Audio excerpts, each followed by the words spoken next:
Funny how family turns into strangers when money's involved. I'm 82 years old, and I've learned this lesson the hard way. 3 years ago, my wife Margaret died. We'd been married for 58 years, and when she was gone, I didn't know what to do with myself. The house felt too big and too quiet. I couldn't figure out the washing machine, burned everything I tried to cook, and some days I'd realize at 8 p.m. that I hadn't eaten anything all day. I was a mess. That's when my granddaughter Emma showed up. She's 28, and I hadn't seen much of her in the years before Margaret passed. She came to the funeral, gave me a hug, and that was about it. So when she knocked on my door 6 months later with bags of groceries, I was surprised. She took one look at the state of my house and told me I couldn't keep living like this. The kitchen was a disaster. Laundry was piled everywhere, and I'm pretty sure there was moldy food in the fridge. Emma offered to move into the spare bedroom and help take care of me. I almost cried right there. Here was my granddaughter, stepping up when I needed someone most. The first few months were actually good. She cooked dinner every night, kept the place clean, drove me to my doctor appointments. We'd watch Jeopardy together in the evenings, and she'd laugh at my terrible guesses. It reminded me of having Margaret around again, having someone in the house. I started thinking maybe I'd been too hard on young people these days. Emma was proof that they could still be caring and selfless. Around month 4, she brought up something while we were having our morning coffee. She asked what would happen if I had an emergency and she couldn't access my accounts to pay the bills. What if I ended up in the hospital and the mortgage was due, the electric bill? It was a practical question, made total sense. I wasn't getting any younger, and these things needed to be thought about. So I went to the bank and added her name to my checking account, then my savings account too, just to be safe. The bank lady asked me a few times if I was sure, which annoyed me at the time. Of course I was sure.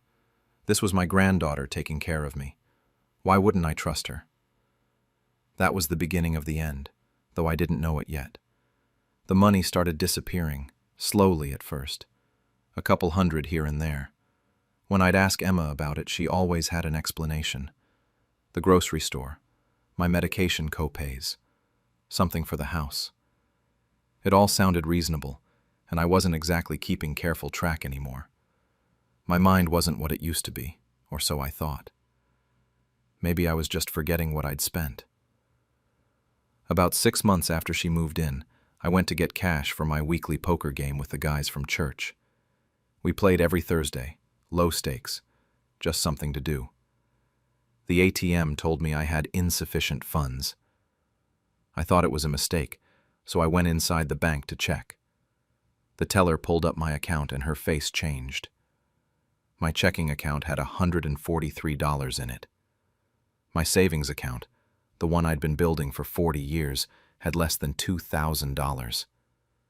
There should have been close to $90,000 in there. I felt like someone had punched me in the chest. I asked the teller to print out the statements for the last 6 months. She did, quietly, and I could tell from her expression that she knew something was very wrong. The withdrawals were everywhere. ATM withdrawals, transfers, checks written to cash, thousands of dollars at a time, sometimes multiple times a week. All of it was Emma. I drove home in a daze. When I got there, Emma was making dinner like nothing was wrong. I put the bank statements on the kitchen table and asked her to explain. She broke down immediately, started crying, saying she was so sorry, that she'd gotten into trouble. Credit card debt, car payments she couldn't make, some bills from an old apartment. She swore she was going to pay it all back, that she just needed to get through this rough patch. She kept saying she was sorry over and over. I wanted to believe her so badly. This was my granddaughter, my blood. So I told her we'd figure it out together, but she had to be completely honest with me from now on, no more secrets. She promised she would be. The next morning, I went to get something from Margaret's jewelry box. I was looking for her watch because mine had stopped working, and I knew she had one in there I could use. That's when I noticed the pearl necklace was missing. Margaret's mother had given it to her before she died. Then I started really looking. The gold bracelet from our 40th anniversary was gone. Her engagement ring, the one I'd planned to give to Emma someday, was gone too. Half the jewelry box was empty. I got in my car and drove to the pawn shop downtown. I'd never been inside one before, but I had a feeling. And there it was, all of Margaret's jewelry sitting in the display case. The guy working there remembered the young woman who brought it in. He described Emma perfectly. I bought back what I could with my pension check. It wasn't much, maybe a quarter of what had been there. The rest had already been sold off to other people. When I got home with the little velvet bag of jewelry, Emma was packing her things. She saw what I was holding and knew I'd figured it out. She didn't even apologize this time, just got defensive, told me I didn't understand the pressure she was under. Then she said something I'll never forget. She said I was old and didn't need fancy jewelry anymore, that Margaret was dead and wasn't coming back to wear it anyway. That's when I really saw her. All the cooking and cleaning and companionship had been an act, a way to get close to me, to get access to everything I had. I'd been played by my own granddaughter. I told her to get out. She left that night, but not before I discovered she'd also stolen my pension card and withdrawn 3 months of payments in advance. She'd forged my signature on some checks, too. Even the car title was in her name now, something about insurance, she'd said. I was broke, completely cleaned out except for the house and whatever pension money would come next month. But Emma didn't know everything about the house. Not yet, anyway. The week after Emma left, I barely got out of bed. I kept replaying everything in my head, trying to figure out when I'd become such a fool. Every kind gesture, every home-cooked meal, every time she'd called me Grandpa with that sweet voice. It had all been fake. She'd been robbing me blind while I sat there grateful for the company. I didn't tell anyone at first. I was embarrassed. How do you admit to your friends that your own granddaughter stole your life savings? That you were stupid enough to put her name on your accounts? The guys at church kept asking where I'd been, why I'd missed poker for 2 weeks straight. I made up some excuse about not feeling well. But something was nagging at me even before I found out about the jewelry. Maybe a week before Emma left, I'd been lying awake at night and started thinking about what would happen to the house when I died. It was the only thing of real value I had left, and suddenly I didn't trust that Emma wouldn't find some way to get her hands on it. So I'd called my lawyer, Frank. I'd been using him for 30 years, since he handled the paperwork when Margaret and I bought the house. I told him I wanted to make some changes, that I had concerns about my granddaughter. I didn't go into details, just said I wanted to protect my assets. Frank didn't ask too many questions. He'd been around long enough to read between the lines. We set up a meeting for the following week.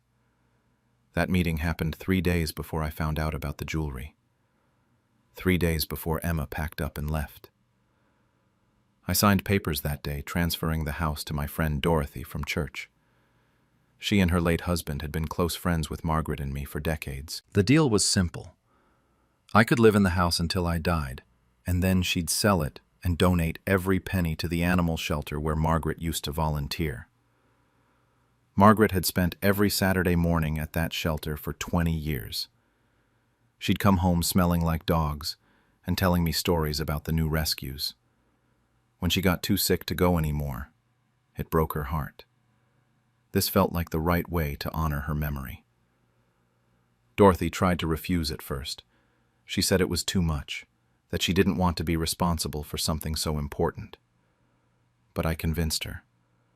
I told her I trusted her, and that I needed to know the house would go somewhere meaningful. She finally agreed, made me promise I'd stay healthy and keep living there as long as I could. The paperwork was done. The house was no longer mine, not really. and Emma had no idea. After she left, I started putting the pieces together. I'd look around the house and notice other things missing. An old watch of mine that had belonged to my father. Some silver candlesticks Margaret's aunt had given us. A coin collection I'd had since I was a kid. All gone. Emma had been systematically stripping the place while I watched Jeopardy and thought we were bonding. I checked my pension account online and saw she'd been taking money from it for months. Not enough to make me notice right away, just 100 here and there. But it added up. The car title thing really got me. She'd convinced me to put it in her name for insurance purposes, said it would lower my rates. I'd signed the papers without even reading them.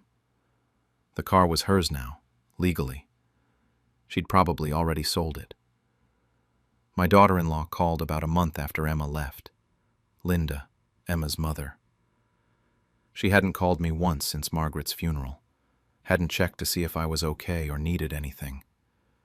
But now she was calling, and I knew it wasn't out of concern. She asked how I was doing, made small talk for about 30 seconds, then got to the point. She'd heard I was having some financial trouble. She'd heard Emma had been helping me out. She wanted to know if everything was okay. I didn't tell her what Emma had done. I just said Emma and I had a disagreement, and she'd moved out. Linda pressed for details, but I kept it vague. Then she asked if I was thinking about selling the house, if I needed help with anything like that. That's when I knew.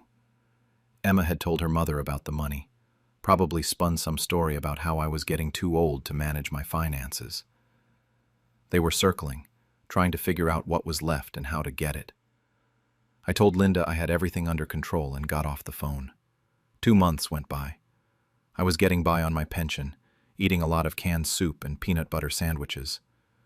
The guys from church figured out something was wrong and started bringing me meals. Dorothy checked in on me every few days. I still didn't tell anyone the full story, but I think they could see I'd been through something. Then one afternoon, there was a knock on my door. I looked through the peephole and saw Emma standing there. She looked different, hair done nicely, makeup on, wearing clothes that looked new. She'd clearly gotten some money from somewhere, probably from selling everything she'd stolen from me. I opened the door but didn't invite her in. She started with an apology, told me she'd been in such a dark place, that she was getting help now. Therapy, she said. She wanted to make things right between us. She even had tears in her eyes, and for a second, I almost fell for it again. But then she mentioned the house. She'd heard through the family that I was selling it. Her mom had apparently been spreading rumors, trying to get information. Emma said she was worried about me, that I shouldn't make big decisions like that without family involved. She said as my granddaughter, she should probably be part of any major financial decisions. For my own protection, she said. There it was, the real reason she'd come back. She didn't care about making things right. She didn't care about me at all. She wanted to make sure she got her cut when I sold the house. She probably thought there were hundreds of thousands of dollars coming, and she wanted to position herself to get some of it. I let her finish her little speech. Let her talk about how much she cared, how sorry she was, how she wanted to help me navigate selling the house so I didn't get taken advantage of. Then I told her the truth. I told Emma the house was already taken care of, signed over weeks ago to Dorothy from church. When I died, Dorothy would sell it and donate every penny to the animal shelter where Margaret used to volunteer. The look on her face was worth everything I'd lost. All the color drained out. Her mouth opened and closed like a fish. She just stood there on my porch, trying to process what I'd just said. Then she asked who Dorothy was, like maybe she'd misheard. I explained it again, slowly. The house wasn't mine anymore. It was Dorothy's. And when I was gone, it would become a donation to the shelter. Every last cent. That's when Emma lost it. Started yelling about how I couldn't do that, how it was her inheritance. She actually said the words, my inheritance, like she had some God-given right to it. Said Margaret would have wanted her to have something. I laughed. I couldn't help it. I told her she'd already gotten her inheritance. She'd taken it from my bank accounts, from the pawn shop, from my pension. She'd gotten her share, and then some. She tried a different approach then. Said I was being manipulated by Dorothy, that old people get taken advantage of all the time. She suggested I might not have been in my right mind when I signed the papers. She was basically implying I was senile, that the whole thing could be contested. I told her Frank had made sure everything was legal and ironclad, that I'd been evaluated by a doctor as part of the process, declared completely competent. She had no claim to anything. Emma stood there for another minute, and I could see her running through options in her head. Then she switched to begging. Started crying again, saying she'd made mistakes but she was still family, that I was being cruel, that I was punishing her forever for one bad period in her life. One bad period. Like she hadn't spent an entire year systematically stealing from me.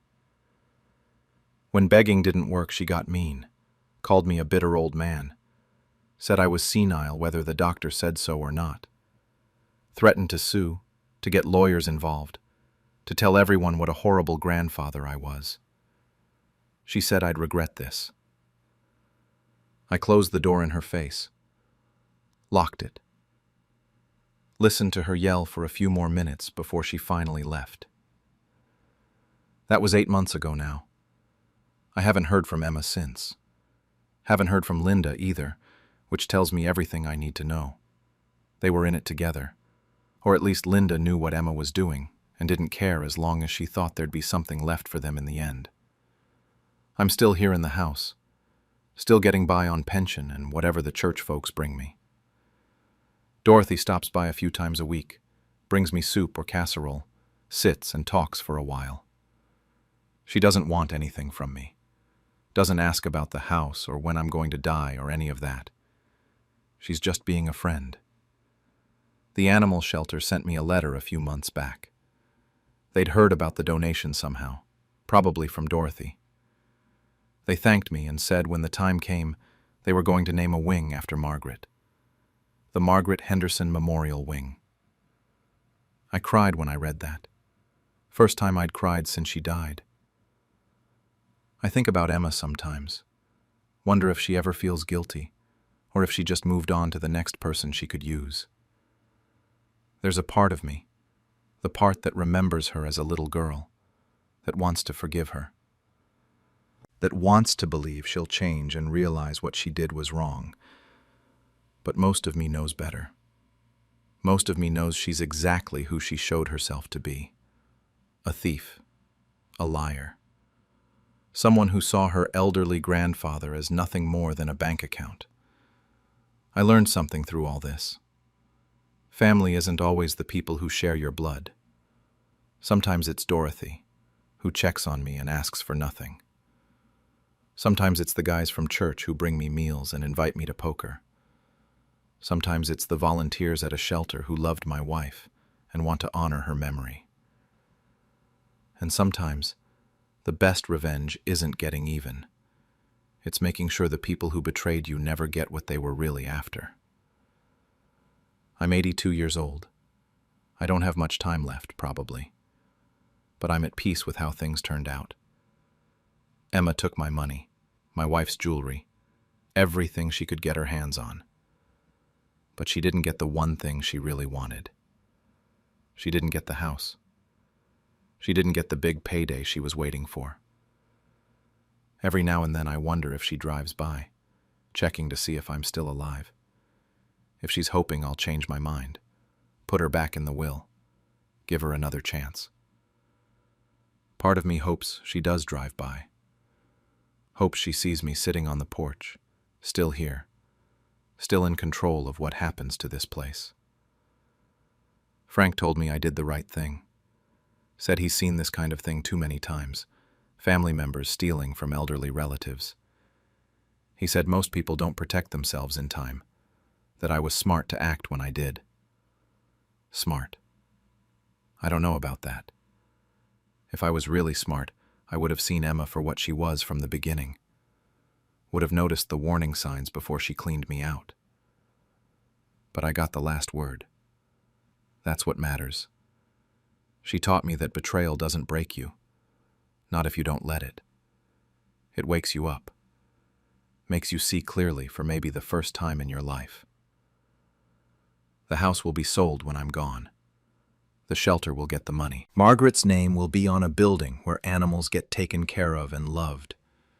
And Emma will get nothing. That's not bitterness, that's justice. They tried to hide me away in a nursing home, so I let them bury their own greed instead. I'm Robert, 84 years old, a grandfather and widower who lost my wife Margaret 5 years ago to cancer. I've got a son, Michael, who's 56, and his wife Patricia is 52. I've been living alone in the house I built with my own hands 50 years ago, right after I came back from Korea. I'm slowing down, sure, but I can still take care of myself, still mow my own lawn, still cook my own meals, still live my own life. It was a regular Tuesday afternoon when everything changed. Michael and Patricia had stopped by just to check in, which had become their new routine. Used to be they'd visit maybe once a month, twice if I was lucky. But over the past 8 months or so, they'd been coming by every week, sometimes twice a week. I thought they were just being good kids, worried about their old man living alone. I actually felt grateful. I'd gone to my bedroom to grab my reading glasses when I heard their voices from the kitchen. I was walking back down the hallway when I caught Patricia's voice, low and urgent. Something in her tone made me stop. We need to move faster on this. That house is worth at least $800K in this market. My hand froze on the hallway wall. Michael's voice responded, quieter, anxious. I know. We just need to convince him it's for his safety. Once he's settled in Oak Valley, we can start the renovations. Did you bring the brochure? We should plant the seed today. I stood there in my own hallway, feeling like someone had just punched me in the gut. My heart was hammering so hard I thought they might hear it. These were my son's words. My son and his wife, talking about my house, my life, like I was already gone. I coughed loudly, made my footsteps heavy on the hardwood. By the time I walked into the kitchen, they were smiling at me, talking about the weather like nothing had happened. I need to explain how I didn't see this coming. For the past 8 months, they'd been circling. I just didn't recognize it for what it was. The visits increased gradually, so I didn't think much of it. Then came the questions about my finances. Dad, are you keeping up with the bills okay? Do you need help managing anything? They offered to take over my accounts, help me organize my paperwork. Patricia even suggested I give Michael power of attorney, just in case something happens. Then the comments started. Little things. Dad, this house is getting too big for you, isn't it? What if you fall and no one's here? The stairs are looking pretty steep. I'd laugh them off, tell them I was fine. But they kept pushing, kept planting seeds. I thought it was love. I thought they were worried. I was actually touched that they cared so much. Over the next few days after that Tuesday, I started paying attention. Really paying attention. Michael brought up a friend whose father had just moved into Oak Valley Nursing Home. He's so happy there, Dad. Says it's the best decision he ever made. Patricia left a brochure on my coffee table, claimed she'd been looking at it for her own mother and must have left it by accident. Right. I looked at that brochure that night. Oak Valley Assisted Living. Tiny rooms, most of them shared. $6,500 a month. Sterile white walls in all the photos. People sitting in wheelchairs in a common room, staring at a TV. They called it a vibrant community. It looked like a warehouse. Then Michael started talking about getting my affairs in order. Just in case, Dad. You know, just to make things easier down the line. He meant easier for him. I'd sit in my living room after they left, looking around at the house I'd built. Every wall, every corner, I put it together with my own hands after I came back from the war. Margaret and I raised Michael here. Her garden is still blooming out back. This isn't just a house. It's 50 years of my life, and they wanted to box it up and sell it. The betrayal burned, but more than that, it made me angry. They saw me as an obstacle, an old man in the way of their payday. Not a father, not a person, just a problem to solve. I made my decision that week. They wanted to play games with my life? Fine. I could play too. I called my old friend Tom the next morning. Tom's an estate lawyer, helped me with my will years back. We served together in Korea, and he's one of the few people I trust completely. Tom, I need your help with something, and we need to keep this completely confidential. He heard the tone in my voice and didn't ask questions. We set up a meeting for the following Monday. I didn't tell Michael. I didn't tell Patricia. I just smiled when they visited that weekend, nodded along when Patricia mentioned how much easier my life could be with professional care. I was 84 years old, and my own son was trying to put me away so he could cash in. But I wasn't going to make it easy for him. Not by a long shot. Over the next 3 weeks, Tom and I put together a plan. We met at his office, away from prying eyes. Tom's also a veteran, and when I explained what Michael and Patricia were trying to do, his jaw tightened. He'd seen this before, he said. Adult children treating their parents like assets to liquidate. The solution was simple, but ironclad.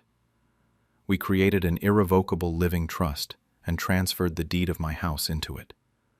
I kept lifetime residency, meaning I could live here until I died, but the property itself was no longer technically mine to give away. And the beneficiary wasn't Michael.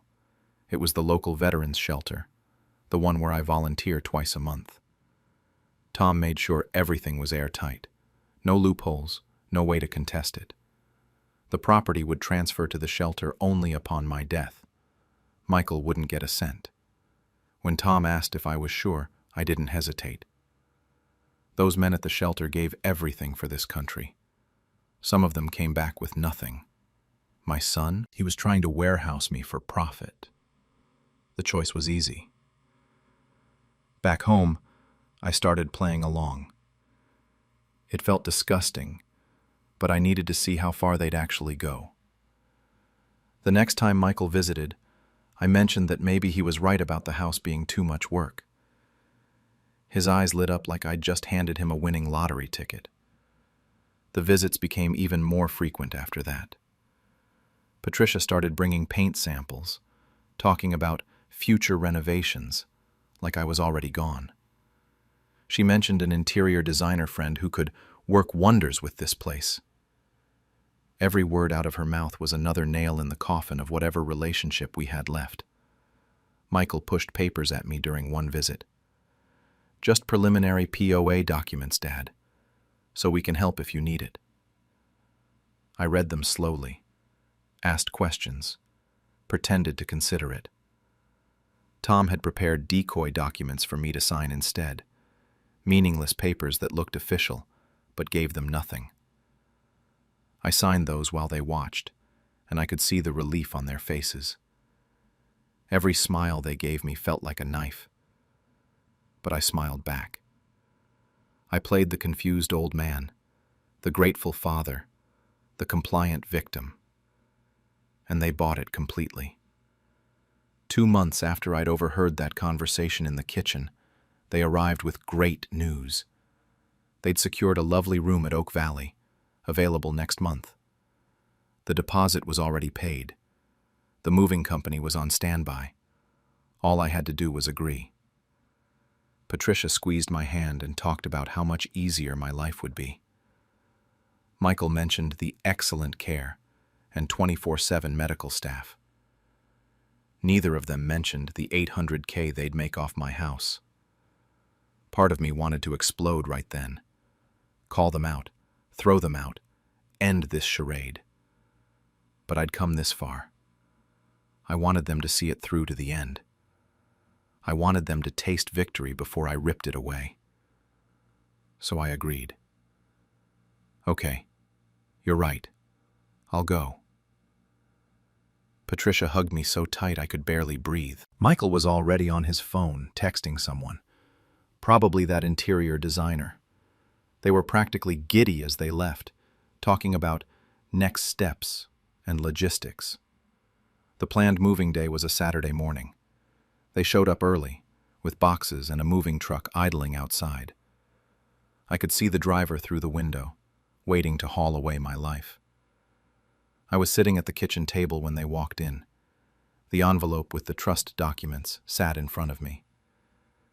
Before we go, there's something you should know. I slid copies of the documents across the table. Michael picked them up first, started reading. I watched his face change, confusion turning into disbelief. What is this? Patricia grabbed the papers from his hands, her eyes scanning quickly. When she got to the beneficiary line, all the color drained from her face. Veterans shelter? Robert, what did you do? The house you've been planning to sell? It's not yours. It never will be. Michael's hands were shaking. Dad, you can't do this. This is our inheritance. You wanted my house? You'll get it. Just not while you're alive. And since I plan to live here until I die, well, you'll be waiting a long time.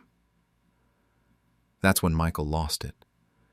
He started shouting about betrayal, about how they were trying to help me, about how ungrateful I was. Patricia just kept staring at the papers like they might change if she looked hard enough. Help me? You were trying to warehouse me so you could cash out. We deserve that house. We've been taking care of you. I stood up then, looked my son in the eye. Taking care of me? You visited more in the past 8 months than the previous 8 years, and I know exactly why. Michael went quiet. Patricia was crying now, but they were angry tears. I heard you, that Tuesday in the kitchen, every single word. They tried to deny it at first, then deflected. Then the anger came flooding out. Michael's face was red, veins bulging in his neck. Those veterans mean more to you than your own son? Those veterans understand sacrifice. You only understand greed. Patricia called me selfish. Michael said I'd ruined everything. They both stood there in my kitchen, in the house I built, screaming at me because I wouldn't let them steal my life. I didn't raise my voice once. I just stood there and let them rage. When they finally ran out of steam, I pointed at the door. The moving truck can leave. I'm not going anywhere. They left. No goodbye, no apology, nothing. Just pure fury. The truck pulled away empty, and I sat back down at my kitchen table in the silence that followed. That was 6 months ago, and I haven't heard from them since. That was 6 months ago, and the silence that followed was deafening. Michael tried calling once, about a week after the confrontation. No apology, no attempt at reconciliation, just demands that I fix this and stop being stubborn. I hung up and blocked his number. Haven't heard his voice since. No visits, no calls, no birthday card when my 85th came and went in August. I heard through a mutual friend that they're telling people I cut them off, that I'm the one who destroyed the family. The irony isn't lost on me. They tried to institutionalize me for profit, but somehow I'm the villain in their version of events. Life goes on, though. The house is quiet now, peaceful in a way it wasn't before.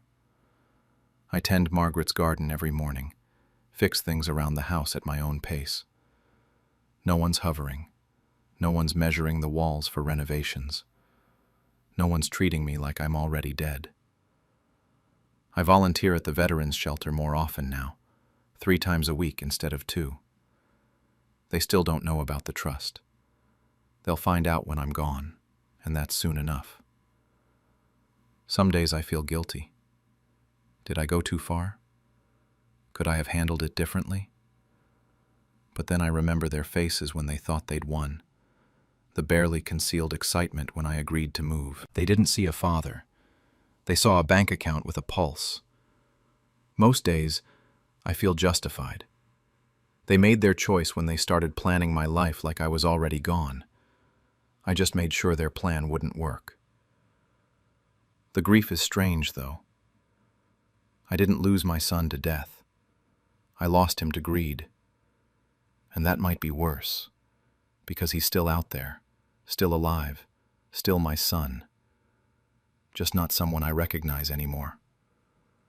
Sometimes I wonder if I should have just confronted them directly, had an honest conversation after I overheard them in the kitchen.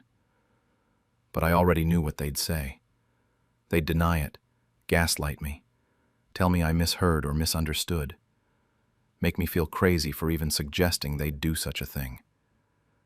At least this way, there's no ambiguity. The trust documents don't lie. About 3 months after everything exploded, Tom called me. Michael had tried to contest the trust, hired a lawyer, filed paperwork, the whole thing. It went nowhere. The trust was ironclad, exactly like Tom designed it. Michael's legal challenge failed completely, and it cost him $15,000 in lawyer fees. I felt vindicated when Tom told me, but I also felt sad. That was $15,000 my son spent trying to take my house instead of just accepting what he'd done wrong. The money didn't matter to him. The house did. Or rather, what the house represented. His big payday. Then, about a month ago, I got a surprise visit. My granddaughter Amy showed up on a Sunday afternoon. She's 28, Michael's daughter, and she didn't know the full story. Just that Grandpa and Dad weren't speaking, and nobody would tell her why. I made her tea and told her everything. Showed her the documents, explained what I'd overheard, walked her through the whole timeline. She sat there at my kitchen table, the same table where I'd confronted her parents, and her face went through every emotion. Shock, disbelief, anger, sadness. She apologized. For them, for not knowing, for not visiting sooner. I told her she had nothing to apologize for. This wasn't her doing. She still visits now, every other Sunday. We don't talk about Michael and Patricia much. Mostly we just have tea and talk about her life, her job, normal things. It's nice. At least one person in that family inherited a conscience. So here I am now, sitting in the house I built, living the life they tried to take from me. I've learned that family isn't always blood. Sometimes it's the people who see you as a person, not a prophet. The veterans at the shelter treat me with more respect than my own son did. Amy sees me as her grandfather, not an inheritance. The director of the veterans shelter stopped by last week for a different reason, something about a fundraiser. I almost told him about the trust, but didn't. They'll find out when I'm gone. That's soon enough. I don't regret the trust, not for a second. But I do regret how the family fractured. I regret that Michael chose greed over his father. I regret that Patricia enabled it, encouraged it even. I regret that this is how the story ends. Because let's be honest, I'm 84. I've got some health issues, nothing major yet. But the clock is ticking. Maybe I have 5 years left, maybe 10 if I'm lucky. The house will outlive me. It'll go to people who need it, who understand what sacrifice means. And Michael will get nothing. People keep asking if I was wrong. My neighbor thinks I'm a genius. My doctor says I should try to reconcile. Amy says her dad is still furious but won't admit why he's really angry. Everyone's got an opinion. I took their inheritance, sure. But they tried to take my dignity, my home, my final years of independence. They tried to put me in a room with white walls and a shared bathroom so they could renovate and sell the life Margaret and I built together. Michael sent a letter last week. First contact in months. It came in the mail, my name and address in his handwriting. It's still sitting on the kitchen table, unopened. Part of me wants to read it. Part of me wants to burn it. Part of me knows that whatever it says won't change anything.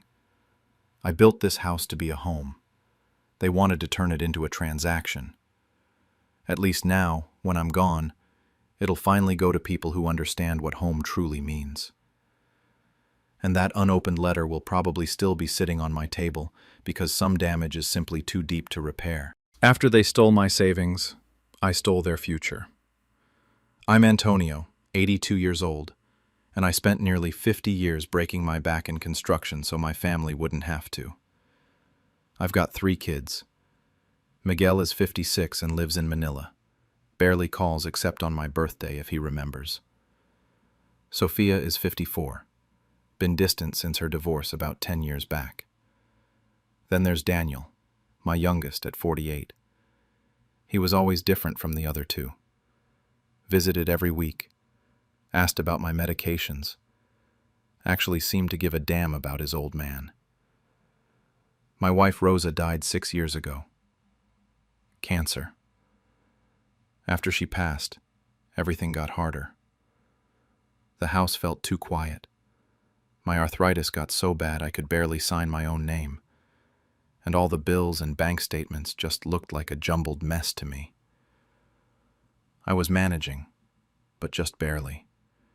Daniel noticed I was struggling.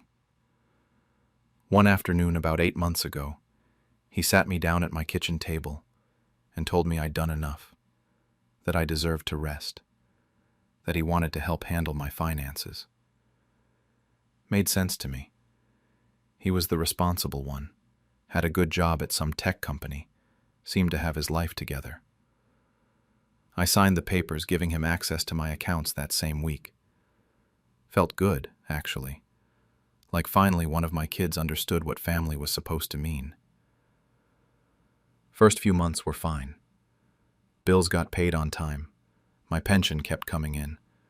And Daniel would stop by with cash for groceries and my medications. He even helped me set up that pill organizer thing so I wouldn't forget my blood pressure meds. I thought I'd made the right choice trusting him.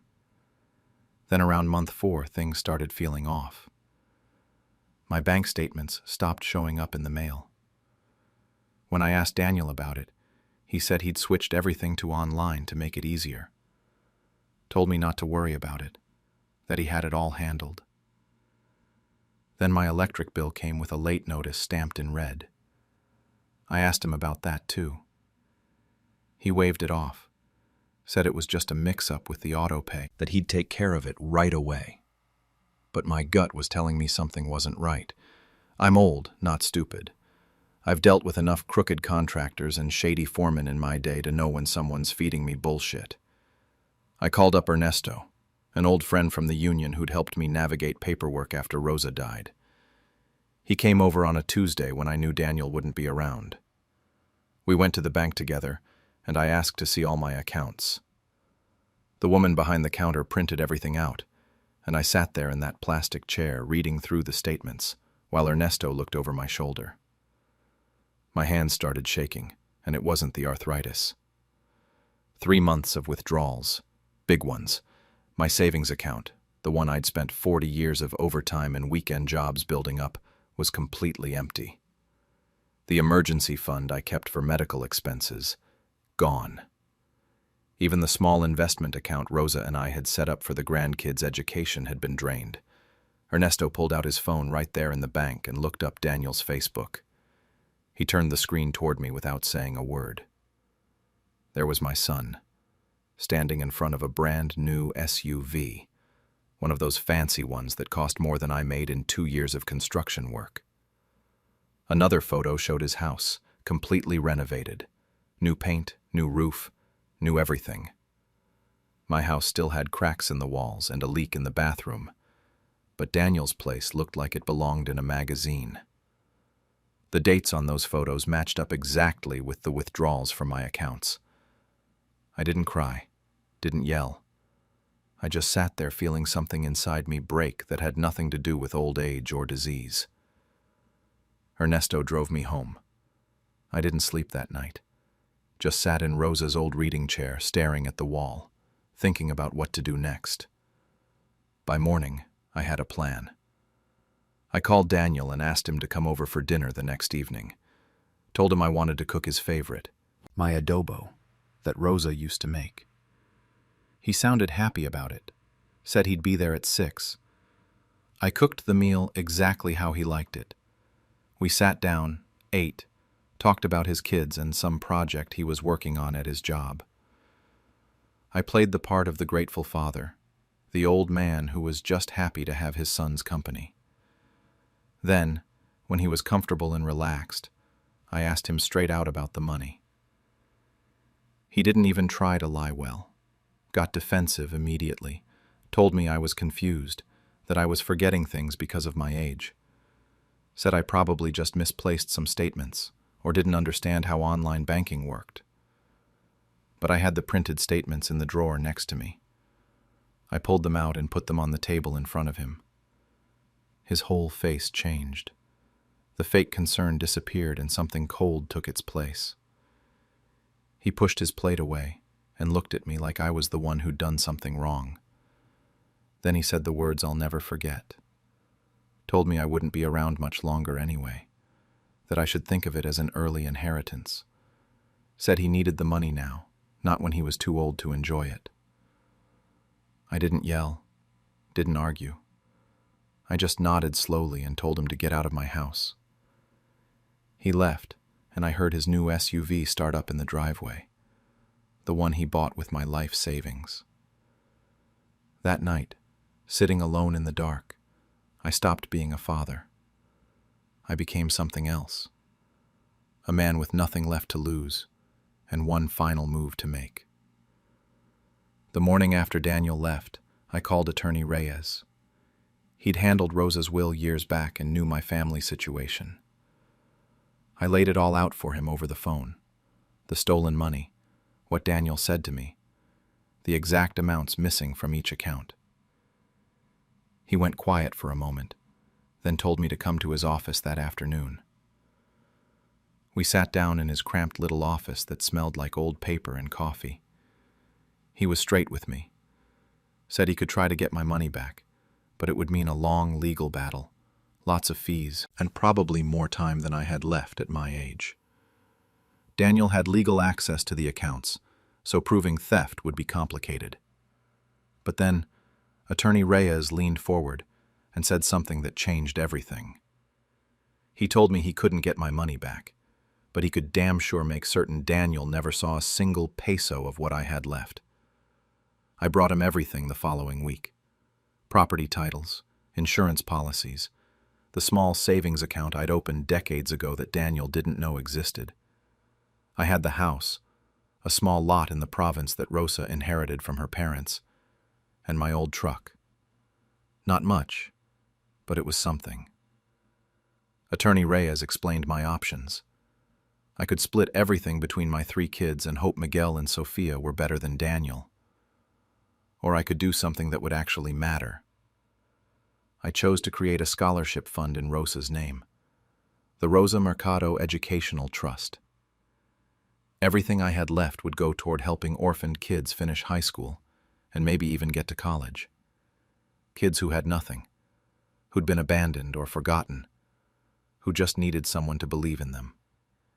Kids like I used to be, before I spent 50 years building a life I thought my children would respect. Miguel and Sofia weren't getting anything either. Miguel abandoned me the day he moved to Manila and decided his fancy office job was too important to visit his parents. Sophia only called when she needed money during her divorce. They'd made their choices years ago. The house, the lot, the truck, everything would be liquidated for the fund. I even told Attorney Reyes to donate my funeral plot back to the city cemetery. Let them figure out what to do with my body when the time came. I wasn't about to give my children a grave they could visit once a year and pretend they'd been good to me. Attorney Reyes made the will ironclad, had me evaluated by 2 different doctors who both confirmed I was completely sound of mind. Every signature was witnessed by people who had no connection to my family. Every possible loophole was sealed shut. Daniel wouldn't be able to contest it, couldn't claim I was senile or that someone manipulated me. But I didn't tell Daniel right away. I wanted him to think he'd gotten away with it. He still came around every couple weeks, probably to keep up appearances for the neighbors. He'd ask if I needed anything, play the good son where people could see. I played along, smiled when I was supposed to, thanked him for his help. Let him believe I was just a foolish old man who'd forgotten all about the money he stole. About 3 weeks after I finalized everything with Attorney Reyes, Daniel came over acting especially cheerful. Started bragging about some vacation he was planning to Boracay. First-class flights, 5-star resort, the whole deal. He went on and on about jet skis and beachfront restaurants and scuba diving, while I sat there knowing he was spending my life's work. That's when I decided it was time. I interrupted his story about swimming with sea turtles and told him I'd changed my will. Just like that, matter of fact. He actually laughed, thought I was joking or confused, told me sure, whatever I say, then tried to keep talking about his vacation. I cut him off again. Told him everything was going to a scholarship fund in his mother's name. Said it clearly so there'd be no confusion. He'd get nothing. None of them would. The smile died on his face. He stared at me for a second, then said I had to be bluffing. I pulled a copy of the will from the drawer beside my chair and slid it across the table. Watched him pick it up with shaking hands. Watched his eyes scan the pages, getting wider with each paragraph he read. Then he exploded. Jumped up so fast his chair fell over backward. Started yelling about how I couldn't do this, that the money was his, that I was his father, and I owed him. His face went red and the veins in his neck stood out. I just sat there, calm as anything, and told him he was a thief. Told him he stole from a dying man, and now he'd spend the rest of his life knowing he destroyed his own inheritance with his greed. He tried everything after that. Threatened to sue me. Said he'd prove I was senile and get the whole thing overturned. He even called Miguel and Sophia, and suddenly those 2 cared very much about their father's mental state. First time in years all 3 of them were on the same page about anything, and it was about my money. They showed up at my house together a few days later, all 3 of them standing on my porch like some kind of intervention. I watched them through the window but didn't open the door, let them knock and yell for 20 minutes before they finally left. Attorney Reyes handled all the communication after that, told them not to contact me directly, that any attempts to challenge the will would be handled through his office. When they tried to find doctors who'd say I wasn't competent, the evaluations I'd already completed shut that down before it could start. Daniel drove by my house a few times after that. I'd see his expensive SUV slow down in front of my place, never stopped, just crawled past like he was trying to figure out what went wrong. How the old man he thought was too stupid and too close to death had outsmarted him. I'll admit, there was some satisfaction in that. Not joy exactly, but something close to it. The kind of feeling you get when you've been knocked down but managed to get one good hit in before you stayed down. Last month I got pneumonia. Spent 2 weeks in the hospital hooked up to machines, struggling to breathe. None of my children visited. The nurses kept asking if I wanted them to call my family, and I kept telling them no. What was the point? They'd already shown me exactly where I stood with them. When I got released, I was weaker than I'd ever been. Could barely make it from the bed to the bathroom without needing to rest. Attorney Reyes came to see me at home a few days after I got back. He brought the final paperwork for the scholarship fund. It was official now. Active. The Rosa Mercado Educational Trust was real and already working. He told me the first 3 students had been selected, 2 girls and a boy, all orphans, all smart kids who just needed a chance. One of the girls wanted to be a nurse. The boy was interested in engineering. Attorney Reyes showed me their applications and photos. They had Rosa's determination in their eyes, that same stubborn hope she always carried. Then he told me something interesting. Said Daniel had shown up at his office the week before, desperate. Offered to pay back every peso he stole if I'd just reinstate him in the will. Attorney Reyes said Daniel actually cried in his office, begging for another chance. Too little, too late. And honestly, I didn't want his dirty money anywhere near Rosa's fund. That money was stolen from me. It was tainted. The fund would be built on what I had left, on clean money that meant something. I'm not going to sit here and pretend I feel like I won some great victory. Mostly, I just feel tired. Tired and sad that this is what my family became.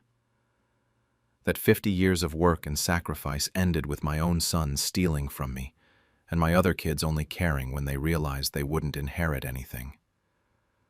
But when I think about those 3 kids getting to finish school because Rosa's name still means something good in this world, I feel something close to peace. It's not the legacy I planned, but maybe it's better than what I would have left behind otherwise. Daniel still drives past my house sometimes. I've seen him from my window, his SUV crawling down the street, slowing in front of my place.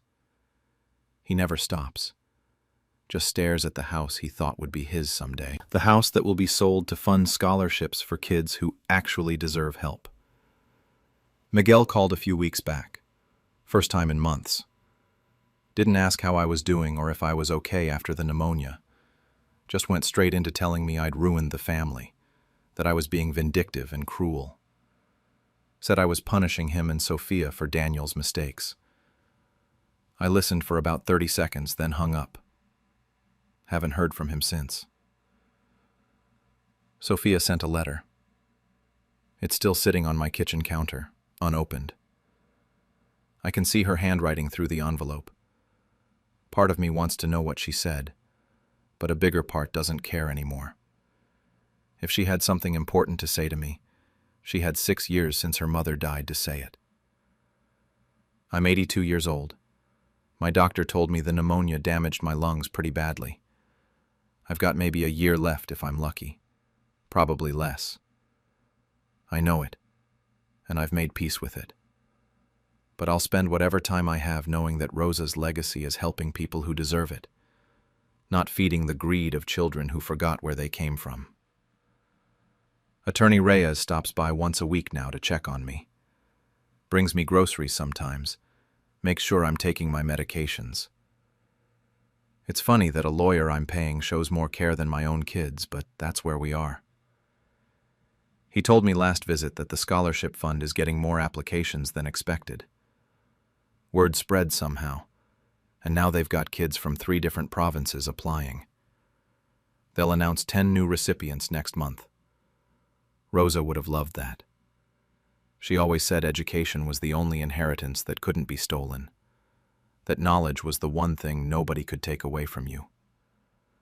Turns out she was right about that, like she was right about most things. I sit in her old chair most evenings, the one she used to read in before the cancer made her too weak. I think about the life we built, the family we raised, and how it all fell apart. I wonder sometimes if I should have seen the signs earlier with Daniel, if I should have been less trusting, less blind, less of a fool. But then I remember what he said to me that night, that I wouldn't be around much longer anyway, that he needed the money now while he could enjoy it. And I realize I did exactly what I needed to do. The scholarship fund will outlive me. It'll outlive Daniel too, and Miguel and Sophia. Long after we're all gone, Rosa's name will still be helping kids who need it. That's something they can never touch, never steal, never ruin. I just think about Daniel's kids sometimes. My grandchildren, who I barely know because he kept them away after I changed the will. They're young now, maybe 10 and 12. Someday they'll be old enough to ask questions. They'll want to know why their grandfather left them nothing, why there's no inheritance, no property, no family money. And Daniel will have to decide what to tell them. Will he admit what he did? Will he confess that he stole from his dying father and lost everything because of his own greed? Or will he lie and make me the villain, paint me as the cruel old man who turned his back on his family for no reason? I won't be around to tell my side of it. This right here, what I'm writing now, this is my side. This is the truth of what happened and why I did what I did. Let them think what they want. The money's gone either way, and it's going somewhere that matters. After they dumped me in a nursing home, I took away everything they wanted. I'm Carlos, 81 years old, and my 3 children, Miguel, 52, Sandra, 49, and Robert, 45, thought I'd die quietly after they threw me into a nursing home. I guess they forgot I built a life long before they were even born, and I still had a few tricks left. When my wife Elena died 2 years ago, I was heartbroken. We'd been married for 56 years. The house felt empty without her, but it was still our house. Still had her garden out back, her favorite chair by the window, the kitchen where she'd make her famous menudo every Sunday. My kids all promised they'd take care of me, that I'd never be alone. They cried at the funeral and held my hands and said all the right things. About 6 months after Elena passed, I started having these dizzy spells. Needed help getting around, couldn't do the stairs like I used to. Nothing serious, just old age catching up. That's when I noticed their smiles didn't reach their eyes anymore. The visits got shorter. The phone calls felt rushed. Miguel would check his watch every 10 minutes. Sandra stopped bringing her kids around. Robert would show up, look around the house like he was measuring it, then leave. Miguel was the first to bring it up. Said the house was too big for me now, that I needed professional care, that the nursing home would help me recover. Made it sound temporary, like I'd be back home in a few months. Sandra jumped in, talking about how the staff would monitor my medications, how I'd have people around all the time. Robert just nodded along, didn't even look at me when he agreed. I didn't want to go. Told them I was fine, that I could hire a nurse to come by, that I'd lived in that house for 47 years and wasn't about to leave. But they kept pushing, kept saying it was for my own good, that they were worried, that they loved me. They made it sound like love. I was stupid enough to believe them. 3 weeks after I moved into San Miguel Care Facility, my whole world changed. One of the staff members, a young nurse named Maria, brought me the weekend newspaper. I usually just did the crossword, maybe read the sports section. But that day, she'd left it open to the real estate listings. That's when I saw it. My address. Our address. The house Elena and I built in 1978, the one on Mabini Street with the mango tree out front. Listed under recent property sales, 8.9 million pesos. My hands shook so bad Maria thought I was having a stroke. She kept asking if I needed my medication, if I should call the doctor. I just stared at those words. 8.9 million pesos. Sold 3 weeks ago. Right around the time they'd convinced me to sign some papers they said were for my nursing home admission. I asked Maria to call the buyer's agent listed in the ad. My voice came out steady, even though I felt like I was going to throw up. She made the call, and I listened to her ask about the property on Mabini Street. The sale was real. Closed 2 weeks ago. Cash transaction. All legal according to the agent. I didn't cry. I got angry. The kind of anger that makes you cold, makes you think clear instead of just reacting. They sold it. While I was eating bland nursing home food and watching TV in a shared room, while I was trying to adjust to this place they promised was temporary, they sold the house I built with my own hands. The house where Elena died, where we raised them, where every corner had a memory. But here's what those idiots didn't know, didn't even bother to check. Back in 1995, after Elena's sister got screwed over in an estate mess when her husband died, Elena and I set up a living trust. We were careful about it, paid good money for a lawyer to do it right. The house title wasn't in our names directly. It was held in trust. If one of us died, the trust wouldn't automatically transfer. It required both trustees to authorize any sale. Elena was gone, but the trust wasn't. The legal structure was still there, still protecting our property, which meant every single paper they signed, every document they forged with my name, every lie they told that real estate agent, completely illegal. The sale couldn't be valid. They didn't have the authority. They never did. I sat in that nursing home room for 3 days, thinking, planning. I watched the other old people shuffle around, watched their families visit or not visit, watched the nurses do their rounds, and I thought about my options. I could confront my kids directly, but they'd already proven they were liars. I could call the police, but that felt too quick, too simple. They needed to understand what they'd done. They needed to feel it. Then I remembered Ernesto, old army buddy from way back, served together in the early 70s. He'd become a property lawyer, had his own practice in Makati. We'd kept in touch over the years, Christmas cards and the occasional lunch. I asked Maria to make a call for me. When Ernesto came to visit me that Friday, I told him everything. Showed him the newspaper listing, explained about the trust, told him how they'd pushed me into this place and sold our home without my real consent. He listened to everything, asked detailed questions, took notes on his phone. Then he smiled. The kind of smile that meant someone was about to get destroyed, legally and thoroughly. He leaned forward and patted my hand. "Carlos, we're going to make them regret this. Every single piece of it." For the next 4 months, I became an actor. Best performance of my life, honestly. Every time my kids visited, which wasn't often, maybe once every 2 weeks if I was lucky, I played senile. I'd mumble nonsense about needing to feed the chickens we never had. I'd forget their names, call Miguel Mario, or ask Sandra when she was going to graduate high school. I'd talk about Elena like she was still alive, ask when she was coming to pick me up.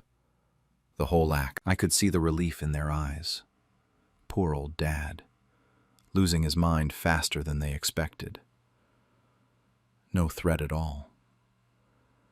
They'd exchange these looks, these little glances that said, "See, we made the right choice, putting him here." Sandra would pat my hand like I was a confused child. Robert stopped correcting me when I got things wrong. Miguel just seemed grateful I wasn't asking questions about the house. Meanwhile, Ernesto was building our case. Document by document, signature by signature, pulling together everything we needed. Turned out Miguel had forged my signature on the sale documents. Not even a good forgery. Ernesto had a handwriting expert compare it to my real signature, and the differences were obvious. Sandra had somehow gotten herself listed as Elena's executor, even though Elena's will had been clear that I was the sole executor. She'd submitted false documents to make it look legitimate. Robert had his role too. He'd doctored some paperwork, made it look like the trust had been dissolved when Elena died. 3 different crimes, 3 different kids, all working together to steal from their own father. The $8.9 million was split 3 ways, sitting pretty in their accounts. Ernesto got bank records through the legal process. Miguel bought himself a brand new Toyota, one of those fancy SUVs. Sandra paid off her husband's gambling debts. Apparently, he owed some serious money to some serious people. Robert invested in some restaurant franchise, one of those American burger chains. They were spending it like it was already theirs, like I was already dead and buried next to Elena. But here's what really got me. Ernesto dug deeper, pulled email records, text messages, the works. He found emails between them from 6 months before Elena died. 6 months. They'd been planning this while my wife was still alive, still breathing, still in our home. Talking about the inheritance and what we'll do with the money and how long until the old man goes too. They were dividing up our lives before we were even gone. Ernesto filed everything quietly. Fraud, forgery, illegal sale of estate property, elder abuse, theft by deception. The charges kept piling up. We built it careful, made sure every piece of evidence was documented, every law they broke was cited, every lie they told was exposed. We waited until the case was airtight, until there was no way out for them, no loophole they could squeeze through. Then, on a Tuesday morning in March, it happened. All 3 of them got court summons delivered simultaneously. 9 a.m., different locations, same message. Miguel got his at work. Sandra got hers at home. Robert got his at his new restaurant. Ernesto had timed it perfectly. Miguel called me first, voice shaking like he'd seen a ghost. He kept asking if I knew anything about a lawsuit, if I'd talked to any lawyers, if I'd done something. I just mumbled about how the breakfast was cold and asked him if he'd seen my slippers. Then I hung up. They all showed up at the nursing home that afternoon. First time I'd seen them together in months, maybe since they'd dropped me off here. They came in looking panicked, confused, angry. Maria tried to stop them, but they pushed past her, came straight to my room. Sandra was crying before she even sat down. Robert's face was red, that vein in his forehead pulsing the way it does when he's about to explode. Miguel looked like he'd aged 10 years in one morning. He kept running his hands through his hair, pacing back and forth in my tiny room. Miguel was the one who finally asked, "Dad, did you do something? Did you talk to a lawyer?" I stopped playing senile right then. Let the confusion drop off my face, sat up straight, looked each of them in the eye. The change in my demeanor hit them like a slap. Sandra actually gasped. "You thought I was too old, too broken to notice? To care?"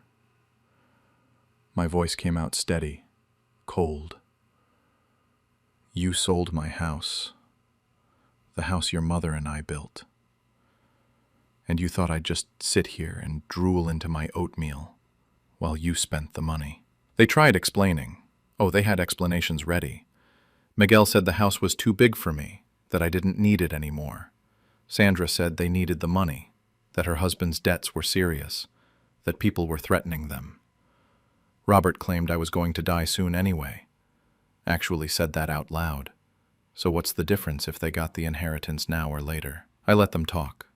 Let them dig themselves deeper with every excuse, every justification, every attempt to make themselves the victims in this story. When they finally stopped, when they ran out of words, I told them the only truth that mattered. You sold your father for 8.9 million pesos. You forged documents, you lied to lawyers, you stole from me while pretending to care. Now you're going to pay for it. Every peso, every lie, every single thing you did. Miguel tried to argue, said we could work it out as a family. Sandra begged, actually got on her knees next to my bed. Robert just stood there, furious, like somehow I was the one who'd wronged him. I told them to leave, told them I never wanted to see them again, unless it was in court. Maria had to call security to get them out. They were making such a scene. That night, I slept better than I had in months. The court case took 3 months to fully resolve, but the outcome was everything Ernesto promised it would be. The judge wasn't gentle with them. I wasn't there for most of it. My health isn't great, and Ernesto handled the courtroom stuff. But he'd call me after every hearing with updates. The property was repossessed immediately, pending the full investigation. All the funds in their accounts were frozen. Miguel's fancy SUV got seized. Sandra couldn't touch a single peso. Robert's restaurant investment was locked down before he could even open the place. They were ordered to pay damages, too. Legal fees, court costs, emotional distress, the whole list. Money none of them had anymore since everything was frozen or seized. Ernesto said Miguel tried to argue he didn't have the funds, and the judge basically told him that was his problem to figure out. The trust was reinstated, all official and legal again. Ernesto helped me restructure it properly this time. I thought about it for weeks. Who should get the house after I'm gone? For a while I considered leaving it to Maria. She's been kind to me, brings me real coffee instead of that dishwater they serve here. But then I remembered Casa de Angeles, the orphanage Elena used to volunteer at every Christmas. She'd spend weeks wrapping presents for those kids, baking cookies, organizing donation drives. It felt right. So I named them as the sole beneficiary. When I die, they get everything. The house, whatever money is left, all of it. My kids got nothing, not a peso, not the house, not forgiveness. I asked Maria to help me write one last letter to each of them. Same message for all three, no point in personalizing it. You sold your home for money. I sold my love for peace. I hope it was worth it. Short and simple. Maria hand-delivered them since I didn't trust they'd actually read anything sent by mail. Sandra tried visiting after the letters. Showed up at the nursing home crying, begging to talk to me. I told the front desk to turn her away. She came back 3 more times before she finally got the message. Robert sent angry emails to Ernesto's office, calling me vindictive, saying I was a bitter old man who was punishing them for trying to help. Ernesto blocked him and sent a cease and desist. Miguel just disappeared. Haven't heard from him since that day in my room. No calls, no letters, nothing. It's like I died for him the moment he realized he wasn't getting any money. Now I sit by this window every morning, sipping the coffee Maria brings me. It's not as good as Elena's coffee, but it's decent. I watch the sunrise over the mountains in the distance. Watch the other residents shuffle to breakfast. Watch the world keep turning like none of this ever happened. I'm old. I'm alone. The arthritis is getting worse, and my doctor says my heart isn't what it used to be. But I'm not defeated. That's the thing people don't understand when they look at old folks in nursing homes. They see weakness, see people just waiting to die. They don't see that some of us still have fight left. They took my house, the walls Elena and I painted together, the roof I repaired a dozen times, the garden she loved so much. But I took something they can never rebuild. Their inheritance, sure, but more than that. I took their father. I took their clear conscience. I took any chance they had of making this right. Every time they look at themselves in the mirror, they'll know what they did. They'll know they destroyed their own family for money they never even got to keep. People here ask if I'm sad about dying alone. The other residents, some of the nicer staff members. They see that I never have visitors, that my phone never rings. They assume it hurts. But I'm not alone. I have my dignity. I have peace.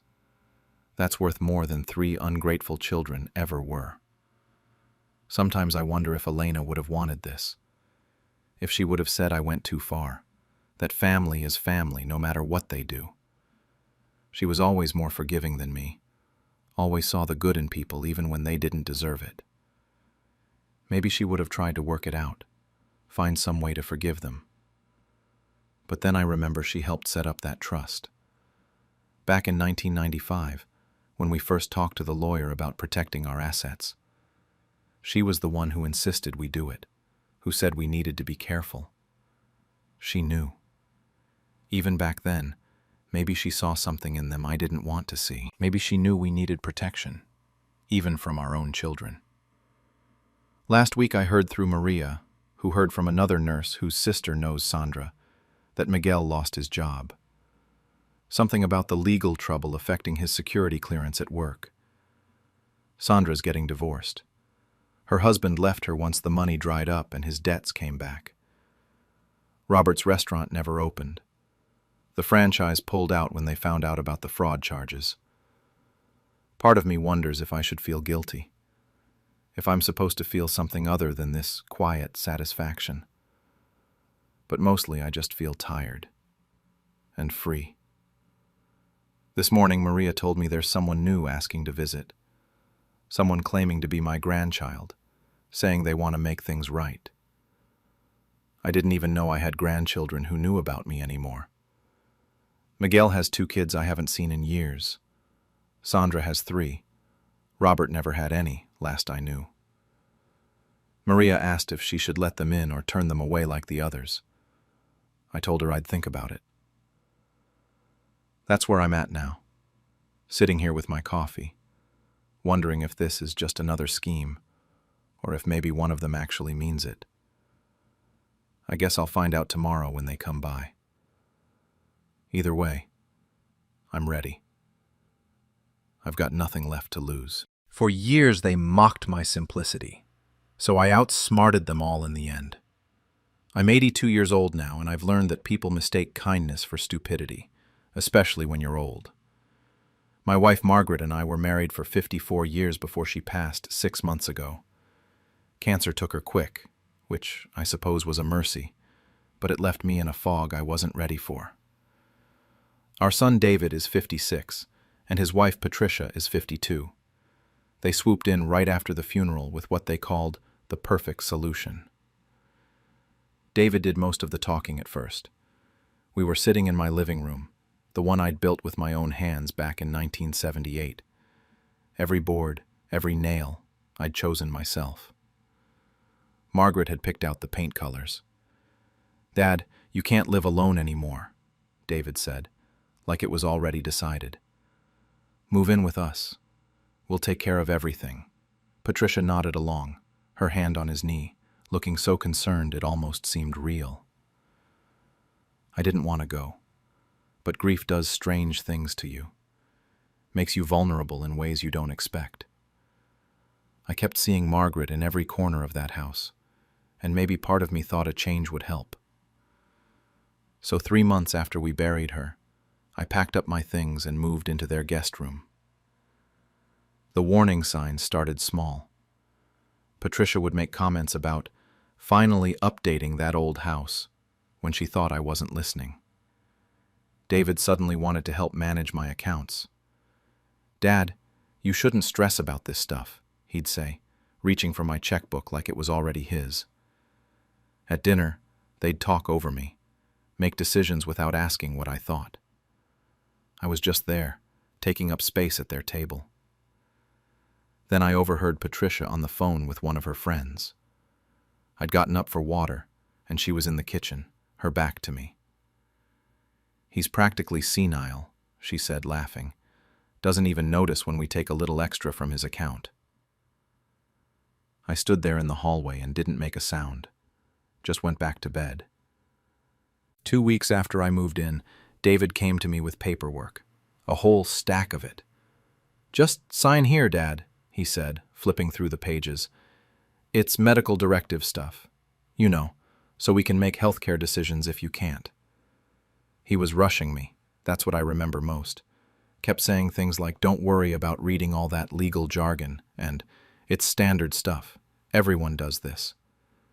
I signed it, played the trusting father, because that's what he expected. He smiled, patted my shoulder, and told me I was doing the right thing. About a week later, I was looking for aspirin in David's study. My back was killing me, and I thought he might have some in his desk.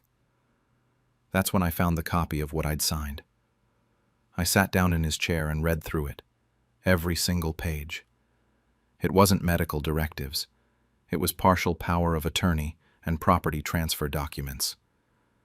There was a clause in there that gave them the right to sell my house, if necessary for my care. They'd tricked me. My own son had tricked me into signing away what Margaret and I had spent our whole lives building.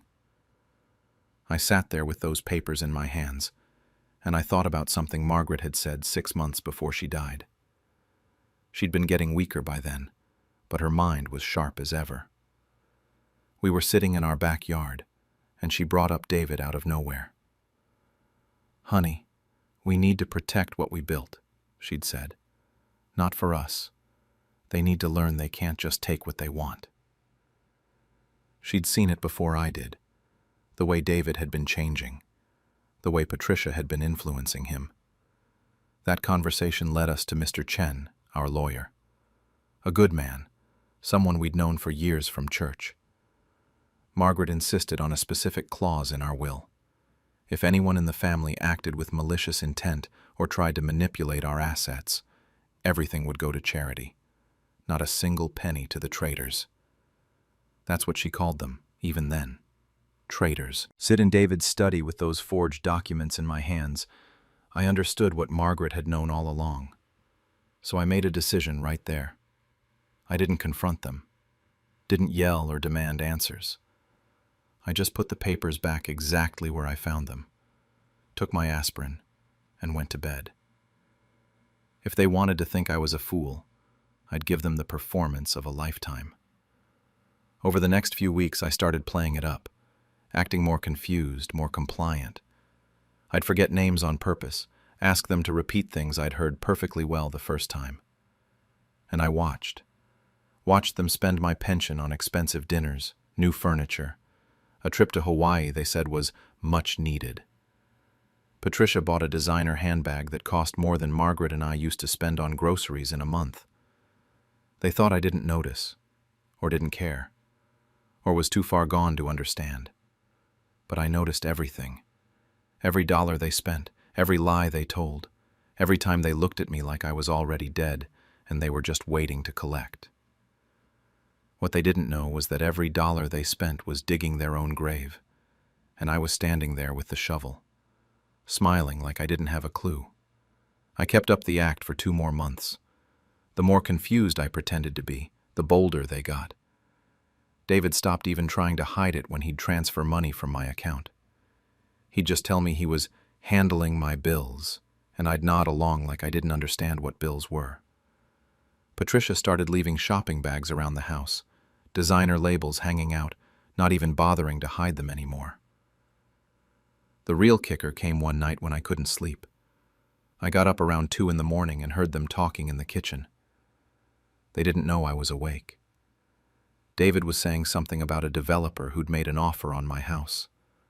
Patricia was practically giddy. "Once we get him into a home, we can liquidate everything," she said. I heard papers rustling. The house alone is worth at least $800,000, plus his savings, the pension buyout option. We're looking at over $1 million, David. I stood in that hallway in my pajamas, listening to them plan my life like I was already gone. David said something about waiting another few months, making sure I was worse before they moved me to a facility. I went back to bed and didn't sleep the rest of the night. Things shifted about a week after that. David was going through some old photo albums, looking for something, and he found a picture from a family barbecue years back. Mr. Chen was in it, standing next to me and Margaret. David brought it to me. "Dad, who's this Chinese guy with you and Mom?" he asked. I made my voice sound uncertain, confused. "Lawyer friend, something. Can't remember his name." I waved my hand like I was trying to grasp at the memory and couldn't quite reach it. But I saw it in his face. The alarm. He took the photo and walked away, and I knew he was going to start digging. Turns out I was right. Over the next week, David got paranoid. He was making phone calls, searching through boxes of old paperwork in the garage. Patricia kept asking if he'd found anything. "What if there's another will?" she said one night. I was in my room, but the walls were thin. David told her he'd hired someone to investigate my recent legal activity. He was looking for any sign that I'd updated documents, changed anything, talked to a lawyer. He didn't find anything. Mr. Chen had been careful. Everything was sealed, confidential, done exactly the way Margaret had wanted it. But David's frustration was obvious. He started drinking more, snapping at Patricia when she pushed him about the timeline. Then he tried to force the issue.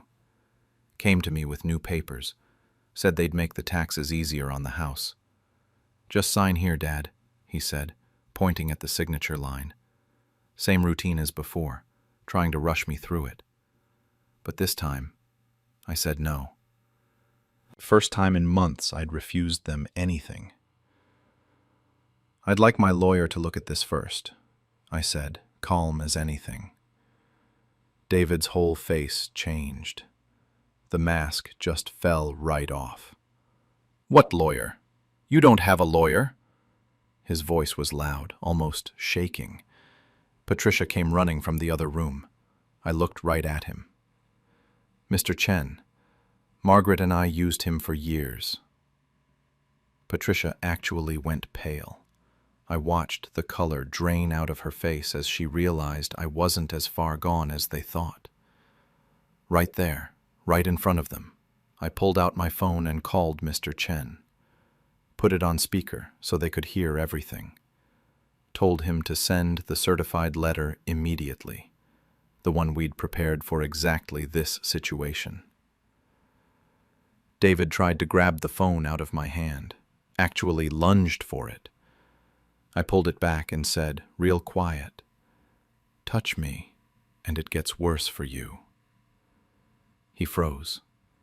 I think that's when he realized I'd been playing them the whole time. The letter came the next day. Certified mail. Had to sign for it. David's hands were shaking when he opened it. All that legal language about the malicious intent clause, how any attempt to liquidate my assets would trigger immediate forfeiture to charity. It explained that all existing transfers would be investigated and potentially reversed. Every dollar they'd spent, every document they'd forged, it was all going to come back on them. David lost it. Started yelling that I was a senile old bastard, that the inheritance was his, that I was ruining everything. "That's our inheritance," he screamed. Our. Like he'd earned it. Like he'd spent 54 years building a life with someone. I stood up. Didn't raise my voice. Didn't have to. "No, son. It was your parents' life's work. And you treated it like a piggy bank." Patricia tried a different approach, started panicking about contesting the will. Said I wasn't mentally competent, that they could prove it. I almost laughed. "Feel free," I told her. "Mr. Chen has recordings of all our meetings. Time-stamped videos of me clearly explaining my wishes. Crystal clear, no confusion, no signs of dementia. I'd made sure of that. Every meeting with Mr. Chen, I was sharp, articulate, explained exactly what I wanted and why. You could see it hit them. The realization that they'd been outplayed, that every move they'd made had been the wrong one. David called me that night. I almost didn't answer, but I wanted to hear what he'd say.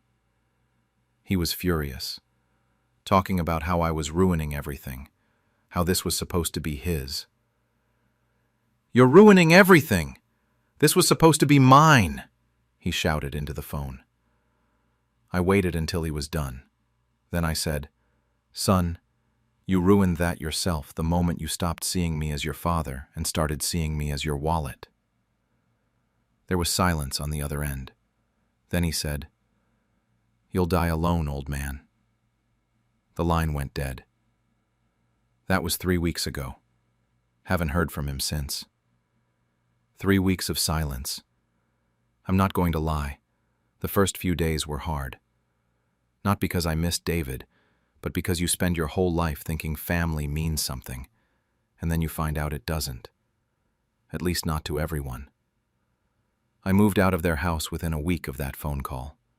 Found a small apartment across town, 1 bedroom, nothing fancy. Some of the church ladies helped me pack. They didn't ask too many questions, just showed up with boxes and tape.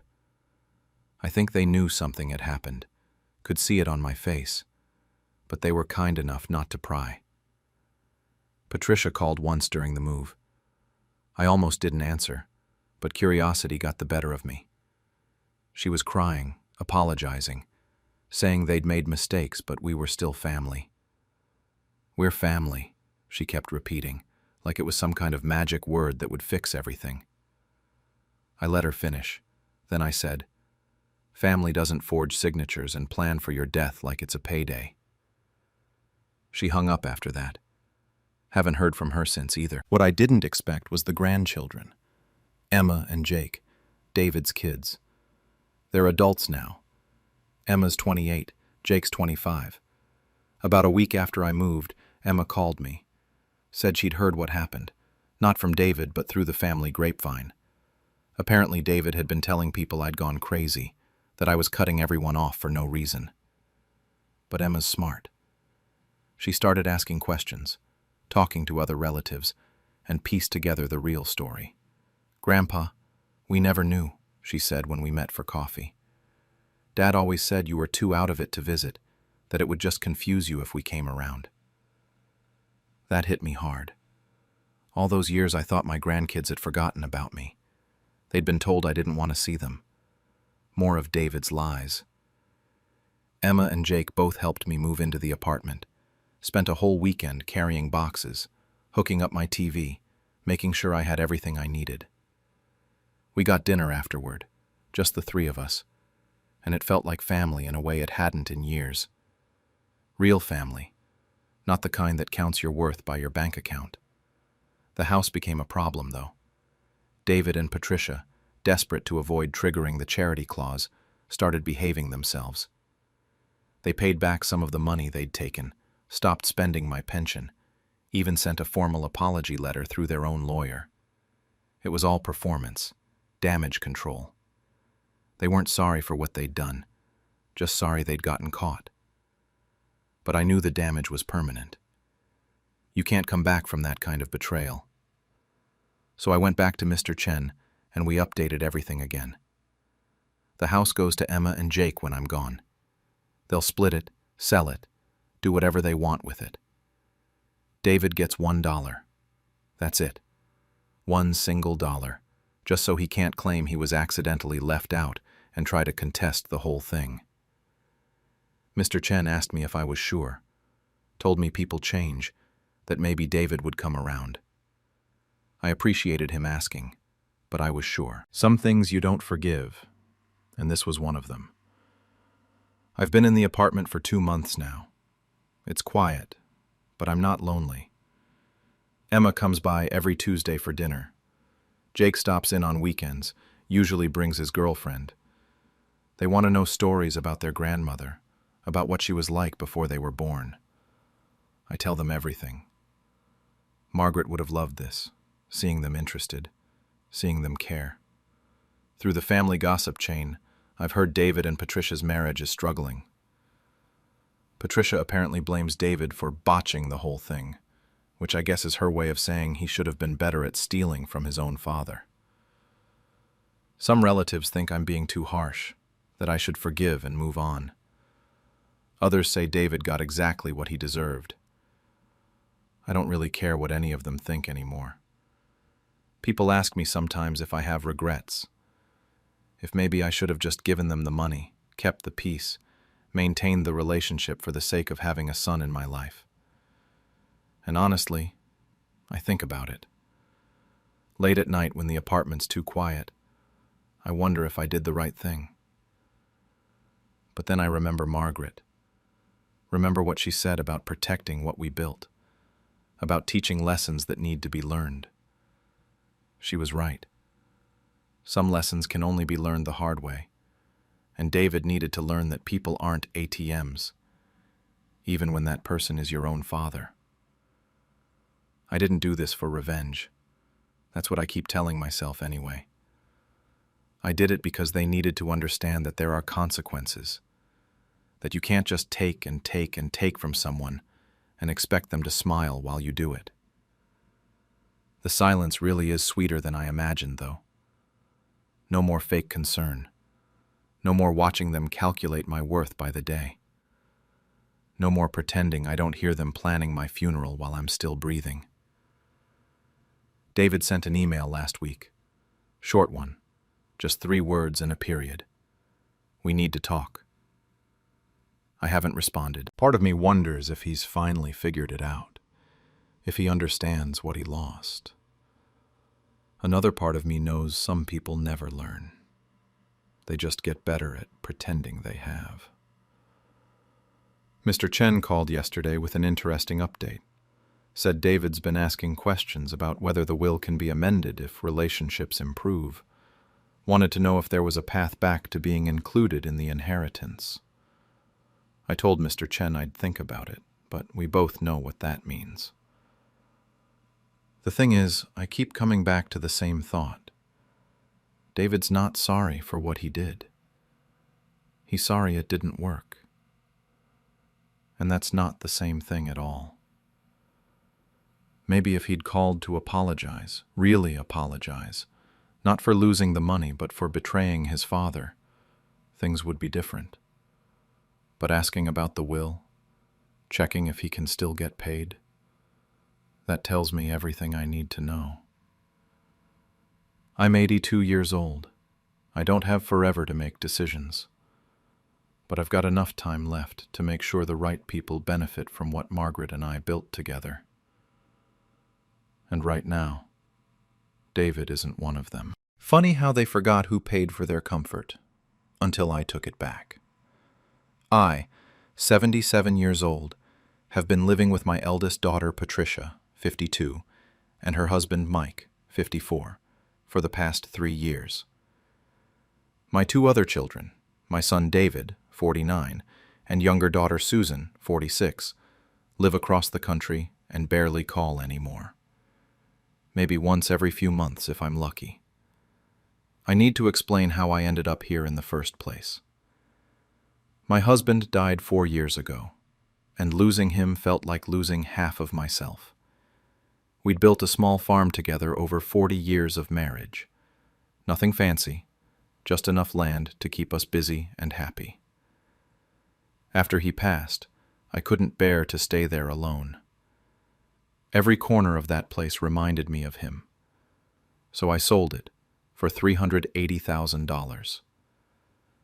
I split most of that money 3 ways between my kids, $100,000 each. I wanted to help them, you know. David used his to pay off his mortgage. Susan invested hers in some business venture I never fully understood. And Patricia, well, Patricia promised me something in return. She said I'd always have a home with her, that she'd take care of me for the rest of my life. I kept only $80,000 for myself and moved in with her and Mike shortly after selling the farm. I thought we had an arrangement, a real understanding between mother and daughter. The first 6 months were actually fine. Pleasant, even. We'd have coffee together in the mornings, watch our shows at night. Patricia seemed genuinely happy to have me there. But around month 7, things started shifting. Small comments at first. "You're always underfoot, Mom," she'd say when I was just sitting in the living room. Patricia began sighing heavily whenever I asked for rides to doctor appointments, like it was this massive inconvenience. Mike started making these jokes about 3's a crowd that didn't feel like jokes at all. Then they stopped inviting me to family dinners. I'd hear them laughing in the dining room while I sat in my bedroom, and they'd eat after I went to bed. They made it clear I wasn't part of their life anymore, just someone who happened to live in their house. 2 weeks ago, everything came to a head. Patricia sat me down at the kitchen table with this serious look on her face. Mike stood behind her with his arms crossed like some kind of enforcer. My heart was already pounding because I knew something bad was coming. Patricia said they needed to talk about my living situation. Those exact words. Like I was a tenant, not her mother. Then she hit me with it. If you want to keep living here, you need to start contributing. Real money. Like $1,200 a month. I just stared at her. $1,200 a month? I barely had any income besides my small Social Security check. I managed to ask her, "This house that my money helped buy?" She didn't even flinch. "That was a gift, Mom. This is business." A gift. The $100,000 I gave her was supposed to be an investment in my future care, in having a home with my daughter. Now it was just a gift, and I owed her rent on top of it. I didn't argue. I didn't cry. I just nodded and went to my room. But I couldn't sleep that night. I kept thinking about how stupid I'd been, how I'd given away nearly everything and trusted that my own daughter would keep her word. Around midnight, I got up and went to the spare closet where I kept my safe box. My hands were shaking as I pulled out the old documents from the farm sale. I started going through everything. The sale papers, the transfer documents, old receipts. And then I found it. The property deed. I stared at that piece of paper for a good 10 minutes before it really sank in. The house was still in my name. Patricia and Mike never actually filed the transfer paperwork. I'd signed everything over to them, or so I thought, but they never completed their end. Maybe they were too lazy. Maybe they were too confident I'd never check. Maybe they always planned to keep it in my name for tax reasons or some scheme I didn't understand. It didn't matter why. What mattered was that legally, I still owned the house they were trying to charge me rent for. I sat on that closet floor until 3 a.m. with the deed in my hands. At first I felt sick. Then I felt angry. Then something else entirely. A kind of clarity I hadn't felt in years.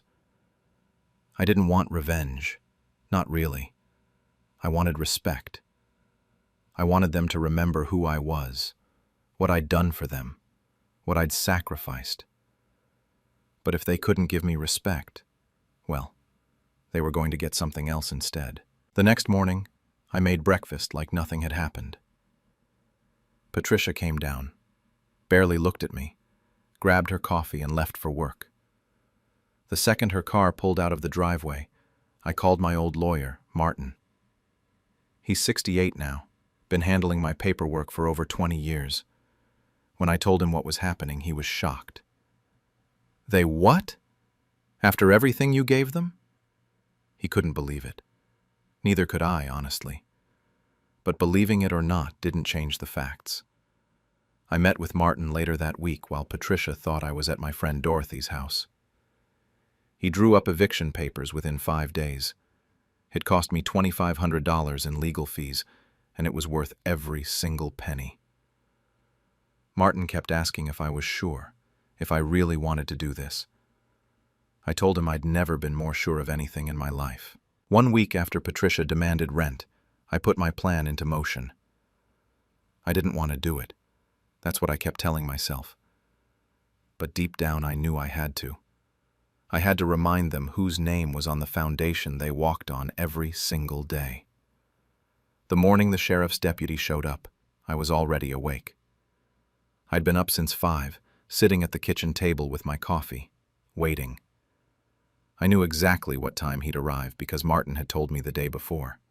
9 a.m. sharp. I heard Patricia upstairs, getting ready for work. Mike was still asleep. He worked nights and usually didn't get up until noon. Part of me felt bad about the timing, but only a small part. The larger part of me remembered every eye roll, every sigh, every time they made me feel like I was nothing. The doorbell rang at exactly 9 a.m. I stayed in the kitchen, listening. Patricia came down the stairs in her bathrobe, annoyed that someone was bothering her this early. I heard her open the door and the deputy's voice, professional and calm, explaining he had papers to serve. Then silence. Complete silence for maybe 10 seconds. Then Patricia screamed my name. "Mom! Mom! What is this?" I took another sip of my coffee and waited. She came running into the kitchen, her face completely white, holding the eviction notice like it was on fire. Her hands were shaking so badly the papers rattled. "What did you do?" Her voice cracked. "What the hell did you do?" I set down my cup and looked at her. Really looked at her. This was my daughter, the baby I'd raised, the girl I'd stayed up all night with when she had colic, the woman I'd given $100,000 to because she promised to take care of me. And she was looking at me like I was a stranger who'd just destroyed her life. Mike came thundering down the stairs in his boxers and a t-shirt, half asleep and furious. He started yelling before he even understood what was happening. Something about betrayal and family, and how could I do this to them? Patricia shoved the papers at him, and he read them right there in the kitchen, his face getting redder with each line. By this point, I could see neighbors starting to peek through their windows. The deputy was still standing in the doorway, probably making sure things didn't get violent. Mike kept reading the eviction notice over and over, like the words would change if he stared at them long enough. "The house is in your name?" Mike's voice was different now, less angry and more panicked. He looked at Patricia. "You lied to us. You said the transfer went through." Patricia started crying, these big, ugly sobs. "We didn't lie. We were going to transfer it eventually. We were just waiting for the right time. For tax purposes, I don't know." That was when I knew they'd had no intention of ever officially taking ownership. They'd kept it in my name on purpose, probably for some benefit I didn't even understand. And they'd counted on me being too old or too trusting to ever check. I stood up slowly. Every joint in my body ached, but I made myself stand straight. I walked right up to Patricia and looked her in the eye. "Where will I go? Wherever you sent me in your heart months ago, when you started treating me like garbage in my own home." Patricia just collapsed into a chair, still sobbing. Mike tried a different approach then. He started threatening legal action, saying they'd fight this, that I couldn't just kick them out, that they had rights. He kept saying rights, like it was some kind of magic word that would make this all go away. That's when Martin walked in. I'd asked him to come observe, just in case things got out of hand. He was calm, professional, and he explained everything to Mike in this patient voice like he was talking to a child. The gift I'd given them was conditional on them providing care, which they'd violated. And regardless of that, they'd never completed the transfer of the property. That was their own fault, their own mistake. They had no case. The look on Mike's face when he realized they'd screwed themselves over was almost satisfying. Almost. Patricia spent the next hour trying different approaches. First the crying and begging. "Mom, please. We'll do better. I swear we will. We have nowhere to go. We'll treat you right. We'll be better. Just please don't do this." She grabbed my hands and I had to pull away. Then she tried guilt, bringing up memories from her childhood, reminding me of all the times we'd been close, asking how I could do this to my own daughter. Like she hadn't just spent months making me feel unwanted in what was legally my own house. Mike's pride finally kicked in around that point. He stood up, pulled Patricia up with him and said, "We don't need your charity, old woman. We'll be just fine without you." That sealed it. Whatever tiny doubt I'd had left disappeared right then. I told them they had 30 days as legally required, not a day more. Martin backed me up, said if they weren't out in 30 days, the sheriff would remove them by force. I packed my essentials that same day and checked into a hotel. I couldn't stay in that house another night, not with the way they were looking at me. Patricia kept trying to talk to me, following me around while I packed, but I had nothing left to say to her. Mike just sat in the living room staring at the wall. The neighbors definitely got a show that day. I'm sure the whole street was talking about it for weeks. The old lady kicking out her own daughter and son-in-law. I didn't care anymore what anyone thought. I had 30 days to figure out my next move, and for the first time in 3 years, I was actually looking forward to the future. The house sold in 28 days for $425,000. The market was good, and apparently people loved the location. I didn't go back for the showings or the inspections. Martin handled everything. Patricia and Mike moved out on day 29, just before the deadline.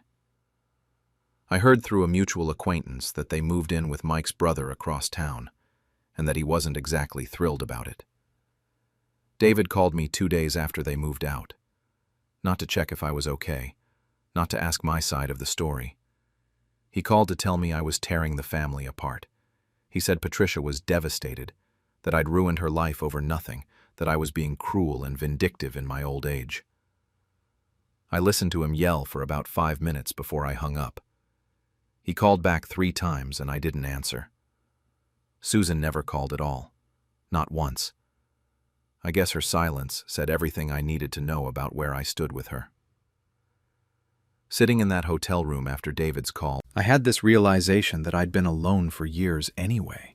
I'd just been too busy trying to be a good mother, a helpful grandmother, a pleasant house guest, to notice that my kids had already written me off.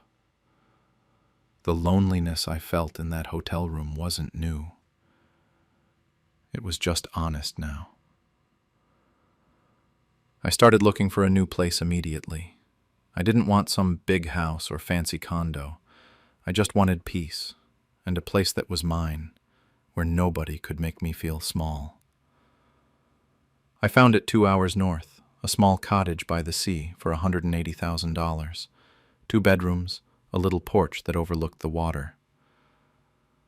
The real estate agent thought I was crazy for buying it so fast, but the moment I walked in and heard the seagulls through the windows, I knew. I moved in 3 weeks later. The first morning I woke up there, I didn't have that knot in my stomach that I'd woken up with every single day at Patricia's house. I could hear the waves and the birds, and my neighbor was this quiet woman in her 60s who just waved and minded her own business. Nobody sighed when they saw me. Nobody made me feel like I was in the way. But I still had a lot of money left from the sale. After buying the cottage and setting aside enough to live on comfortably, I had about $150,000 sitting in my account. I kept thinking about what to do with it. I could have split it between my kids again, let them have one more piece of me. But I couldn't do it. I just couldn't reward the way they'd treated me. That's when I remembered the shelter. Back in my 40s, I used to volunteer at a local shelter for single mothers. I'd help watch the kids while the moms went to job interviews or looked for housing. Some of those women had nothing, absolutely nothing. And they were fighting so hard to build something for their children. I always admired that. I contacted the shelter director and told her I wanted to make a donation. When I said $150,000, she started crying right there on the phone. She couldn't believe it. The shelter had been struggling with funding, barely keeping the lights on some months. This money meant they could actually help people, provide real support. We met in person a week later, and I signed everything over. She asked if I wanted my name on anything, and I said no. Well, actually, I asked if they could name one of the rooms after my husband. She loved that idea. So now there's a children's playroom with his name on a little plaque by the door. He would have approved. He always said family is who shows up, not who shares your blood. It's been 3 months now since I moved into the cottage. Patricia texts me sometimes. Short messages like, "Hope you're happy," with crying emojis, or, "Can't believe you did this to us." I don't respond. What would I even say? David sent one long, angry email about a month ago calling me selfish and heartless. Then nothing. Susan still hasn't acknowledged any of it. For all I know, she doesn't even know what happened. My feelings about all of this are complicated. I'm not at peace, Not exactly. But I'm not drowning anymore either. It's something in between. I spent 77 years giving to people. To my husband, to my kids, to my grandkids, to anyone who needed help. And somewhere along the way, I forgot that I was allowed to keep something for myself. Not just money, but dignity, respect, a home where I didn't have to walk on eggshells. This morning I was sitting on my porch with my coffee, watching the sun rise over the water. It's become my routine now. The sky was doing that pink and orange thing it does sometimes, and I was just sitting there, peaceful for once. Then my phone buzzed. Patricia calling. I stared at her name on the screen for a long time. Part of me wanted to answer, wanted to hear her voice. Maybe she was finally ready to really apologize, to understand what she'd put me through. Maybe she'd changed. But part of me knew better. That ship sailed the moment she demanded rent from her own mother in the house my money had bought. I set the phone down and let it ring out. It stopped, then started again. She called 3 times before giving up. Maybe I'll call her back tomorrow. Maybe I won't. For the first time in years, the choice is entirely mine. And maybe that's the real revenge. Not that I took the house, but that I finally took back my life. I don't know if I did the right thing. I don't know if I became exactly what they accused me of being. But I know I can sleep at night now. And that has to count for something. Funny how they remembered me only when I became useful again. I'm George, 79 years old, and I've been living alone for 3 years now, since my wife Martha passed. I have 4 kids. Robert is 52, Susan is 50, Michael is 48, and my youngest Daniel is 45. My eldest is Patricia, 54, and she lives 2 states away with her husband and their 3 kids. When Martha died, I thought the kids would check in more. Make sure the old man wasn't losing his mind or forgetting to eat. But that's not what happened. The calls stopped coming. Birthdays went by without so much as a text. Thanksgiving, Christmas, even the anniversary of Martha's death. Nothing but silence. They were all busy with their lives, their jobs, their own families. I got it. I really did. People move on. Life doesn't stop just because you're grieving. So I learned to live quietly. I cooked for one, read the paper every morning with my coffee, watched the world keep spinning without me in it. The house got quieter. The days got longer. That's just what happens when you get old. Then one Sunday afternoon about 8 months ago, Daniel showed up at my door. He had his wife Karen with him and their 2 kids, Emma, who's 12, and Jake, who's 9. I hadn't seen those grandkids in over a year. Emma had grown at least 3 inches, and Jake had lost his front teeth. They stood on my porch with these big smiles, and Emma hugged me and called me Grandpa like she meant it. I almost cried right there. Daniel said they were in the neighborhood and wanted to stop by. Karen brought a casserole. The kids asked if I still had the old toy box in the basement, the one Martha used to keep stocked for grandkid visits. I did. They spent an hour down there playing while Daniel and I sat in the living room talking about nothing important. When they left, Daniel hugged me, told me they'd come back soon. And they did. Every 2 weeks like clockwork. Sometimes they'd bring dinner. Sometimes we'd order pizza. The kids would do their homework at my kitchen table, while Karen helped me organize things around the house. Daniel would sit with me and watch whatever game was on TV. For the first time in 3 years, the house felt alive again. I felt useful, needed, like I was still somebody's dad, somebody's grandpa. But then I started noticing the pattern. Every single visit ended with a favor. It started small. Daniel mentioned they were a little short on the mortgage that month, just needed a couple hundred to make it through. Of course I helped. That's what family does. 2 weeks later, he needed me to co-sign on a car loan because his credit was still recovering from some old debt. I signed. The week after that, Karen mentioned their water heater died and they needed $3,000 for a replacement. Emergency situations, you know. I wrote the check. It kept going. Always something. Always urgent. Always presented with the same apologetic smile and promise that they'd pay me back soon. They never did, but I didn't push it. I had the money. Martha and I had been careful our whole lives, saved what we could. If I couldn't help my own son when he needed it, what was the point of having it? I think I knew something was off, but I didn't want to look at it too hard. Because if I looked, I'd have to admit what was really happening. And admitting it meant losing them again. Going back to that quiet house with nobody calling. Then Mrs. Henderson, my neighbor, mentioned something while we were both getting our mail one afternoon.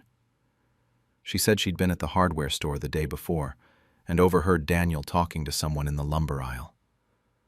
She wasn't trying to eavesdrop, she said, but Daniel's voice carried.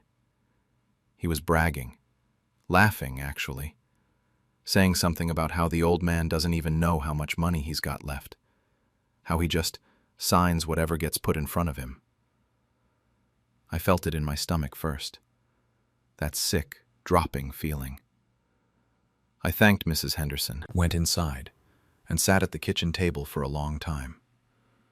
Martha's chair across from me was empty like always, but right then I felt it more than usual. She would have seen this coming. She would have told me to wise up months ago. That night I pulled out all my bank statements, every piece of paper Daniel had ever asked me to sign, every receipt and transfer record I could find. I spread it all across the dining room table and started adding things up. It took me 3 hours to see the whole picture, and when I did, I had to sit down before my legs gave out. $87,000. Gone. Through joint account access I didn't remember authorizing, through transfers Daniel said were temporary, through loans he promised to repay. The mortgage help wasn't help at all. It was my money going straight into his account. The emergency loans weren't emergencies. I found credit card statements he'd left in the folder showing purchases for a boat. A boat. While he was crying poor to his elderly father. Some of the signatures didn't even look like mine. I'm not sure when he started forging them, but it was there in black and white. I sat in that dining room until sunrise, looking at the evidence of my own stupidity. My son hadn't come back because he missed me. He'd come back because he found a bank account with legs that still answered the door. And I'd been so desperate to feel like I mattered to someone that I'd let him do it.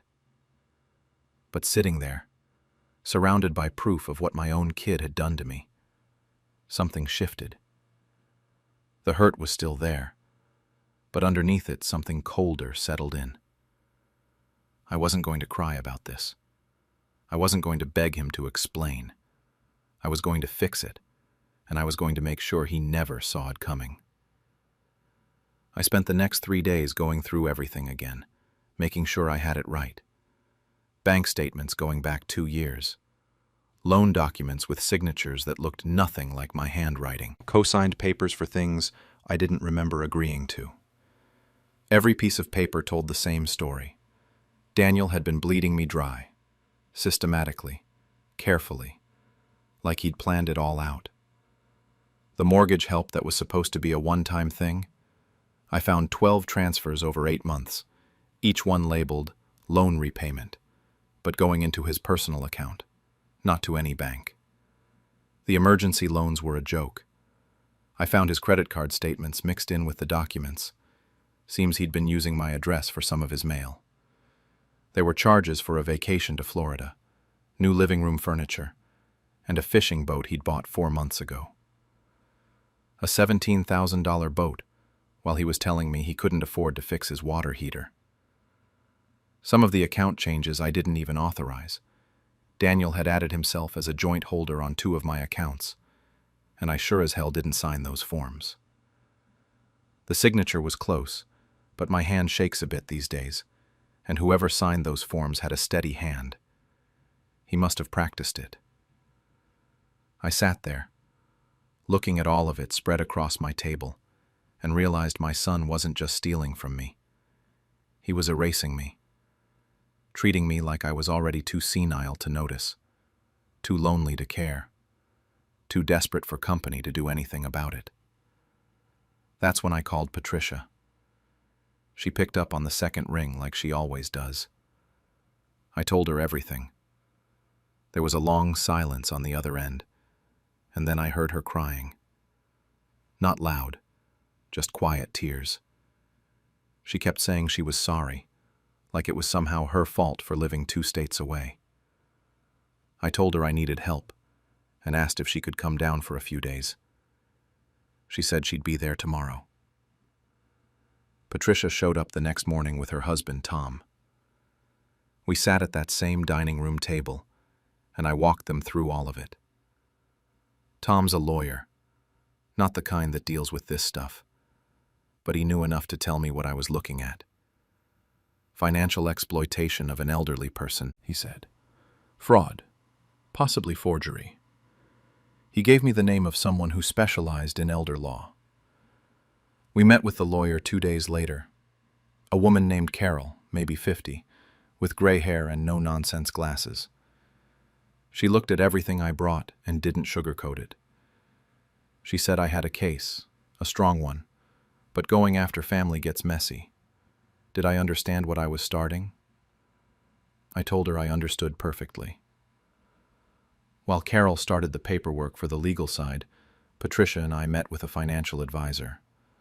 I needed to know what I had left and what I could protect. Turns out Daniel hadn't found everything. I had some bonds Martha's parents had given us decades ago that were in a separate account he didn't know about. There was about $15,000 there. The advisor helped me move everything Daniel had access to into new accounts at a different bank. Then we got strategic. I still had things worth selling. The old farm equipment sitting in the barn from when we used to work a small plot, I sold it to a collector for $12,000. Martha's jewelry collection, the one she'd always said should go to the grandkids someday. I couldn't let Daniel get his hands on that. I sold most of it, kept a few pieces for Patricia's daughters. That brought in another $8,000. With what I had left, maybe $45,000 total after Daniel's theft, Patricia and I found a small cabin property about an hour from where she lives. It needed work, but it was mine. We put it in a trust under her name so Daniel couldn't touch it. Changed my will the same day. Daniel would get $1 and a letter explaining exactly why. Carol filed the report with the authorities. She said it might take a few weeks before they'd contact Daniel, maybe longer. I told her that was fine. I wasn't in a hurry. It took 2 weeks. I was reading the paper one morning when I saw Daniel's truck screech into my driveway. He got out and slammed the door so hard I thought the window would break. Karen was in the passenger seat, crying, and I could see the kids in the back looking confused and scared. Daniel didn't even knock. He tried the door, found it locked, and started pounding. I took my time walking over, unlocked it, and opened it just enough to see his face. He was red, sweating, angrier than I'd ever seen him. Started yelling about how I'd sicked the police on him, how I was trying to ruin his life. How could I do this to my own son? Said he was going to lose everything because of me. I didn't yell back, didn't even raise my voice. I just stood there and let him get it all out. When he finally stopped to breathe, I said the only thing that mattered. You forgot something, son. You can't steal what I've already given away. His face changed then. Confusion first, then realization. He tried to push past me into the house, probably to see if I was bluffing, but I held the door firm. He started threatening lawyers, lawsuits, told me I was a bitter old bastard who'd die alone. Karen was screaming at him from the car to stop, to just leave. I looked at him one more time, this man I'd raised, whose diapers I'd changed, whose scraped knees I'd bandaged, and I felt nothing. Just tired. Then I closed the door, locked it, went back to my coffee and my newspaper while he screamed on the porch for another 5 minutes before finally leaving. I never opened that door to him again. The fallout happened fast. Within a week, Robert called, then Susan. Both of them angry, both of them saying the same things. Family doesn't sue family. How could I do this to Daniel? He made mistakes, sure, but this was too far. I was being cruel, vindictive. They kept saying I didn't understand how hard things were for him, like I hadn't worked my whole life, like I hadn't raised 4 kids on a factory salary and made it work. Michael was the only one who didn't pick a side. He just stopped calling altogether. I think that hurt worse than the anger, honestly. At least Robert and Susan cared enough to yell. Michael just erased me like I'd never existed. The voicemails piled up. Texts, too. Until I started blocking numbers. Daniel's were the worst. Angry at first, calling me every name he could think of. Then they shifted to desperate, saying Karen was going to leave him. The kids were asking questions he couldn't answer. He was going to lose the house. Like any of that was supposed to make me feel guilty, like I was the one who'd put him there. I blocked his number. Then Robert's. Then Susan's when she called me selfish for the 3rd time. My phone got real quiet after that. 6 months after I closed the door on Daniel, Patricia helped me move to the cabin. It wasn't much, just 2 bedrooms and a porch that needed new boards. But it was mine, and Daniel's name was nowhere near it. Patricia lives about 20 minutes away, and her husband Tom helped me fix the place up. New roof, some paint, got the well working properly. Their kids came by on weekends to help clean out the overgrown yard. That's when I noticed the difference. Patricia's 3 kids, 2 girls and a boy, ages 16, 14, and 10. They'd show up and actually want to be there. Not because they needed something, but because they wanted to help their grandpa. The youngest, Sam, started asking if he could spend weekends with me once the spare room was set up. Patricia said yes, and suddenly I had this kid teaching me how to use streaming services and showing me videos on his phone while I taught him how to fish in the creek out back. Sunday dinners became a real thing. Patricia would bring over a roast or Tom would grill, and we'd sit on that porch and just talk. About their week, about school, about nothing important. It was the kind of family time I'd thought I lost when Martha died. Turns out I'd just been looking for it in the wrong place. It's been 4 years now since I closed that door on Daniel. I'm 83, and most mornings I sit on the cabin porch with my coffee and watch the sun come up over the trees. Patricia joins me sometimes before she heads to work. We don't always talk. Sometimes we just sit there, and that's enough. Daniel still calls. Different numbers every time because I keep blocking them. I know it's him because he leaves voicemails, and I've gotten pretty good at recognizing his voice in the preview before I delete them. They've changed over the years. Started angry, moved to pleading, then to him putting the kids on the phone saying they miss me. That one almost worked. Almost. Now they're just pathetic, begging for forgiveness, saying he's changed, asking for another chance. I never pick up, never call back. Whatever he has to say, I don't need to hear it. Robert reached out once, about 2 years ago. Awkward phone call where he asked if I needed anything, if I was doing okay out here. I told him I was fine and thanked him for checking in. He hasn't called since.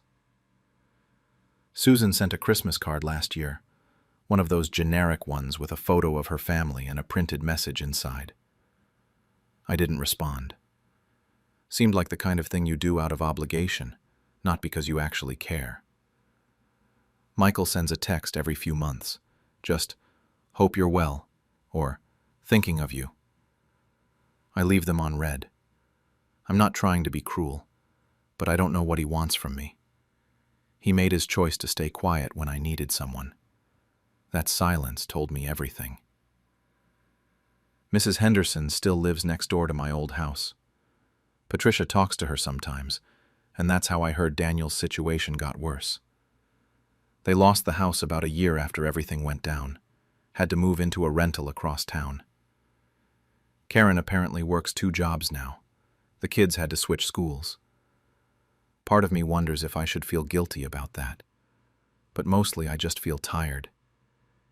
He did that to himself, to them. I just stopped letting him do it to me. Patricia asked me once if I felt bad about any of it. We were sitting on the porch, watching Sam try to catch fireflies in the yard. I thought about it for a while before I answered. Told her I felt free. She nodded like she understood. The thing about getting old is you realize you don't have time left to waste on people who only see you as useful. Daniel taught me that. All of them did, really, except Patricia.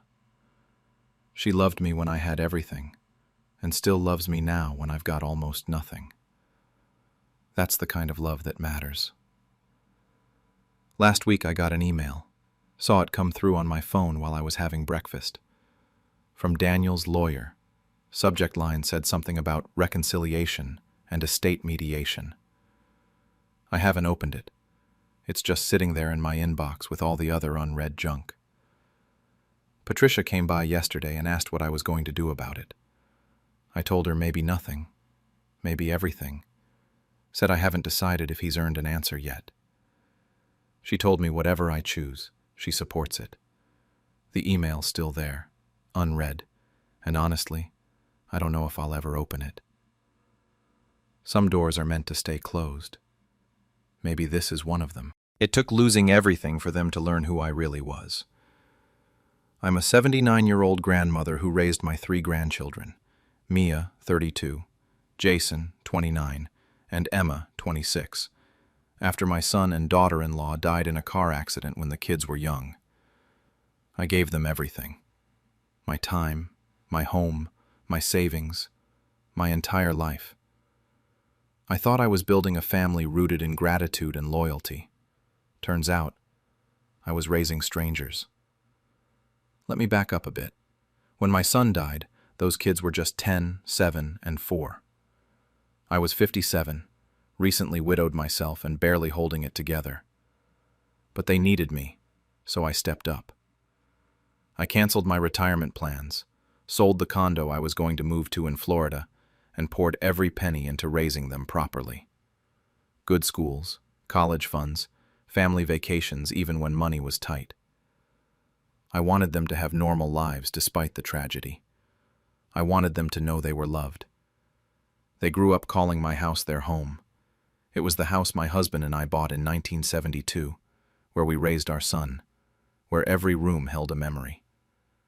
The kitchen where he taught our boy to make pancakes. The backyard where we planted roses for our anniversary every year.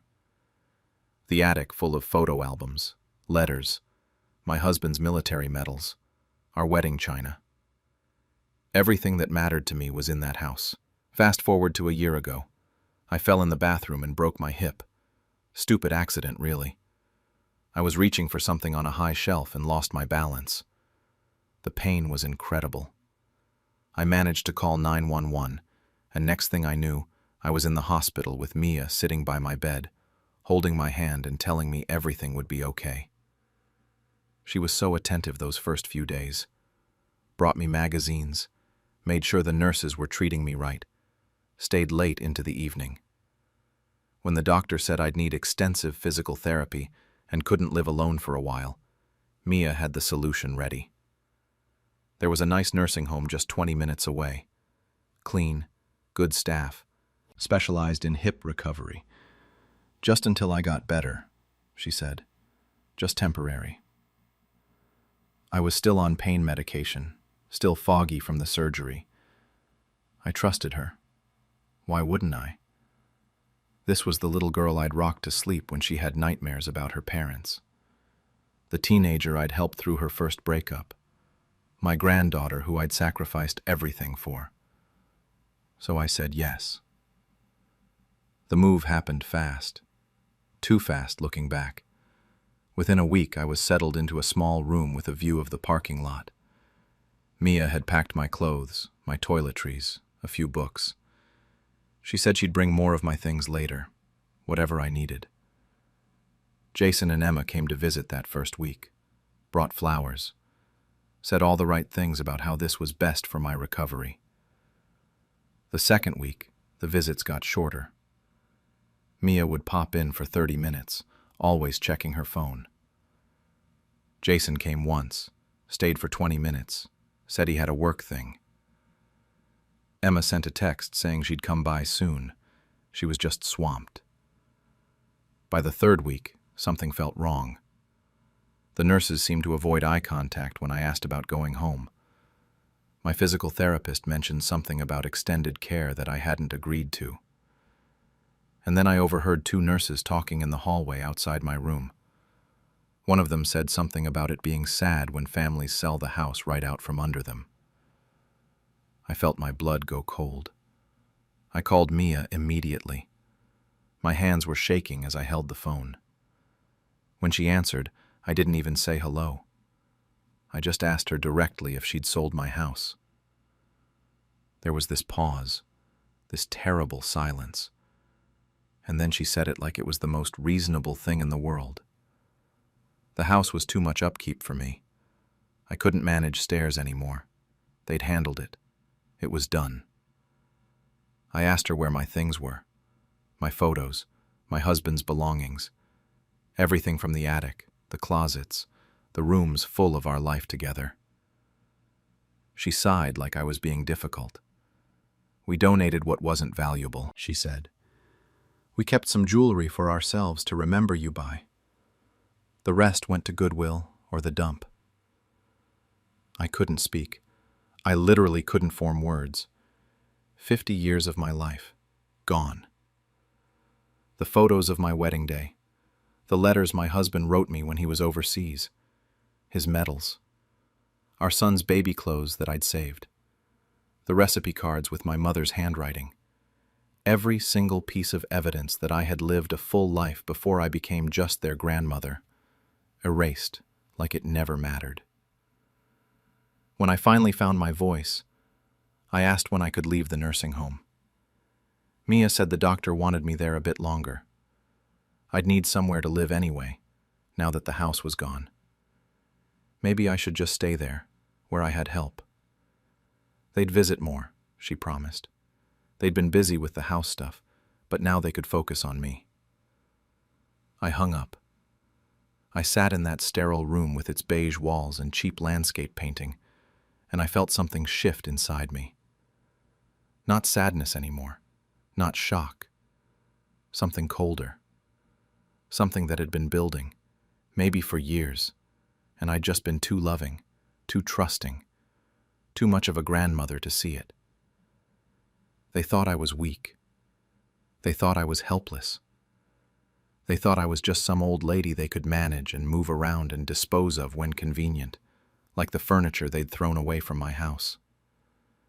They had no idea what I'd put in place years ago.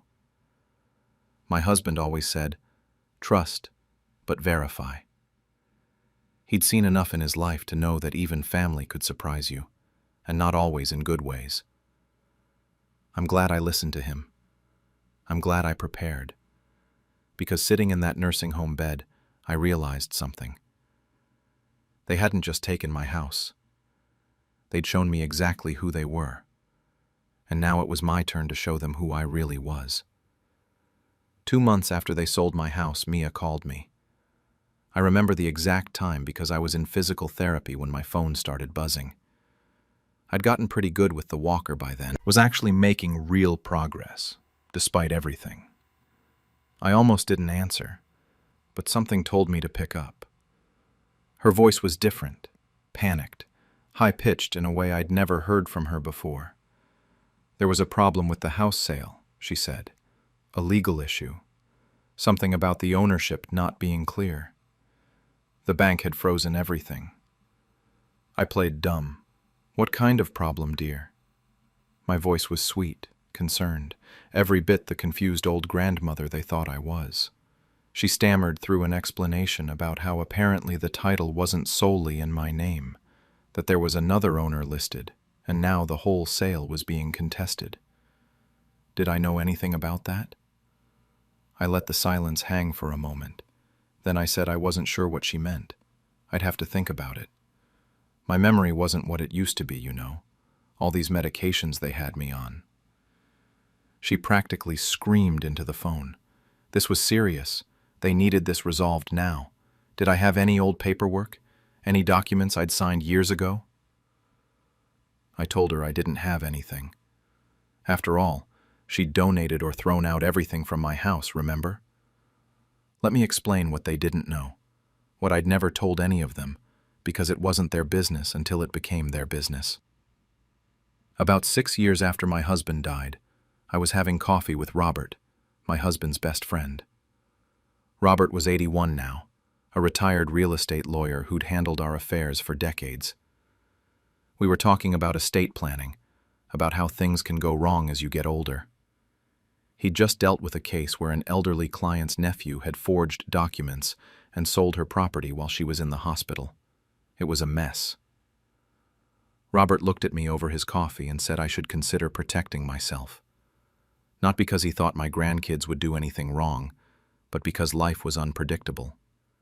Cognitive decline, scammers, even well-meaning family members who might make decisions without full understanding. He suggested transferring partial ownership of my house to him as a safeguard. The arrangement was simple. Robert would be a co-owner on paper. He couldn't sell or mortgage the property without my explicit consent, but I couldn't sell it without his either. If anyone tried to pull something, if any sale seemed suspicious, or if I wasn't fully capable of making the decision, Robert had the legal standing to contest it. It was a safety net. Insurance against the worst-case scenario. I'd signed the papers in his office on a Tuesday afternoon, filed them properly with the county, everything legal and documented, and then I'd filed the copies away in a safety deposit box at a different bank than the one I normally used, one the kids didn't know about. The house deed at home still showed my name prominently. Robert's name was there too, but buried in the legal language. Easy to miss if you weren't reading carefully, or if you were rushing. Now, back to Mia's panicked phone call. After I hung up with her, I called Robert. He'd already been contacted by the title company. The moment they'd started processing the sale, his name had flagged in the system. He'd filed a formal contest within 48 hours, claiming the sale was unauthorized and potentially exploitative of an elderly co-owner. He'd asked for a full investigation.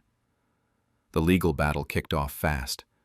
Mia hired a lawyer, probably with money from the sale that was now frozen in escrow. They tried to argue that the co-ownership was outdated, that I'd wanted to sell, that Robert was interfering with family matters. Robert's lawyer, a sharp woman in her 40s who specialized in elder law, tore those arguments apart. Had I been properly represented during the sale? No. Had I received independent legal counsel? No. Was I in a care facility, potentially vulnerable, when the sale was pushed through? Yes. Had my possessions been disposed of without my clear consent? Yes. Did the sale happen suspiciously fast after a medical incident? Absolutely yes. Jason called me next. He was angry, done with pretending. He told me I needed to tell my friend to back off. This was family business. Robert was an outsider causing problems. They'd only done what was best for me, and now I was letting some old man ruin everything. I remember my exact words to him. Family takes care of each other, Jason. What you did wasn't family. Then I hung up. Emma tried the guilt approach. She came to visit in person, first time in weeks. Sat in my room with tears in her eyes, asking how I could do this to them after everything they'd done for me. Everything they'd sacrificed. Didn't I understand they were drowning in legal fees? This was going to destroy them financially. I just looked at her. "What about my things?" I asked. "What about the photos of your grandfather, the letters, my wedding dress that was in the attic? Everything from my life that you threw away like garbage." She didn't have an answer for that. She left crying, but I didn't feel bad. Not anymore. The legal fees piled up on their end. Court costs, lawyer retainers, document filing fees. That money they thought they'd gotten from selling my house? Every penny of it was stuck in escrow, inaccessible while the case dragged through the system. And their own money was hemorrhaging into legal costs, trying to fight a battle they couldn't win. Robert kept me updated throughout. The evidence was overwhelming. The sale had been rushed, improper, done without full disclosure of ownership. The judge wasn't sympathetic to their case, especially when it came out that they'd disposed of my belongings without written authorization. 4 months after that first panicked phone call from Mia, the ruling came down. The sale was invalid. The property reverted to its original owners, me and Robert. The buyers got their money back, thank God. They'd been innocent in all this. But my grandchildren, they were left with nothing except a mountain of legal debt and a lot of explaining to do. The messages started flooding in after that. Voicemails, texts, emails, apologies, excuses, justifications, pleas. Mia said they'd made a mistake in a stressful time. Jason claimed they'd thought they were helping. Emma begged for another chance, said they'd learned their lesson. I didn't respond to any of them. I just sat in my nursing home room. I'd actually chosen to stay there until I figured out my next move, and thought about what to do with the house that was rightfully mine again. The house they'd tried to steal. The house that represented everything they'd tried to erase about my life. They'd shown me who they really were. Now it was time to show them what that cost. I sold the house 3 months later. This time, I did it properly. Robert and I interviewed real estate agents together, reviewed every document, took our time finding the right buyer. A young couple in their early 30s made an offer. They had a 2-year-old daughter and another baby on the way. When they came for the walkthrough, I went with them. I showed them the garden where my husband and I had planted roses every anniversary, the kitchen window that got perfect morning light, the bedroom upstairs that had been our son's, then became Mia's room when she came to live with me. They listened to every story, touched the walls gently like they understood what they were getting. When we finished the tour, the wife had tears in her eyes. She promised they'd take care of it. Something about the way she said it, I believed her. The sale went through without a hitch this time. Proper paperwork, proper procedures, proper everything. When the money hit my account, I sat with Robert and we made a plan. First, I set up a scholarship fund at the community college in my husband's name. He'd always believed education was the way forward, especially for kids who didn't have much. The fund would give 2 scholarships a year to students from low-income families. It wasn't a huge amount, but it would help. It would mean something. It would keep his name alive in a way that mattered. The second chunk went to the hospice center that had actually taken care of me after my surgery. Not the nursing home where my grandkids had dumped me. The hospice that had handled my follow-up care, where the nurses knew my name and asked about my day and treated me like a person instead of a problem to manage. They were expanding their elder care wing. My donation would fund 2 new rooms. They wanted to put a plaque up with my name on it, but I said no. Just use the money where it's needed. The rest I kept for myself. Enough to move into a modest apartment, pay my bills, live comfortably without being a burden to anyone. Not that I had anyone to be a burden to anymore. The irony wasn't lost on me. The place my grandkids had abandoned me to got more than they ever would. The house they'd tried to steal ended up funding things they'd never benefit from. Everything they'd done to secure their future had left them with nothing but debt and shame. The messages didn't stop, though. If anything, they got more desperate. Mia sent long emails about how sorry she was, how stress had made her act crazy, how she'd been worried about money and made bad choices. She said she was in therapy now, working through her issues. She wanted another chance to prove she could be the granddaughter I deserved. Jason called from different numbers when I blocked him. He left voicemails that started apologetic and ended angry. One message he was crying, saying they were family and family forgives. The next message he was yelling about how I was a vindictive old woman who couldn't let go of material possessions, how I was choosing stuff over my own grandchildren. Emma showed up at the nursing home twice before I moved out. Security turned her away both times. I watched from my window once as she sat on a bench outside for over an hour, just staring at the building. Part of me felt something seeing her there. Not forgiveness exactly, but an echo of what I used to feel for her. It passed quickly. When I moved into my apartment, I didn't tell them where. Robert helped me relocate the few things I had left, mostly items I'd kept in storage or at his place over the years. A few photo albums I'd stored at his house after my husband died. Some jewelry. The flag from my husband's military service that had been at Robert's for safekeeping. Not much, but enough. I set up my new place simply. Small living room, bedroom, kitchen I'd barely use. The photos went up on the walls. Me and my husband on our wedding day. Our son as a baby. Even a few of the grandkids when they were little, before everything went wrong. I kept those pictures up not because I forgave them, but because I needed to remember that I'd loved them once, that I'd tried my best, that their betrayal said everything about them and nothing about me. Robert and I still have coffee twice a week. We sit in the diner down the street from my apartment and talk about old times. He tells stories about my husband that make me laugh. We do the crossword puzzle together. It's peaceful, simple, honest. The messages continued for months, then started to taper off. Now I get maybe one a week. Usually from Mia. She's persistent, I'll give her that. The tone has shifted from apologetic to almost businesslike.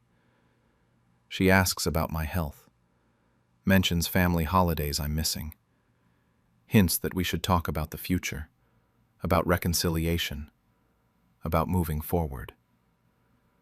I have a standard response that I send when I bother to respond at all.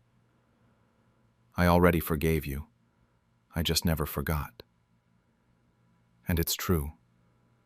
I'm not sitting here consumed by anger or plotting revenge. That would give them too much power over my life. I forgave them the same way you forgive a storm for destroying your garden. Acknowledging it happened, accepting it's over, and then rebuilding without the things that got destroyed.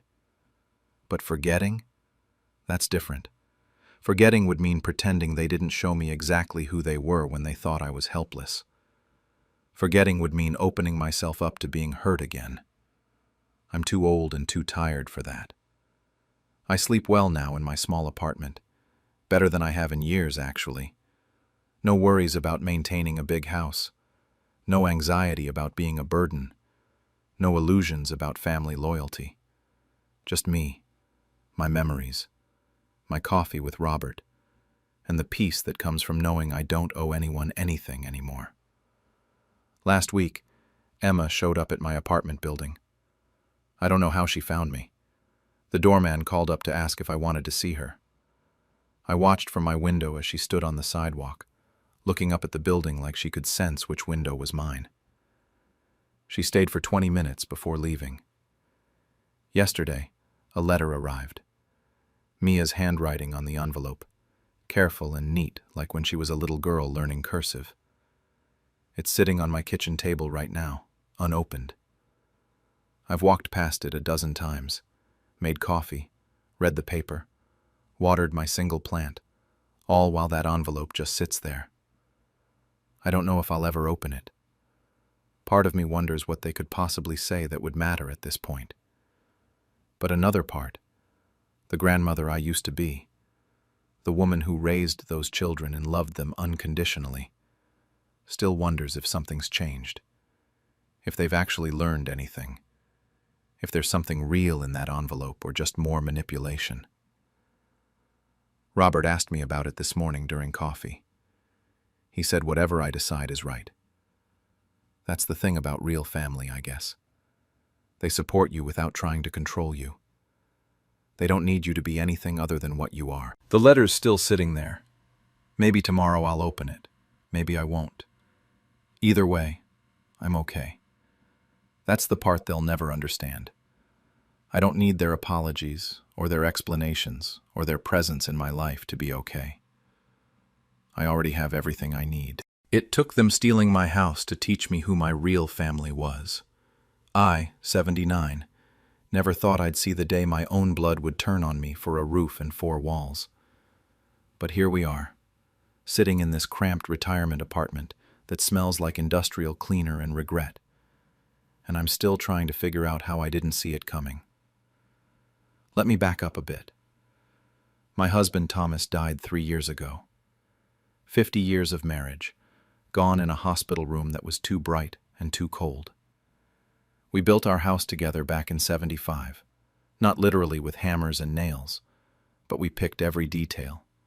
The kitchen tiles, the back porch, the garden where he grew tomatoes that never quite came out right.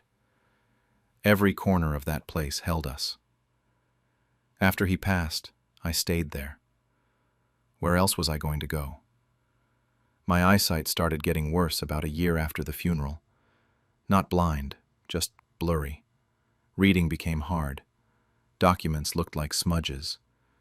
I could get around fine, cook my meals, watch my shows, but anything with fine print was a struggle.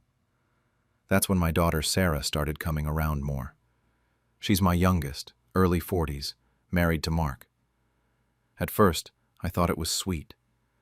She'd take me to doctor's appointments, pick up groceries, help me sort through mail. My other kids live out of state, so having her nearby felt like a blessing. I kept telling myself how lucky I was that at least one of them stuck around to help their old mother. About 6 months after she started this helpful routine, things shifted. She started asking questions about the house. How much was it worth now? Had I thought about what would happen to it? Did I have the deed somewhere safe? I didn't think much of it. Figured she was just being practical. Maybe she was worried about me, about what would happen if something went wrong. Then Sarah and Mark started showing up together more often. He'd walk around with his phone, taking pictures. Said he wanted photos to remember Grandpa's house by. He'd measure the rooms sometimes, talking about how spacious they were. Sarah would ask me about the property value again, about taxes, about maintenance costs. I told her I was managing fine, that the house was paid off, and the taxes weren't bad. Looking back now, I can see it all clearly. But when you trust someone, when you raise them and love them, you don't see the rot until it's already eaten through. The incident happened on a Tuesday afternoon. Sarah showed up alone, carrying a manila folder. She seemed rushed, anxious. Told me she needed me to sign some papers for property tax updates. Said the county had changed their system, and everyone needed to file new documents or face penalties. She laid the papers on the kitchen table, my kitchen table, and pointed to the signature lines.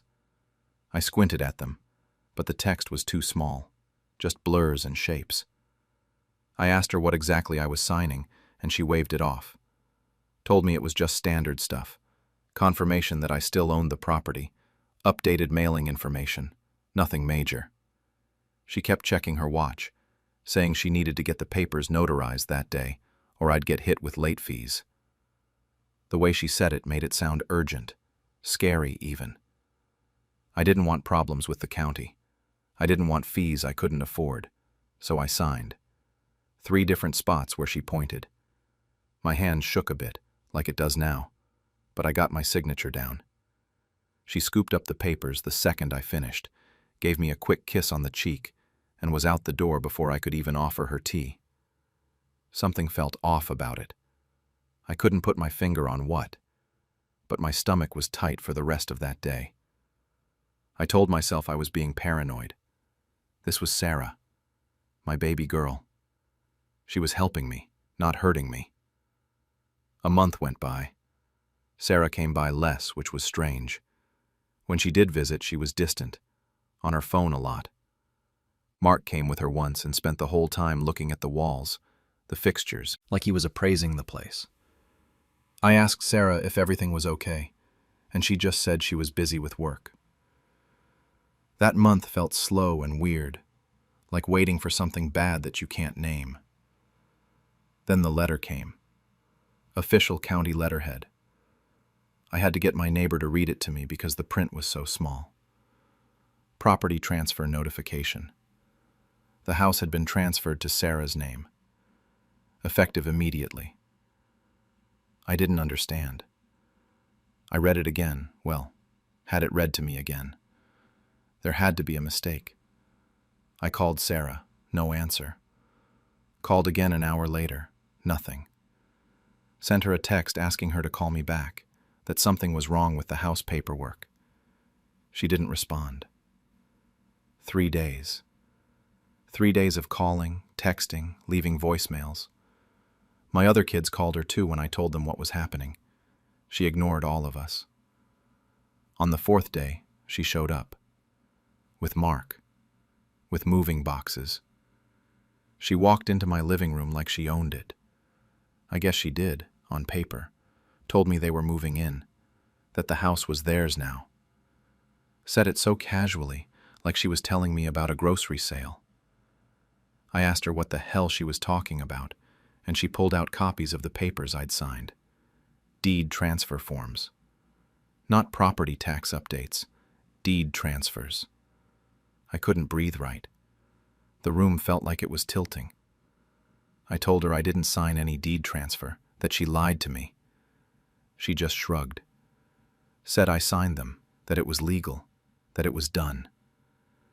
Then she hit me with the next part. I could stay for now, but they were planning renovations. They needed space. I'd have to find somewhere temporary. Temporary. She used that word like it meant something kind. That, for now, lasted exactly 3 days. On day 3, Sarah and Mark packed up my clothes, my photos, the little things that were mine. They'd already rented a retirement apartment across town. 1 room, a kitchenette, a bathroom.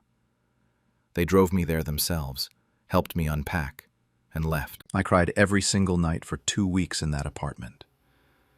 That house wasn't just bricks and wood. It was 50 years of my life. It was Thomas. It was every Christmas morning, every birthday, every regular Tuesday that meant nothing and everything. And my daughter took it from me like I was nothing. The first 2 weeks in that apartment were the darkest I've had since Thomas died. Maybe darker, because at least when he passed I had my kids around me. I had support. This time, one of my kids was the reason I was falling apart. I stopped eating much. A piece of toast here, some soup there. Sleep was impossible. Every time I closed my eyes, I saw Sarah's face when she told me the house was hers. That casual coldness. I kept replaying it, trying to find the moment I could have stopped it, but it was already done before I even knew what was happening. My other 2 kids came to visit once they heard the full story. They were horrified. My son wanted to confront Sarah immediately, maybe get physical with Mark. My oldest daughter cried and kept apologizing like it was somehow her fault for living out of state. They both offered to help, to hire a lawyer, to do something. But what could they do? I'd signed the papers. It was legal, according to Sarah.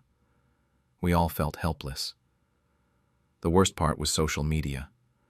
My granddaughter showed me Sarah's Facebook page. She was posting about the house, about her new home, and exciting renovations ahead. There were photos of paint samples, furniture catalogs, design ideas.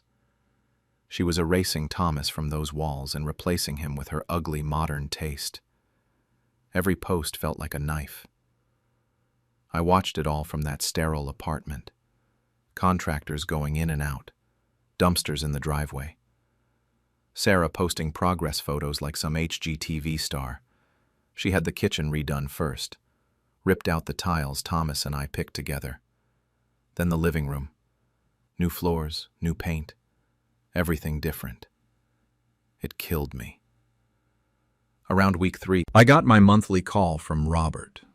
That's Thomas's brother, a few years younger than me, retired lawyer. He'd been checking on me regularly since Thomas passed. Just a quick chat to make sure I was okay. The second he heard my voice, he knew something was wrong. I tried to brush it off, but he pushed, so I told him everything. He went quiet for a long time after I finished. Then he asked me to send him photos of any paperwork I had, copies of that letter, anything Sarah had left behind, whatever I could find. I didn't have much, but I sent what I could. He said he'd call me back in a few days. Those few days felt like months. I didn't know what he was looking for, or if he could even help. Part of me had already accepted that the house was gone, that Sarah had won, that I'd spend whatever time I had left in this apartment that smelled like someone else's life. Robert called back on a Thursday. His voice sounded different, sharp, focused. He told me he'd examined the documents, had a colleague look at them too. There were problems with my signature. Parts of it didn't match my usual writing. The pressure points were off in certain areas. The flow was wrong. Someone had traced part of it, then tried to fill in the rest. It was forged. Not the whole signature, just enough to make it legal looking, but it was enough to prove fraud. I couldn't process it at first. Forged? My own daughter forged my signature? Robert explained that she probably traced part of it from another document, then freehand the rest. That's why some of it looked right and some didn't. He said there were other issues too. The witness signatures looked suspicious. The notary stamp had some irregularities. It was sloppy work, the kind that falls apart under scrutiny. He asked me what I wanted to do. We could file a case, get the house back, press charges, or I could let it go. He said he'd support whatever I decided, but he made it clear what he thought I should do. Sarah had committed fraud. She'd stolen from me. She deserved consequences. I sat with that for a while. This was still my daughter. But Robert said something that stuck with me. He said she stopped being my daughter when she decided to steal my life. And he was right. The Sarah I raised wouldn't have done this. This person was someone else. But here's the thing. I didn't want to rush it. If we were going to do this, I wanted it to hurt. Robert understood. He suggested we wait. Let her spend money on the renovations. Let her get comfortable. The more she invested, the worse it would be when we pulled the rug out. It felt calculated, maybe even cruel. But so was what she did to me. So we waited. Robert tracked everything. He saved every social media post Sarah made. He documented the renovation costs through public permits. He talked to the contractors and got estimates. Over 2 months, we watched her pour money into that house. $40,000, maybe more. New kitchen, new bathrooms, refinished floors, updated electrical. She was all in. She even threw a housewarming party. I saw the photos online. All her friends, Mark's family, everyone celebrating in my house. She told people it was an inheritance, that I'd wanted her to have it, that I was happily settled in a retirement community. The lies came so easy to her. I played along when she called to check on me, which was rare. I acted like the defeated old woman she thought I was. Told her I was adjusting to apartment life, that I understood why she needed the house. She seemed relieved that I wasn't fighting it. Even said we should have dinner sometime, like we could just move past what she'd done. After 2 months, Robert said it was time. She'd spent enough, bragged enough, settled in enough. He filed the lawsuit on a Monday morning. Fraud, forged documents, elder abuse. He included every piece of evidence we'd gathered, every screenshot, every signature analysis, every contractor statement about who was paying for what. Sarah was served the papers at the house on Tuesday afternoon. She called me 20 minutes later, hysterical, screaming about how I was ruining her life. How could I do this to her? It was all a misunderstanding. I didn't say a word, just listened to her panic and spiral and beg. Then I hung up. She called back 17 times that day. I didn't answer once. Let her sit with it the way I sat with her betrayal. Let her feel what it's like when someone you trust destroys you. The court case was straightforward. Robert said it would be, but I didn't believe him until we were sitting there watching Sarah's lawyer squirm. The evidence was overwhelming. Forged signatures, elder fraud, all of it documented and analyzed. Sarah's attorney took one look at what we had and advised her to settle before it got worse. The judge wasn't kind. Returned the property to me immediately, said the transfer was fraudulent and void. Then came the fraud charges. Those went forward regardless of the civil case. Sarah was looking at potential jail time, though her lawyer was scrambling to get a plea deal. Robert said she'd probably avoid prison if she played it right, but the charges would stick.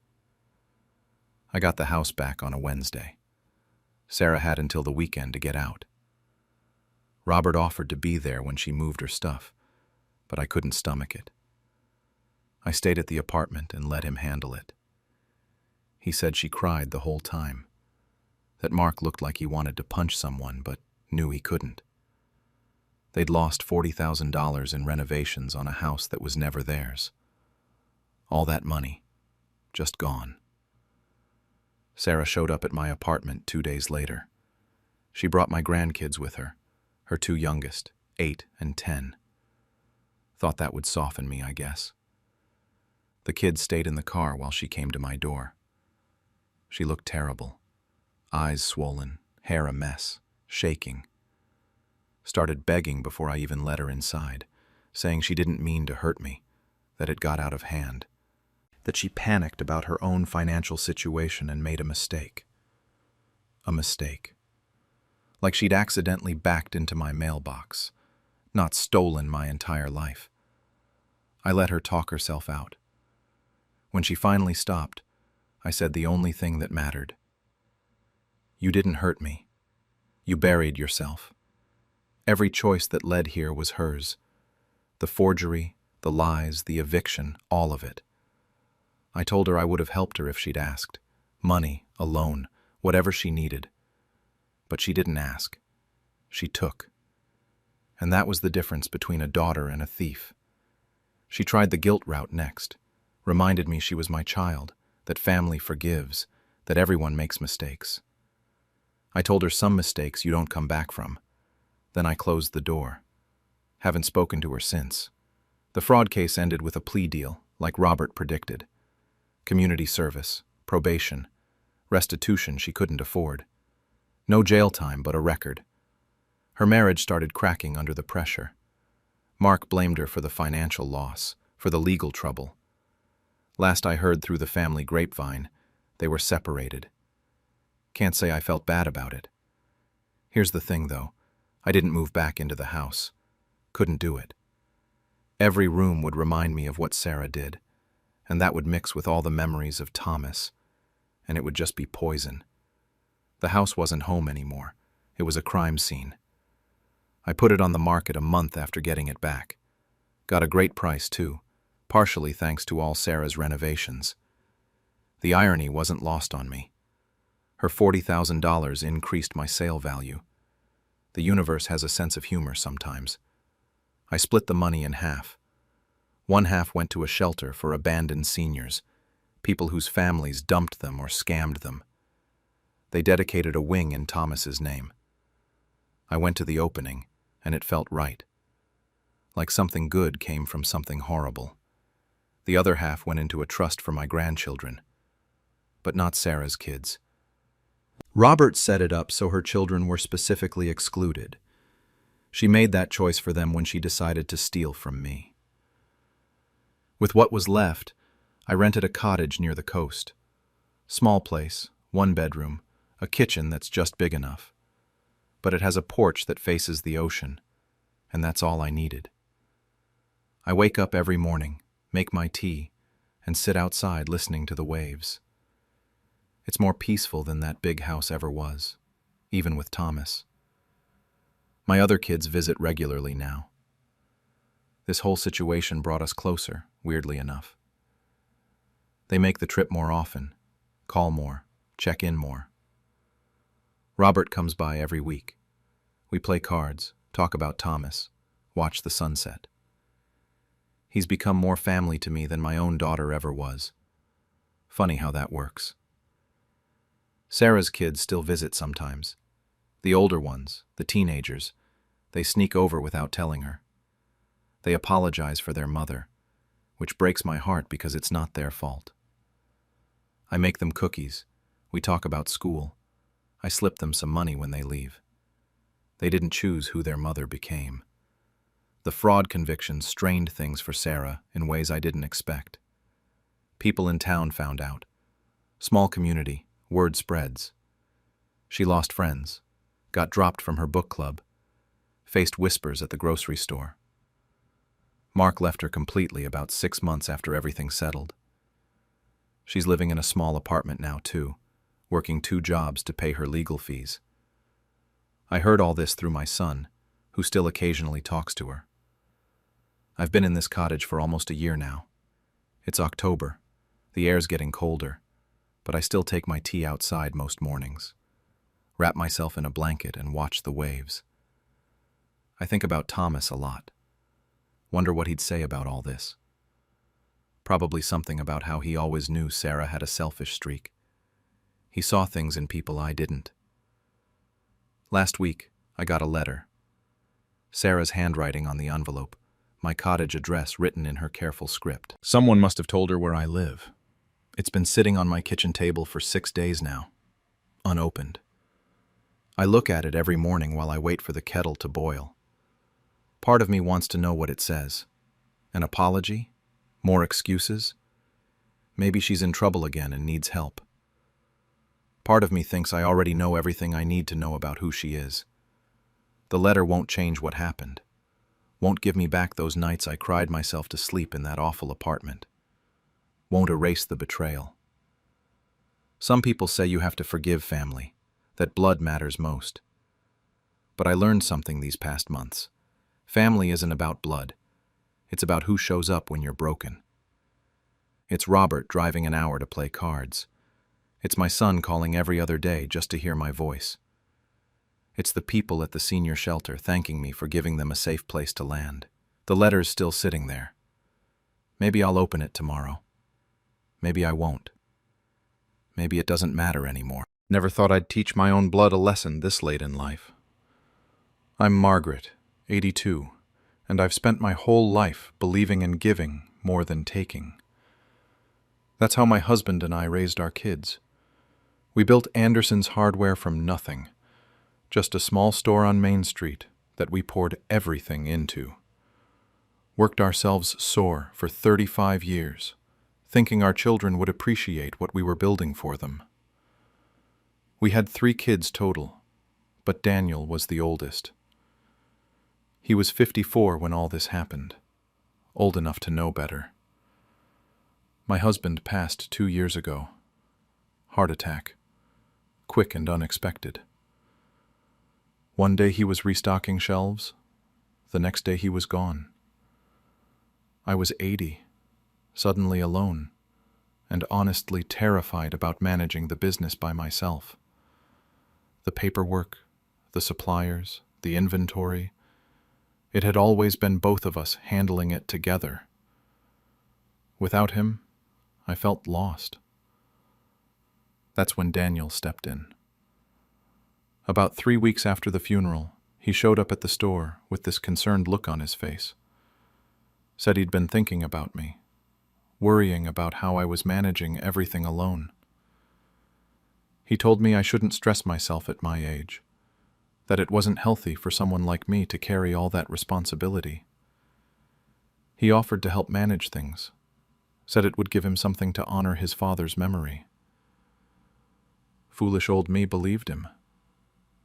I was grieving, exhausted, and my own son was standing there offering to lift the weight off my shoulders.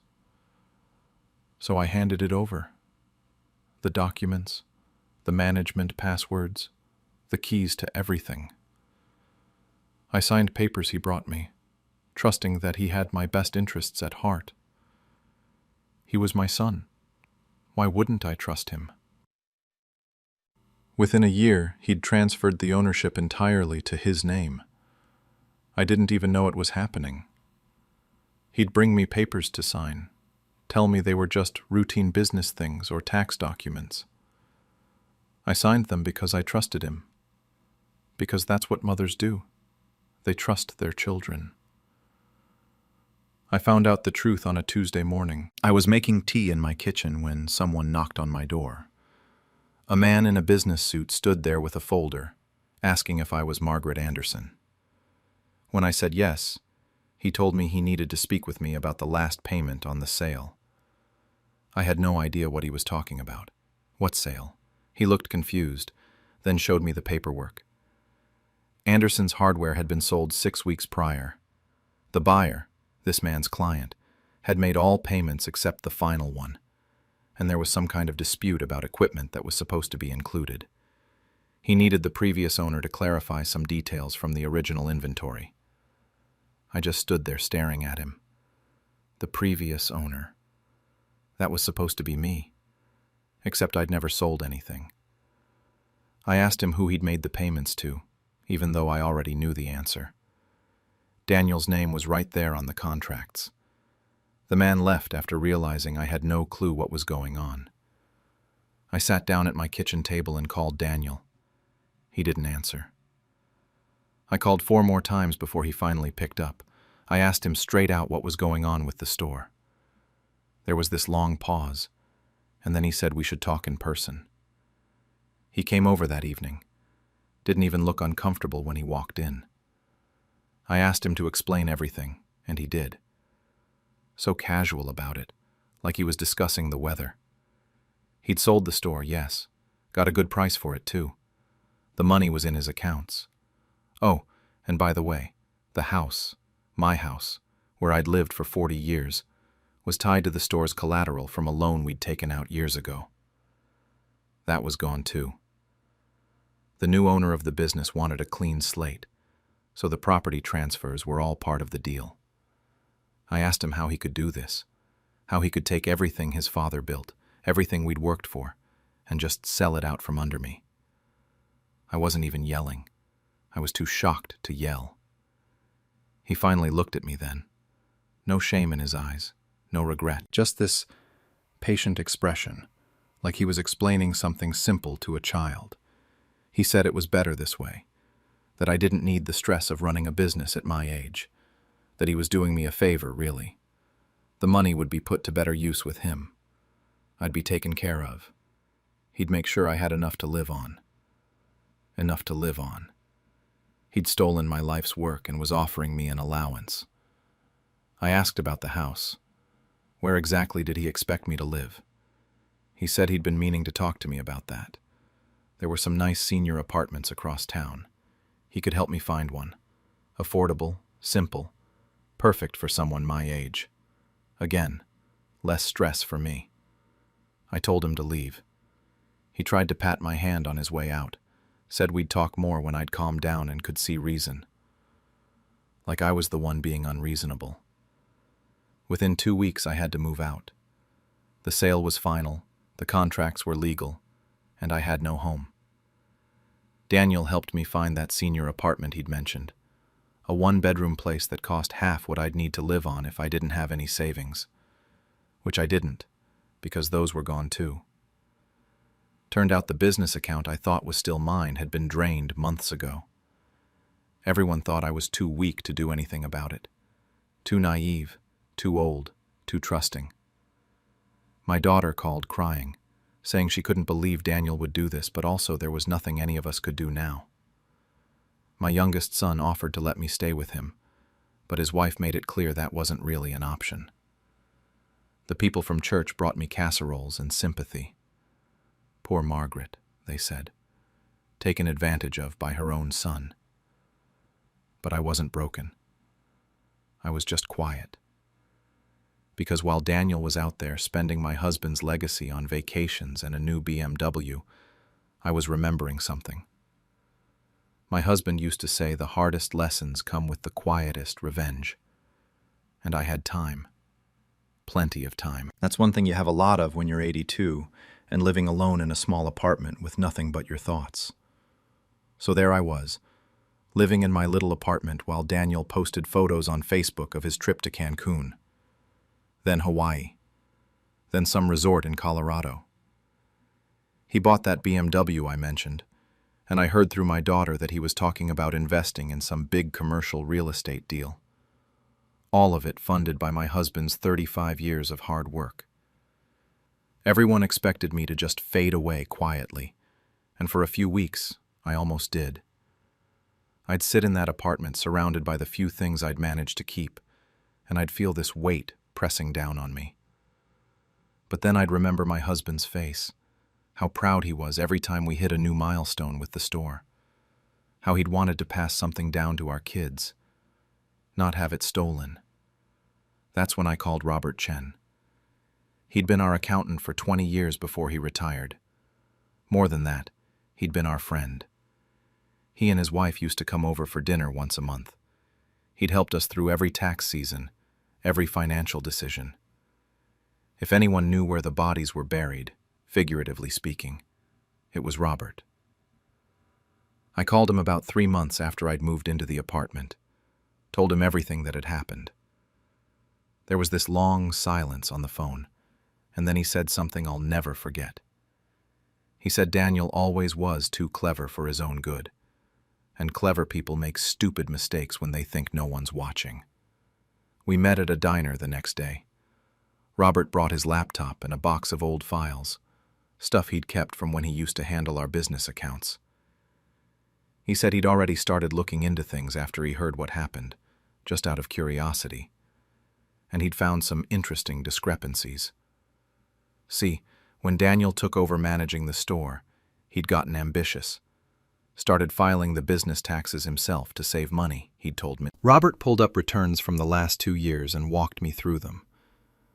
I'm not going to pretend I understood all of it, but the basic idea was clear enough.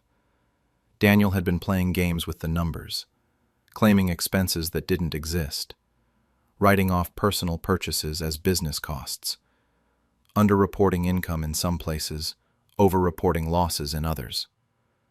Robert said it was the kind of thing that works until someone actually looks closely. And because it was a small business, because Daniel had been careful enough not to be too greedy in any single area, no one had looked. Yet. We spent weeks going through everything. Robert would call me with updates, or I'd take the bus to his place and we'd sit at his kitchen table piecing it together. His wife would bring us tea and sandwiches, shaking her head at what her husband was uncovering. Every time we found something new, Robert would add it to this growing file he was building. The thing about revenge is that it's supposed to feel good, right? That's what they show in movies. But sitting there looking at proof that my son was a thief and a fraud, I just felt tired. Sad, maybe. I kept thinking about the little boy who used to help his father stock shelves, who'd been so proud when we let him run the register for the first time. Where did that kid go? But then I'd remember him standing in my living room, telling me this was better for me, and the sadness would turn into something harder, something resolved. Robert asked me several times if I was sure I wanted to do this. Said once we sent this information to the IRS and the state tax authorities, there'd be no taking it back. Daniel would face serious consequences. I told Robert I was sure, because my husband was right. The hardest lessons do come with the quietest revenge. We sent everything in early April. Copies to the IRS, copies to the state, a whole package of documentation that Robert had organized like he was preparing for trial. Then we waited. It took about 6 weeks for things to start happening. I know because that's when Daniel's Facebook posts stopped. No more vacation photos, no more pictures of expensive dinners, just silence. I heard through my daughter what was happening. The government had frozen his accounts while they investigated. All of them. The business deal he'd been planning, some strip mall development with a group of investors, fell apart because he couldn't access his funds. Turned out those investors wanted nothing to do with someone under federal investigation. They pulled out completely, and from what I understand, Daniel had already put down deposits he couldn't get back. His friends disappeared too. The ones he'd been traveling with, the ones commenting on all his posts about living his best life. My daughter said he'd told her that nobody would return his calls once word got out about the investigation. Guess they were only interested in Daniel when he was buying rounds at expensive bars. The penalties were steep. I didn't follow all the details, but Robert kept me updated. Back taxes, fines, interest, penalties for fraud. The government wanted their money, and they didn't care where it came from. Daniel had to sell the BMW. Had to liquidate pretty much everything he'd bought with my money just to start paying down what he owed. I didn't feel victorious. I thought I would, but I didn't. Mostly I felt empty. Like I'd done what needed to be done, but it didn't bring my husband back. Didn't give me my home back. Didn't turn my son back into someone I could recognize. Robert asked me once if I regretted it. We were sitting in his kitchen again, and he had this concerned look on his face. I told him no. Because the truth is, Daniel made his choices. I just made sure he faced the consequences. That's not revenge, that's accountability. I didn't expect to see Daniel again after everything came down. Figured he'd be too angry or too proud or too something. My daughter said he'd ask about me a few times. Wanted to know if I knew anything about who'd reported him. She'd played dumb. Said I was just trying to get by in my little apartment. That I barely understood how taxes worked anyway. But then, last month, almost a year after I'd sent those documents to the authorities, someone knocked on my apartment door. I looked through the peephole and there he was. My son. Looking like he'd aged 10 years and 1. I almost didn't open the door. Stood there for a good 30 seconds just looking at him through that little peephole. He looked terrible. His hair had gone grayer, his face was thinner, and he had this defeated slump to his shoulders I'd never seen before. Part of me wanted to leave him standing there, but I'm still his mother, even after everything. So I opened the door. He didn't say anything at first, just stood there looking at me like he wasn't sure I was real. His eyes were red, like he'd been crying or not sleeping, or both. Finally, he asked if he could come in. I stepped aside and let him. My apartment isn't much. 1 bedroom, a small living room with furniture from the thrift store, a kitchen barely big enough to turn around in. He looked around like he was seeing it for the first time, even though he's the one who helped me find the place. Maybe he'd never really looked at it before. Never really thought about what he'd reduced my life to. I asked him if he wanted tea. Don't know why. Habit, I guess. That's what you do when someone comes to your home. He nodded and sat down at my little kitchen table while I put the kettle on. Same kind of tea I'd made the day that stranger came to tell me about the sale. Funny how things circle back around. He waited until I'd poured us both a cup before he started talking. His voice was shaky, kept breaking like he was barely holding it together. He said things had been really hard lately, that everything had fallen apart. The government had taken almost everything. His friends were gone, and he didn't know what to do anymore. I just sipped my tea and listened. Didn't say anything, didn't react. Let him talk. He told me about the strip mall deal collapsing, about having to sell the BMW and his house and pretty much everything else just to pay what he owed. Said he was living in a small apartment now, too. Smaller than mine, actually. He had some part-time work doing bookkeeping for a friend who'd taken pity on him, but it wasn't much. Barely enough to cover rent and food. Then he looked at me with those red eyes and asked if I could help him get back on his feet. Said he knew he'd made mistakes, that things had gotten out of hand. But he was still my son. Family helps family, right? That's what I'd always taught them. I took another sip of my tea, let the silence stretch out between us. Watched him sitting there in my tiny kitchen, in the apartment he'd forced me into, asking me to save him from the consequences of stealing everything I had. I smiled at him then. Not a warm smile, I couldn't manage that. But I smiled, and I said the same words he'd said to me that night in my old house, when he'd told me he'd sold everything out from under me. I told him he was right. It is better this way. He stared at me like he didn't understand. So I explained it to him, nice and simple. Told him he'd said I didn't need the stress of managing money and property at my age, that it was better for someone younger to handle those responsibilities. Well, now he was getting exactly what he'd wanted, the full weight of those responsibilities, including the consequences of his choices. No stress for me anymore.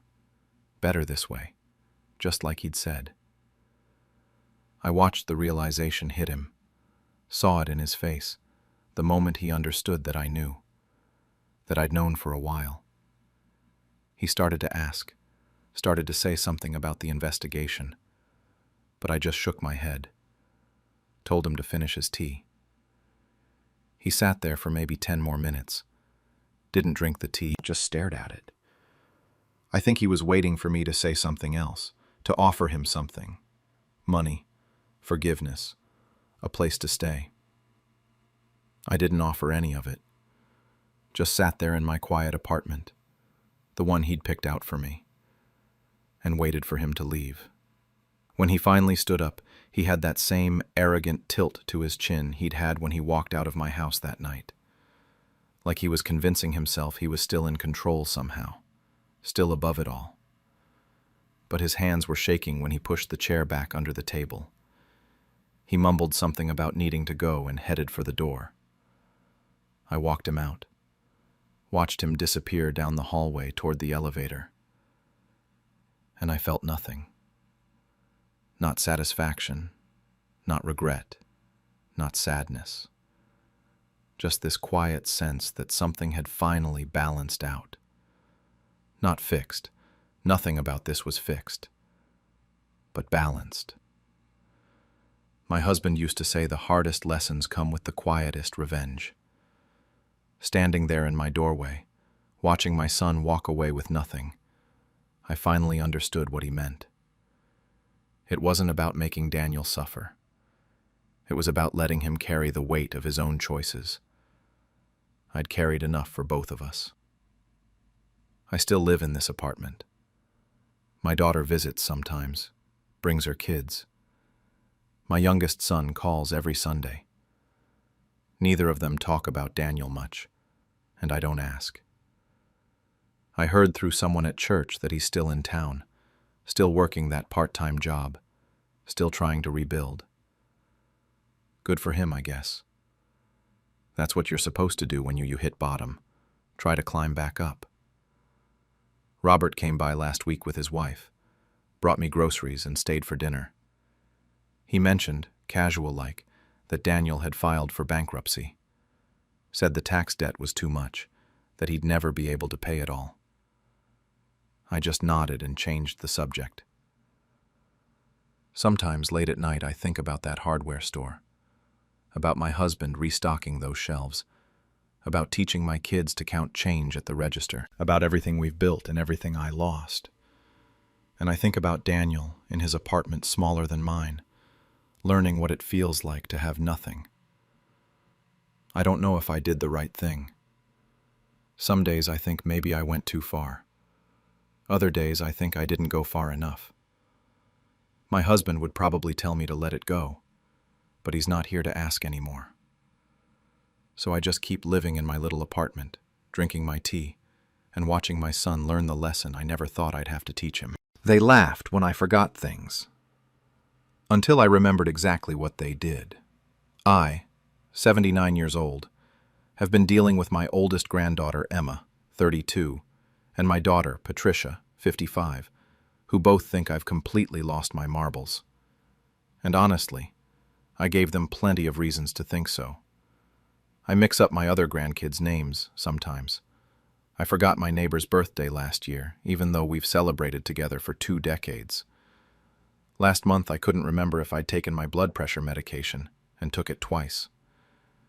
These things happen when you get older, but to them, every little slip meant I was 1 step away from a nursing home. The way they treated me started getting worse about a year ago. Patricia would speak to me like I was a child, really slow and deliberate, enunciating every word. Emma started finishing my sentences, even when I wasn't struggling to find the words.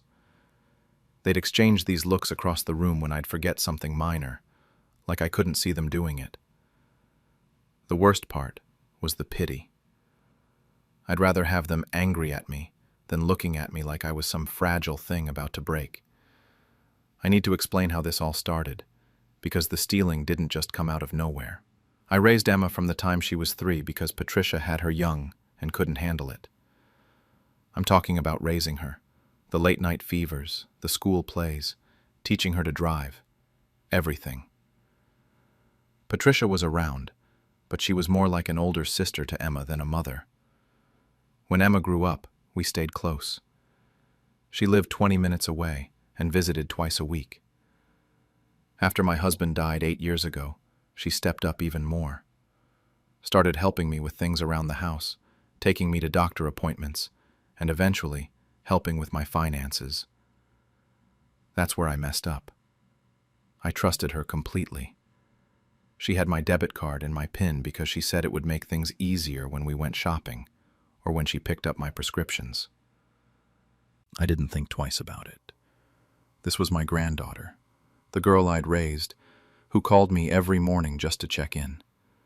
3 months ago, I was looking at my bank statement and noticed my balance was lower than I expected. Not by a huge amount, maybe a few $100s, but enough that it bothered me. I'm old, not stupid, and I've always kept track of my money. I spent a whole afternoon going through my receipts and bills, trying to figure out what I'd missed. I couldn't make it add up. When Emma came by that Sunday, I mentioned it to her.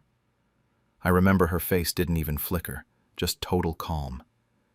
She patted my hand and said I probably forgot about the electric bill, or maybe that copay from my last doctor visit.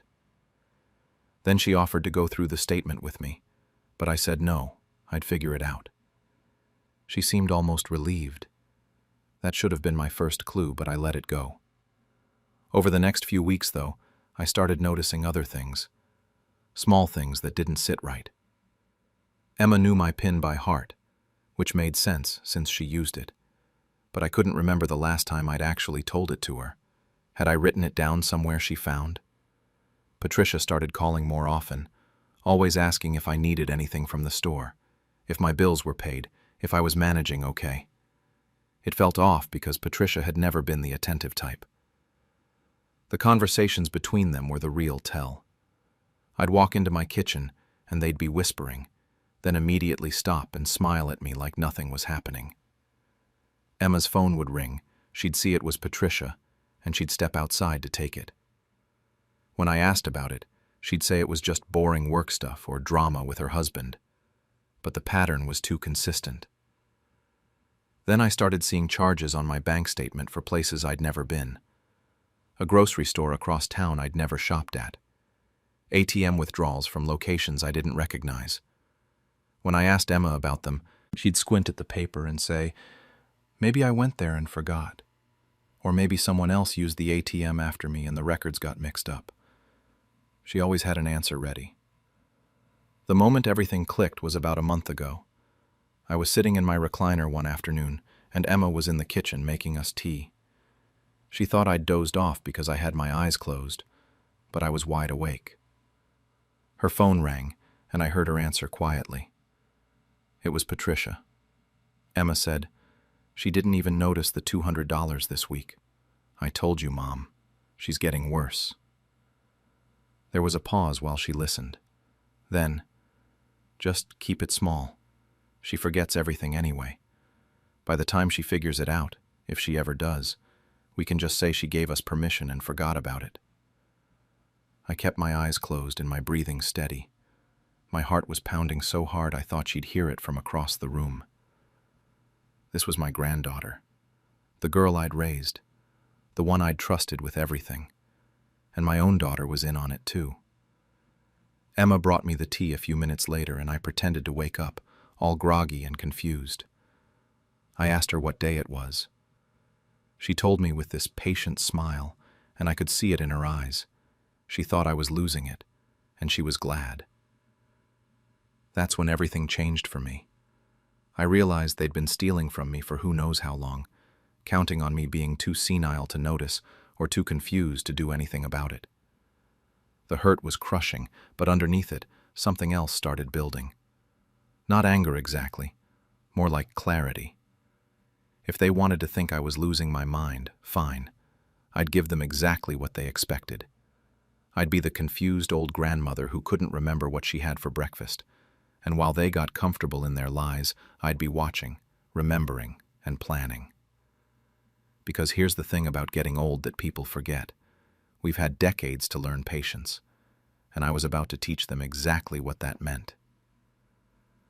The next morning, I called my nephew Marcus. He's 47, Patricia's younger brother, and one of the few people in the family who still talks to me like I'm a person. He doesn't baby me or act like I need help crossing the street. When I told him what I'd overheard, there was dead silence on the other end for a solid 10 seconds. Then he just said, "I'm coming over tonight." Marcus showed up at 7 with a notebook and his laptop. We sat at my kitchen table and I told him everything. The missing money, the weird charges, the phone conversation I'd overheard. He didn't interrupt, just nodded and took notes. When I finished, he asked if I was sure I wanted to do this. I told him I'd never been more sure of anything. He helped me request detailed bank statements going back 18 months. That's when we'd see the full picture of what they'd been taking. Then he set up online banking on a tablet he brought specifically for me. We hid it in my bedroom closet, inside an old hat box they'd never think to look in. Every few days I'd check it and screenshot anything suspicious. Marcus taught me how to do that, and yeah, it took me a few tries, but I figured it out. Old doesn't mean incapable. The hardest part was what came next. Marcus suggested I play into their assumptions, act even more confused around them so they wouldn't suspect I was onto them. It felt degrading, pretending to be the senile old woman they already thought I was. But I did it because I needed them comfortable and careless. When Emma came by that week, I really laid it on thick. I asked her the same question 3 times in an hour. What day was her daughter's recital again? She'd answer patiently each time, but I could see that little satisfied smile, like she was being such a good granddaughter, dealing with poor, confused grandma. I pretended to forget where I put my glasses when they were on top of my head.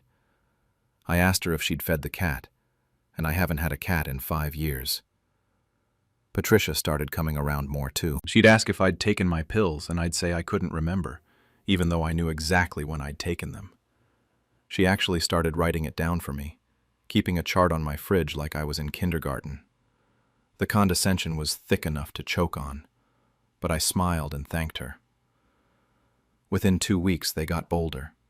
The amounts increased. I watched on my hidden tablet as $150 disappeared here, $200 there. The biggest one was $500, withdrawn from an ATM near Emma's house on a Tuesday afternoon. They weren't even trying to hide it anymore because they thought I was too far gone to notice.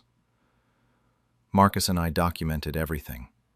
He showed me how to take screenshots with timestamps, how to highlight the suspicious transactions. We built a spreadsheet tracking every withdrawal, every charge that didn't make sense. When we added it all up, we were looking at $8,400 over 14 months. $8,400 that they'd taken from me in small enough amounts that they thought I'd never catch on. Marcus contacted a lawyer friend of his who specialized in elder law. Apparently what Emma and Patricia were doing had a name: elder financial abuse. And in our state, it's a felony. The lawyer walked us through what would happen if we pressed charges. It wouldn't be quick, and it definitely wouldn't be pleasant. Family would take sides. Things would get ugly. But at the end of the day, what they'd done was a crime. The police got involved about 3 weeks after that first conversation with Marcus. A detective came to my house while Emma was at work. I showed him everything: the statements, the screenshots, the spreadsheet Marcus had helped me create. He asked if I'd given them permission to access my accounts. I told him I'd given Emma my card for specific purposes, like picking up grosscriptions, but I'd never authorized regular withdrawals. He took copies of everything and said they'd be in touch. 2 weeks later, the detective called. They had enough evidence to file charges. He asked if I was absolutely certain I wanted to proceed. I said yes. Now, back to the Sunday dinner. I'd invited both of them over like nothing was wrong, told them I missed my girls and wanted to make their favorites. Emma seemed suspicious at first. We hadn't had a family dinner in a few weeks, but I played confused about when we'd last gotten together. That reassured her. I spent all Saturday cooking: pot roast, mashed potatoes, green beans, and an apple pie that I knew was Emma's weakness. If this was going to be the last meal I ever served them, it might as well be a good one. They arrived Sunday at noon, right on time. Patricia brought flowers, which felt like a cruel joke. Emma hugged me and told me the house smelled amazing. We sat down and ate, and I played my part perfectly. I forgot what I was saying mid-sentence. I called Emma by her sister's name and apologized. I asked Patricia if she was still working at the job she'd left 6 years ago. They exchanged those looks again, the ones that said, "She's getting worse." After pie, we moved to the living room. I told them I'd found some funny papers in my desk, and did they want to see? Emma looked at Patricia with a slight smile, probably thinking I'd found some old recipes or photos. I pulled out the manila folder I'd tucked beside my chair that morning. Inside were printed bank statements, every fraudulent transaction highlighted in yellow. Paperclipped to the front was the police report, with the case number and their court date, scheduled for 6 weeks out. I spread them across the coffee table like I was dealing cards. Emma's face went completely white. Patricia's mouth literally dropped open. Before either of them could speak, I smiled at them, really smiled, and said, "Oh, sweethearts, don't worry. I probably forgot what these mean anyway. That's what you've been counting on, isn't it?" Patricia started making excuses immediately. It was all a misunderstanding. They were going to tell me they'd borrowed the money and planned to pay it back. Emma just cried. Huge, dramatic sobs that might have worked on me a year ago. But I'd had weeks to prepare for this moment, and I wasn't budging. I told them I knew everything. Every withdrawal, every lie, every whispered phone conversation. I explained that I'd been documenting it all while they thought I was too senile to notice. Emma kept saying she was sorry, that they'd needed help, that things had been hard financially. Patricia's approach was different. She got angry. started yelling about how I was being cruel. How could I do this to family? Didn't I understand they were struggling? That's when I lost my patience. I told Patricia that family doesn't steal from the woman who raised them. Family doesn't treat someone like they're stupid just because they forget a name or two. I said I'd given them everything, raised Emma when Patricia couldn't, helped them through every crisis, and they repaid me by robbing me blind. They left about 10 minutes later. Emma was still crying. Patricia was furious. She slammed my front door hard enough that a picture frame fell off the wall. I sat in the silence afterward and felt something I hadn't expected. Relief. It was done. The worst part was over. The phone calls started that night. Patricia called 17 times. I let every single one go to voicemail. Emma sent text messages begging me to talk to her, saying she'd do anything to make this right. I blocked her number around midnight because I couldn't sleep with my phone buzzing every 20 minutes. By Monday morning, other family members started weighing in. My younger daughter called, crying, asking how I could do this to her sister and niece. Emma's siblings reached out, some supportive, most accusatory. I got called vindictive, cruel, heartless. One cousin told me I was tearing the family apart over money that I probably wouldn't even miss. Marcus fielded a lot of the calls for me, became my buffer against the family drama. The court date was 2 months later. I sat in that courtroom with Marcus beside me while Patricia and Emma stood in front of the judge with their lawyer. They pleaded guilty as part of a plea deal. The prosecutor told me it would save me from having to testify, from dragging this out longer than necessary. They got probation, 3 years each, plus community service. The judge ordered full restitution of the $8,400 to be paid at $100 per month. I did the math right there in the courtroom. At that rate, it would take them 7 years to pay me back.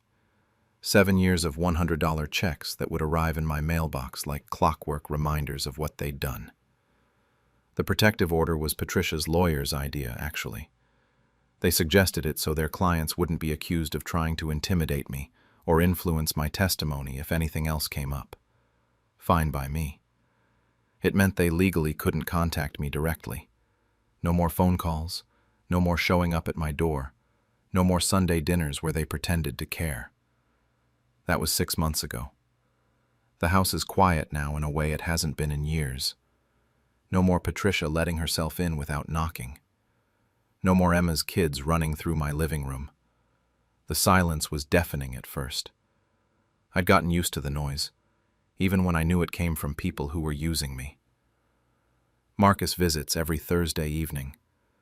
We have dinner and watch Jeopardy, and he treats me exactly the same as he always has. No pity, no kid gloves. When I forget something, he just reminds me without making it a whole production. That's all I ever wanted. I joined a book club at the library. Made some friends there, women around my age who actually listen when I talk. I reconnected with my old neighbor Helen, the one whose birthday I forgot. Turns out she'd been going through her own family drama and understood more than I expected. These people don't see me as someone who needs to be managed or handled. They just see me. The restitution checks come every month like clockwork. I don't cash them right away anymore. They pile up on my kitchen counter for a week or two before I get around to it. It's not about the money. Never was. It was about the betrayal, about them thinking I was too stupid to notice or too weak to fight back.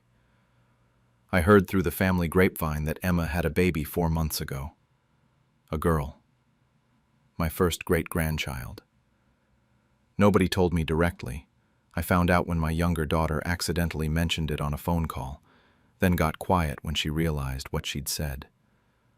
There were no announcements, no photos sent, no invitation to meet her. That stung more than I want to admit. Patricia sent one letter about 3 months after the court date.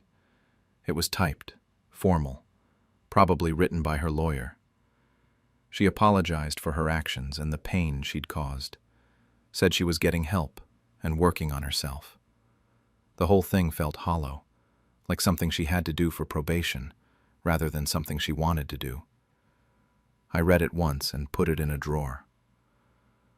Some nights I sit in my living room looking at old family photos. Pictures of Emma as a little girl, her gap-toothed smile, her arms around my neck. Photos of Patricia at her high school graduation, me standing proud beside her. I don't regret pressing charges, but it still hurts. They were my family. They were supposed to be the people who loved me most. People ask if I feel bad about what I did. They use words like forgiveness and family bonds and act like I'm the one who broke something sacred. But they don't understand what it feels like to have the people you raised, the people you sacrificed everything for, treat you like you're too far gone to matter. Yesterday I got a letter in the mail. No return address, postmarked from 3 states away. Inside was a note from Emma and a photo of a baby with dark curly hair and Emma's eyes. The note said she's been in therapy, that she understands what she did was unforgivable, that she's trying to be better. She wants me to meet my great-granddaughter when I'm ready, if I'm ever ready. I'm sitting here now, with that photo in my hand, this little girl I've never met, and I honestly don't know what to do. Part of me wants to crumple it up and throw it away, protect myself from more hurt. Another part of me sees that baby and remembers holding Emma at that age, full of hope about who she'd become. Maybe I'll write back. Maybe I won't. The thing about getting older is you learn that not everything needs to be decided right away. Some things you can just sit with for a while. So that's what I'm doing. Sitting with it, remembering everything, and trying to figure out if I have any trust left to give. They left me to rot in a nursing home, so I took away the fortune they were waiting for. I'm Howard, 83 years old, and I've got more regrets than memories now. But the one thing I don't regret, not one bit, is the revenge I took on my son Marcus, 56, and my daughter Patricia, 53. The 2 people who were supposed to care about me when I got old. My wife Eleanor died 4 years ago. Cancer took her fast, 6 months from diagnosis to funeral. After she passed, I figured I'd just live out my days in our house, the one we bought in 1972. Marcus and Patricia were good about visiting at first. They'd come by on Sundays, bring the grandkids, pretend everything was normal. I appreciated it. I didn't expect them to put their lives on hold for their old man. For about 2 years I managed fine on my own. I had my routines. Coffee at 6, crossword puzzle, lunch with my friend Robert from the old neighborhood. Robert's 79, lost his wife around the same time I lost Eleanor. We understood each other. His daughter lived across the country, but he had his grandkids nearby, and they actually gave a damn about him. Then my health started going downhill. Heart issues first. Nothing catastrophic, just enough to make me nervous. Then my knees gave out. Walking became hard. I fell in the bathroom one Tuesday morning and couldn't get up for 3 hours. That's when everything changed. Marcus and Patricia showed up 2 days after that fall. Together. That should have been my first clue something was off. They barely tolerated each other most days. Patricia walked in with this concerned look that didn't reach her eyes, and Marcus had a folder under his arm. Not flowers, not groceries, a folder. They sat me down at my own kitchen table and started talking about solutions and safety and what's best for you, Dad. Marcus pulled out brochures for care facilities. Patricia kept touching my hand like I was already gone. They said they found a great place, that I'd be looked after, that I wouldn't have to worry about falling again. I asked if I could just hire some home care. Marcus said it was too expensive and complicated. Patricia said they'd looked into it and this was better. The whole conversation took maybe 20 minutes. They already had their minds made up. Within 2 weeks, I was signing papers I barely read. They kept saying things like power of attorney and medical decisions, and I just nodded because what choice did I have? I couldn't live alone anymore, that much was clear. And they were my kids. You trust your kids. Shady Pines nursing home wasn't what they'd described. The brochure showed smiling elderly people in a bright common room, probably stock photos. The reality was fluorescent lights that buzzed, hallways that smelled like industrial cleaner trying to cover up something worse, and staff who looked at us like we were already dead. My room had a window with bars on it. Not decorative bars, actual security bars like I was in prison. The first month I waited for them to visit. I understood they were busy. Marcus had his job. Patricia had her book club or whatever she did with her time. But my birthday came and went. 83 years old and not even a card. I called Marcus twice. Voicemail both times. I called Patricia. She picked up once, said she'd visit soon. Never did. My roommate was a guy named Albert who told me his kids did the same thing. Dumped him there and disappeared. I didn't believe him at first. I thought my situation was different. My kids weren't like that. Then 3 months in, I tried calling the house phone. Disconnected. That's when the panic started creeping in. I called Robert and asked him to drive by my place, just to check on things. He called me back that night. His voice was different. Careful. He said there were estate sale signs in the yard. People were going in and out carrying stuff. My stuff. Eleanor's stuff. I didn't sleep that night. The next day, I had Robert go back and see what was actually being sold. He made a list. Eleanor's jewelry collection, the pearls I bought her for our 30th anniversary, the gold bracelet from our first Christmas together, my old Buick that still ran fine, the piano, Patricia's piano, the one Eleanor made her practice on every day after school, the one she cried over when she finally got good enough to play Chopin. They were selling it all, piece by piece, liquidating my entire life while I sat in a home with barred windows. I sat in that room for hours just staring at the phone that never rang. Albert asked if I was okay and I told him I was fine. But I wasn't fine.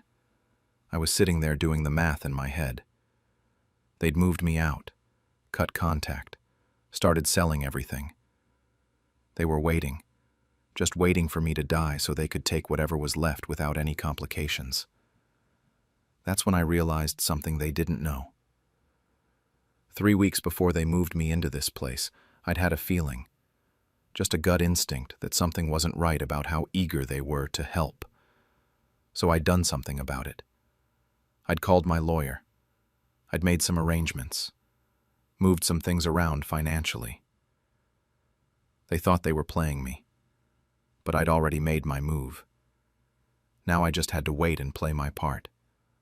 Let them think I was exactly what they wanted me to be, a senile old man with money they could access once I was gone.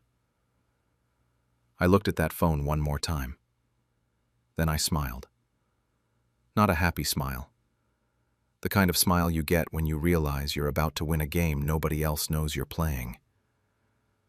I need to back up and explain what I did before they dumped me in that nursing home. 3 weeks before Marcus and Patricia showed up with their folders and fake concern, I had lunch with Robert. We were talking about getting older, about trusts and wills, boring old people stuff. But something he said stuck with me. He mentioned keeping some assets separate, just in case. Just in case of what? I didn't ask, but it planted a seed. So I called my lawyer, Jim Henderson. Known him for 30 years. I told him I wanted to move most of my savings into a trust with Robert as the trustee. Not all of it. That would look suspicious. But enough that if something happened, if my kids turned out to be the kind of people I was starting to suspect they were, they wouldn't get their hands on much. Jim asked if I was sure. I told him it was just a precaution. He had the papers drawn up in a week. I left enough in my regular accounts to look like a modest inheritance. Maybe 100,000, the house, some bonds, enough to make them think there was something worth waiting for. The rest, about 400,000, went into the trust. Untouchable. Safe. Now back to Shady Pines, 4 months after they abandoned me there. Marcus and Patricia finally showed up. Both of them again, which meant they wanted something. They came in all smiles and apologies. Patricia brought flowers, cheap ones from a grocery store. Marcus had a box of cookies I couldn't eat because of my diabetes. They sat down and asked how I was doing, but their eyes were already wandering around the room, like they were cataloging what was left to take. It took them maybe 5 minutes to get to the real reason they came: the money. Patricia started with how expensive the nursing home was, how they were struggling to keep up with the costs. Marcus jumped in about needing to get a handle on my finances, make sure everything was organized. They needed access to my accounts, they said, to help me, to make things easier. I played confused, asked what accounts, pretended I couldn't remember what banks I used. Patricia got this look on her face, the one she used to get when I couldn't figure out her new phone or computer. That patient, condescending look that said she thought I was losing it. Perfect. Over the next few months, they visited maybe once every 3 weeks. Every single visit was about money. Patricia brought up selling the house. For my care, she said. The market was good, I'd get a great price, and the money could go toward better facilities. Marcus suggested they needed to be co-signers on my accounts, just in case something happened, just in case I became incompetent. He actually used that word. I played my part better each time. I'd forget things mid-sentence, mix up their names occasionally, ask the same question twice. I watched them exchange those looks, the ones that said they were counting down the days. I was giving them exactly what they wanted to see. A deteriorating old man who wouldn't be around much longer to complicate things. Meanwhile, Robert visited every week, sometimes twice a week. He brought his grandkids, Sarah and Michael, 16 and 14. They'd read to me, play cards, tell me about school. They had no reason to be there except that Robert asked them to keep an old man company. And they did it. These kids who weren't related to me by blood treated me better than my own children. 6 months after I figured out what Marcus and Patricia were doing, I had Jim come to the nursing home. The staff thought it was just routine estate planning stuff. One nurse even made a comment about how responsible I was to get my affairs in order. She had no idea. Jim and I went through everything. The house would go to charity, a veterans organization Eleanor always supported. The trust would be split between the same charity and Robert's grandchildren. Sarah and Michael would each get enough for college, and then some. Robert would get a portion for taking care of me when my own family wouldn't.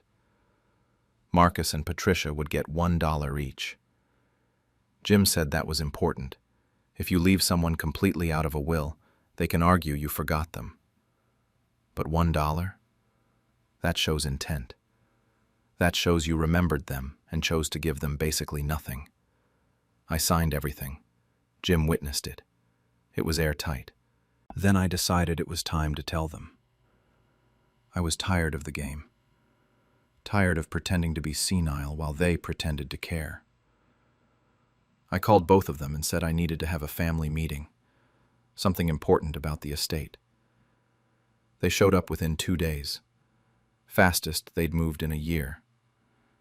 They walked in with these eager faces barely hidden behind concerned masks. Patricia sat close to me, held my hand. Marcus pulled out a notebook like he was ready to take down account numbers. I looked at both of them. My children. The kids Eleanor and I raised, put through college, helped with down payments on their first houses. I tried to find something in their faces that looked like love or even basic human decency. Nothing. I told them straight. The estate was gone, donated to charity and to people who actually visited me. People who treated me like a human being instead of an ATM with a pulse. Patricia's face went white, then red. She started screaming about how I'd lost my mind, how this wasn't legal, how she'd fight it. Marcus went completely still. Then he said I was being cruel, that they were my children, that we could work this out if I just listened to reason. I didn't raise my voice. Didn't have to. I just said exactly what I'd been thinking for months. They left me in this place like a piece of trash. I only took myself out of their garbage pile. Patricia cried. Marcus threatened lawyers. They both said I'd be hearing from their attorneys, that they'd prove I was incompetent, that they'd get what was rightfully theirs. I told them Jim had documentation of everything. Every missed visit. Every call that went unreturned. Every piece of furniture they sold while I rotted in here. Every conversation about money while pretending to care about my health. I had it all. They left. Patricia was sobbing. Marcus slammed the door hard enough that a nurse came running. I sat there in the silence afterward, feeling lighter than I had in years. 3 weeks went by after the confrontation. Nothing. No calls, no visits, no angry voicemails. Just silence. Part of me expected it, but part of me, the stupid part that still remembered them as kids, thought maybe they'd come back, maybe apologize, maybe realize what they'd done. They didn't. Robert told me they tried to contest the will, hired some lawyer who specialized in elder law or estate disputes or whatever. The guy apparently demanded medical records, wanted to prove I was incompetent when I signed the papers. Jim shut it down in about 2 weeks. Turns out when you have documented evidence of lucidity, monthly visits from your lawyer, and testimony from medical staff that you're sharp as a tack, it's pretty hard to prove someone's senile. The nursing home staff started treating me differently after that. Word got around somehow. Maybe one of the nurses overheard the screaming match with Patricia and Marcus. They looked at me with something like respect now. Or maybe pity. Hard to tell the difference when you're old. I started sleeping better. Didn't realize how much weight I'd been carrying until it was gone. No more waiting for phone calls that wouldn't come. No more pretending to be worse off than I was. No more wondering when they'd show up with more papers to sign. Robert kept visiting, every Tuesday and Saturday like clockwork. Sarah and Michael came most weekends. Sarah brought books. She was reading me through some fantasy series about dragons and political intrigue. Stuff I never would have picked up on my own. But I got into it. Michael taught me chess. I was terrible at it, but he was patient. One Saturday, Sarah asked me about Eleanor. What she was like. What our life was like together. I told her stories I hadn't thought about in years. About how Eleanor and I met at a dance in 1964.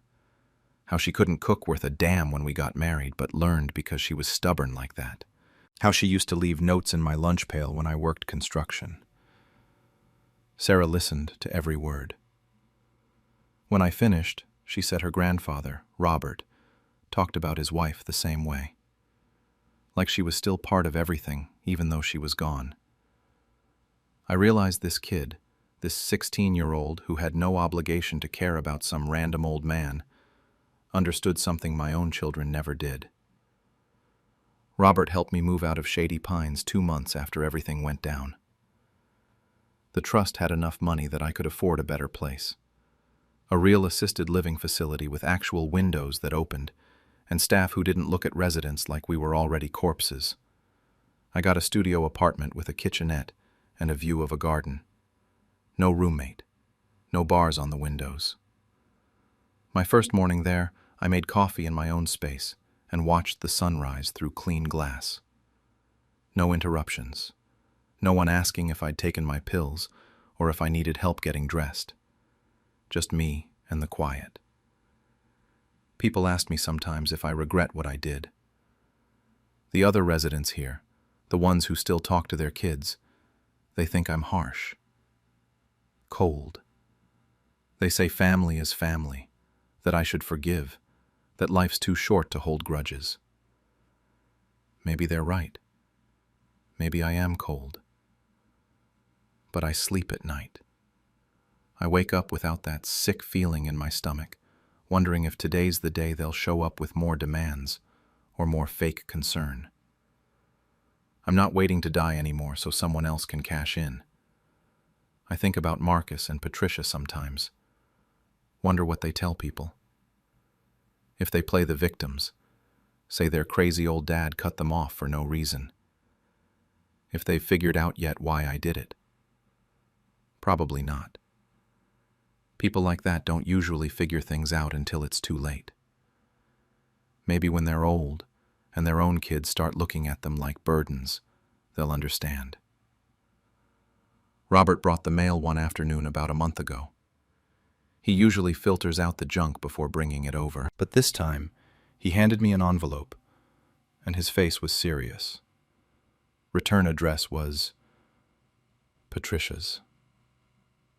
I stared at that envelope for a week, just sat on my kitchen table while I had breakfast, while I read the paper, while Sarah came by to read more of her dragon book.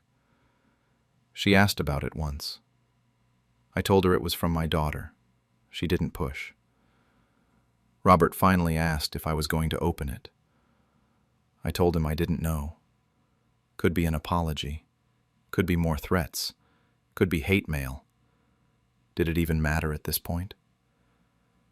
He said that was up to me to decide. Then he left it alone. The envelope's still sitting there. Sometimes I pick it up, feel the weight of it. There's definitely something inside. A few pages at least. Part of me wants to know what she has to say after all this time. Part of me thinks nothing she could write would change anything. I'm 83 years old. I don't have much time left, and I spent most of it being someone's father, someone's husband, someone's problem. I was Howard the provider, Howard who fixed things, Howard who was supposed to have money saved up for when he died so his kids could buy whatever the hell they wanted. Now I'm just Howard. I sit by my window in the mornings with my coffee. Sarah visits on Saturdays. Michael's teaching me about computers now, says I should try email. Robert and I play cards on Tuesdays and complain about how everything's too expensive and too complicated these days. The letter sits on the table, unopened. Yesterday, Sarah came by and noticed it was still there. She asked if it was important. I thought about it for a minute. Then I opened the drawer in the kitchen and slid it inside. Told her some things aren't worth revisiting. She nodded like she understood. Smart kid. Maybe I'll open it someday. Maybe I won't. Maybe it doesn't matter either way. The only thing I know for sure is that I'm not carrying their weight anymore. Whatever's in that letter, whatever Patricia has to say, it doesn't change what they did. And it doesn't change what I did in response. I'm at peace with that. And peace, I've learned, is worth more than any inheritance. When my grandchildren sold my farm, I made sure they'd never profit from my bloodline again.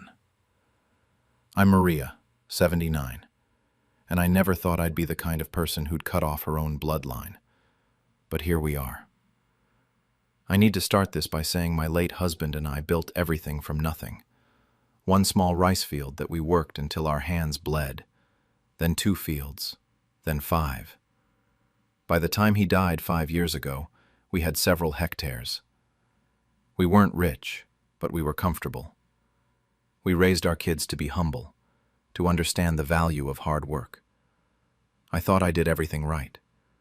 My son and daughter-in-law died in a car accident 8 years ago. After that, I raised their 3 kids, Paulo, 34, Carmen, 31, and Rico, 28. They were teenagers when it happened, angry and grieving. I tried my best. I gave them everything I had, put them through college with money from the farm. Paulo got an engineering degree. Carmen studied business. Rico went into agriculture, which made me proud at the time. 6 months ago, I was sitting in what used to be my house overlooking the fields, scrolling through Facebook on the phone Carmen had given me for my birthday 2 years back. That's when I saw Paulo's post. He was on a beach in Boracay, drink in hand, big smile. The next photo was him standing next to a brand new SUV. Not just any SUV, one of those fancy ones that cost more than most people make in 3 years. I kept scrolling. Carmen had posted pictures of her new condo in Manila. Modern furniture, floor-to-ceiling windows, balcony overlooking the city. The caption said something about new beginnings and blessings. Rico's feed was full of engagement photos at some expensive resort in Tagaytay. His fiancée was wearing a ring that could probably feed a family for months. None of them had called me in 3 months. I need to back up a bit to explain how this happened. About a year ago, I started getting really weak. I could barely walk the fields anymore.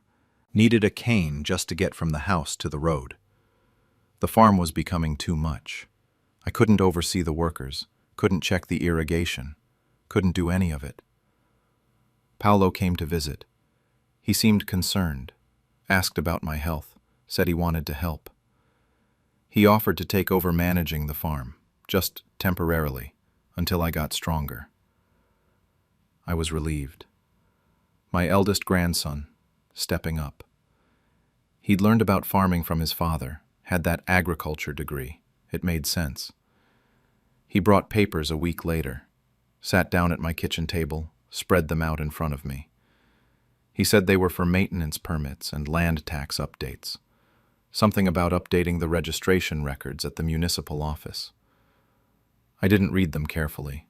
My eyes aren't what they used to be, and honestly, I trusted him like my own son. He was family. He wouldn't hurt me. I signed everything he put in front of me. 3 months earlier, my neighbor Mang Tomas came to my house early one morning. He looked confused, kept asking if I knew there were surveyors on my land. I had no idea what he was talking about. He said they'd been there for 2 days, measuring everything, putting up markers. I went to the barangay hall the next day. Took me 2 tricycle rides because my arthritis was acting up. The clerk there looked at me with pity when I asked about my land. That's when she told me. The farm had been sold 2 months ago. 15 million pesos. My name wasn't on the documents anymore. The new owners were some development company from Manila.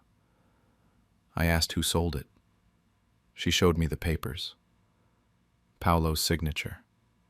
Carmen's signature. Rico's signature. All 3 of them had signed as co-owners. I felt something break inside me that wasn't physical. When I got home, I called Paulo. He didn't answer. I called 5 times that day, nothing. The next day, same thing. On the 3rd day, he finally picked up. He said I was old, that I couldn't take care of the farm anyway, that they'd made sure I'd be taken care of. They left me the house. Like that was supposed to be enough. Like the house without the land was anything but a shell. He said they needed the money to build their futures, that I should understand that. Then he hung up. I tried calling Carmen. She sent me to voicemail. Rico blocked my number. For 2 weeks I barely ate. I'd sit in that house and look out at fields that weren't mine anymore. Fields where my husband and I had planted our first rice crop 40 years ago. Where we'd celebrated every harvest. Where we'd taught our kids, and then our grandkids, what it meant to work for something. They sold it for cars and condos and resort weddings. The worst part was the silence. Not one of them came to see me. Not one of them called to explain. They just took the money and ran, like I was already dead, and they were just collecting their inheritance early. I got weaker those 2 weeks, stopped eating properly, stopped taking my medications on time. Part of me wanted to just let go. But then I'd get angry, and that anger kept me breathing. That's when I remembered the safe deposit box. My husband and I had set it up 15 years ago, before he got sick. We'd drafted a will, made sure everything was clear. That will gave me full, irrevocable rights to the property during my lifetime. My husband had insisted on it, said we needed to protect ourselves even from our own family if it came to that. I never thought it would come to that. I also remembered something else.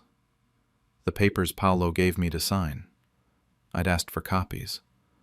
They were in my filing cabinet, buried under years of other documents.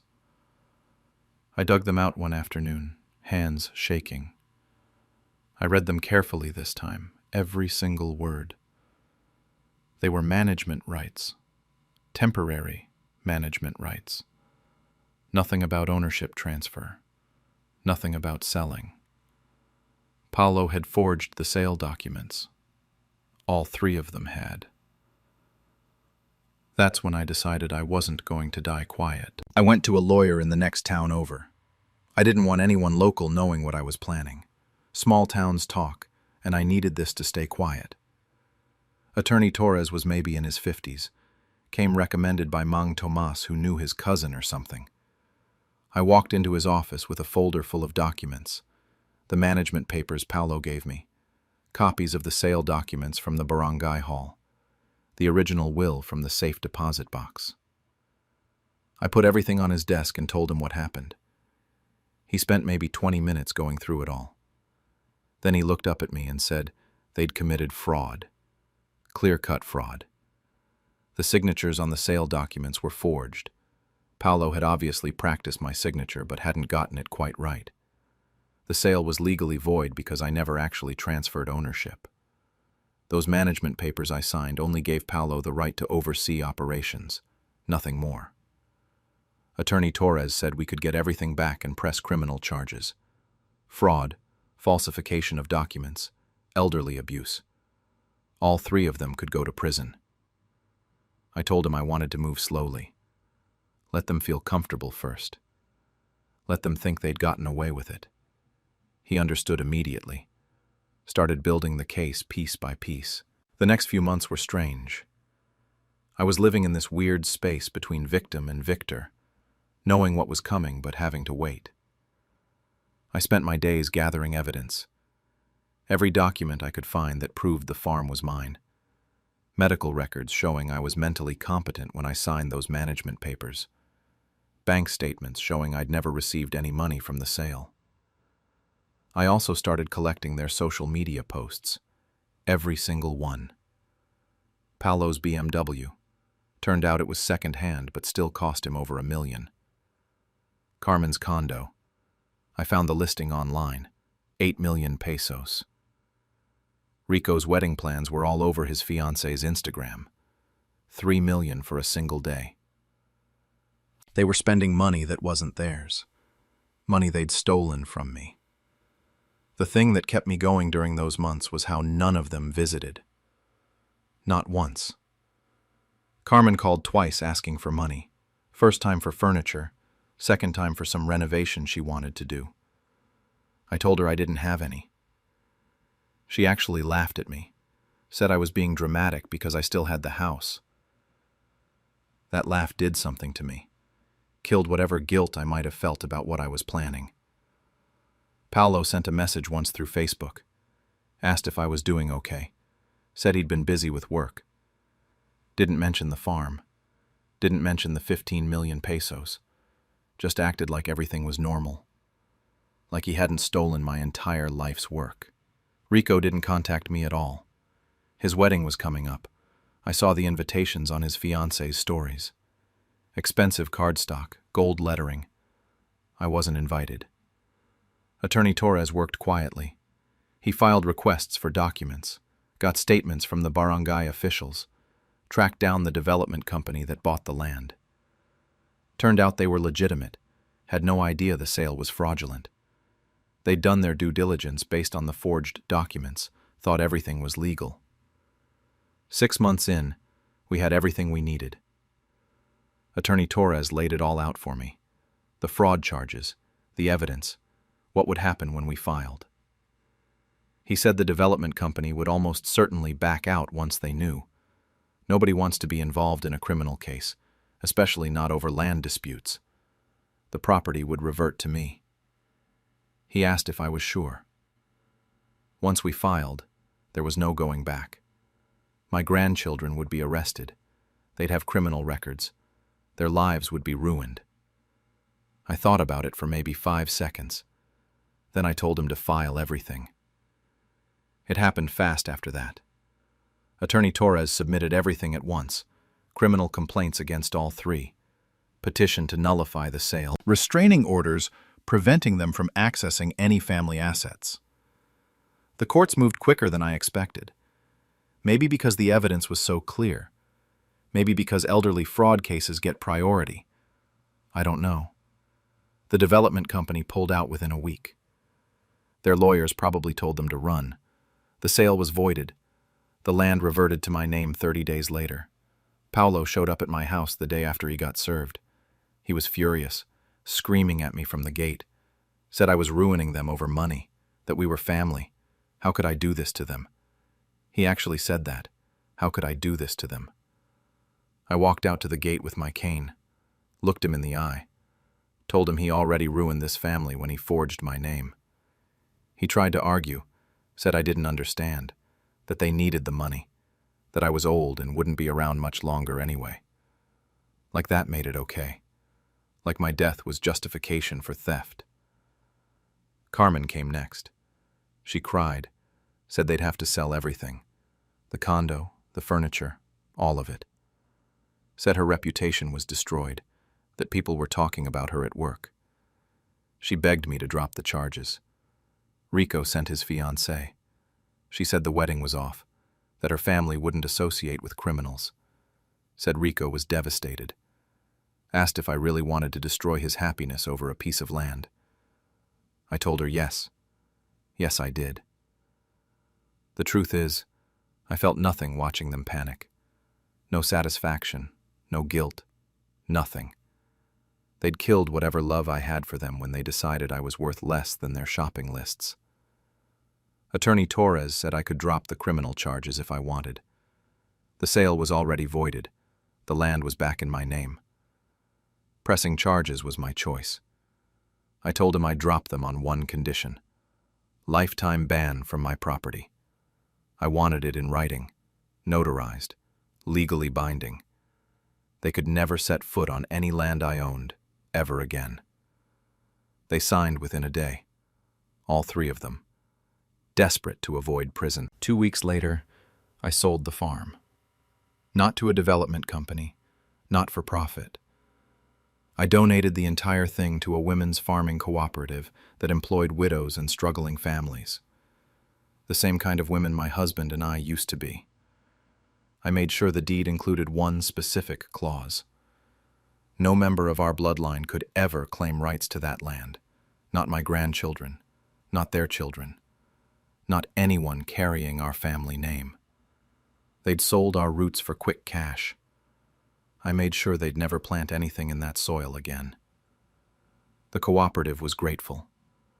They didn't ask questions about why I was donating instead of selling for profit. The chairwoman, a widow named Elena who'd lost her husband to Typhoon Yolanda, just held my hands and thanked me. Said the land would feed dozens of families now. I used the tax benefits from the donation to buy a small house by the sea in Batangas. Nothing fancy. 2 bedrooms, small kitchen, a porch where I can sit and watch the waves. It's enough. Moving was simple because I barely had anything left. Most of my things were tied to the farm, to memories I didn't want to carry anymore. I took my clothes, some photos of my husband, a few kitchen items, left everything else behind. The neighbors here are kind. They know I'm a widow, that I moved from the province, but they don't know the whole story. They don't know about Paolo, Carmen, and Rico. They just know me as the old woman who tends a small vegetable garden and sometimes sits by the shore in the evenings. It's peaceful. I wake up to the sound of waves instead of roosters. The air smells like salt instead of rice fields. At first it felt wrong, like I was betraying something. But then I realized I wasn't betraying anything. The farm was already gone the moment they forged those documents. Paolo sent a message 6 months after I moved. I almost didn't open it. But curiosity got the better of me. It said I'd destroyed their lives, that Carmen lost her job because of the scandal, had to move back to a small apartment, that Rico's engagement fell apart, and he was struggling to find work with a fraud case on his record, even though the charges were dropped, that Paolo's wife was threatening to leave him because of the shame.